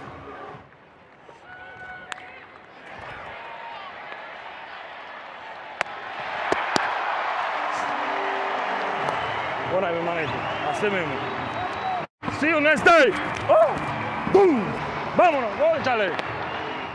Swing one. 1-0. Game Chicago White Sox. Thank you, ladies and gentlemen. The world service today. Our boy MVP.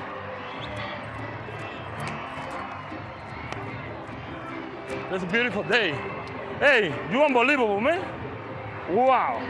No, you're the man, Miguel Sano. The MLB Game of the Week live on YouTube. Postgame show presented by YouTube Shorts. Watch and create videos on YouTube. Try Shorts in the YouTube app on your phone. Miguel Sano is a future, not analyst, play-by-play. He can call a game. He knows the stats. He's making the calls. Game over. He's telling you everything you need to know about the contest. We could have just mic'd him up live the whole game, and he could have wrote it. He knew he was mic'd up. He was fantastic. Thank you so much, Miguel. We appreciate your time with the microphone today as he narrated this thing to perfection. Yeah, it was great content. I enjoyed it. I mean, You know, I just love to hear, you know, hear and see the strides he's made with his English. Like, he did it all in English, not very much Spanish, and he was so comfortable, and he gave us exactly what we wanted and what we needed today, and he made the broadcast. Pure gold. And Play Loud is a great show on YouTube where you can hear more of the mic'd up content. And now we'll give you the highlights from this one, a 1-0 W for Miguel Sano's Minnesota Twins. Bailey Ober, the rookie, making his 13th career start. He's been better since the month of July, a 4.99 on the season. Payoff pitch from Ober, swing and a miss. There's 94, pretty much down the pipe, but it has a bit of a different feel, some extra life to it. That's pretty good stuff from Bailey Ober. A 1-2-3 first, and this is Reynaldo Lopez, who finds out he's going to be the man on the mound instead of Lance Lynn today. There was a transactional move as well. There's the strikeout on 3 pitches. Going with the changeup again. Lopez picks up 2 quick outs. There's 94 up. It's lofted, shallow right, backing up Hernandez, and he's got it. Now, this changeup for me is probably the biggest separator. And Collins strikes out. 3rd K of the day for Bailey Ober. See if they can get some swing and misses like he had the first 2 fastballs. Got him. Fishing for some high cheese. Looks a lot livelier than that. And a really good changeup. That should be playable. Andrelton Simmons has it. And then the heads up to fire it back into the infield so that Lamb cannot move to second. Wow. Big chase upstairs. Bailey Ober picking up another punch out. 6 on the day. He strands 2 runners here in the 5th. Other way, and that's going to drop. And Jimenez does keep it in front of him. It's a 2-out single for Trevor Larney. That missed. Base on balls for Simmons. Check back to second. It sails away, and both runners will move up. Throw with a slider. It worked. Garrett Crochet picks up 2 strikeouts in the 4th, 2 more in the 5th with a little pressure. First pitch swinging Polanco. It's going a long way. Engel gives it a look. Forget about it. Jorge Polanco muscles up, and the Twins are on the board first. Number 21 on the season. He is the rock of the offense. It's true, but would it hold? 2 outs. Eloy Jimenez, who's been one of the most powerful hitters over the past week and change. Not enough. Juan Minaya excited about it. Luis Arraez almost got in a fight with Eloy Jimenez. What? How did I miss that? Nah, they love each other. Polanco almost made it a 2-home run performance on the day. He thought he had it. I thought he had it. But the wall said, no, I have it. You get a triple, and you'll like it. He was stranded there, though. Just a 1-0 game heading into the 9th. As you can see, Kimbrel handling Luis Arraez. There's Engel. So 9th inning action. Alex Colomé looking to pick up saves on consecutive days. And this is number 7 on the season for him. Garcia bounces out. You heard all of the pomp and circumstance from Miguel Sano after the game once he caught the final out. It's a 1-0 victory for Minnesota on an afternoon affair before the White Sox head to Iowa. So the Twins pick up win number 50 on the season. The White Sox are 19 games above the 500 mark, and they've put together really a strong season. They keep getting stronger as a ball club, and that's really the story for the White Sox down the stretch. I mean, there's a few notes here. I mean, first off, when you have such a comfortable division lead, how do you maintain your competitiveness? Well, it's easy when you look at the schedule. They're going up against big opponents. And then also work in some of the players that haven't been part of the mix for most of the season, like Jimenez and Robert. You want them to play. You want them to stay healthy, and you want to be fully intact for October baseball. Right. So, you know, a lot of times teams do go wrong when it's time to get ready for the playoffs, and they start to rest their guys just a little too early. And I've seen it before where guys get not stale, but they're not playing as well because they took some time off or took too many days off. But for La Russa, he has a real good pulse on his team. He understands, like, today was just one of those rare days where Anderson didn't play and then Makata didn't play, a couple other guys. This was just this game. It won't happen like that too many more times during the rest of the course of the season. But he understands how much rest guys need.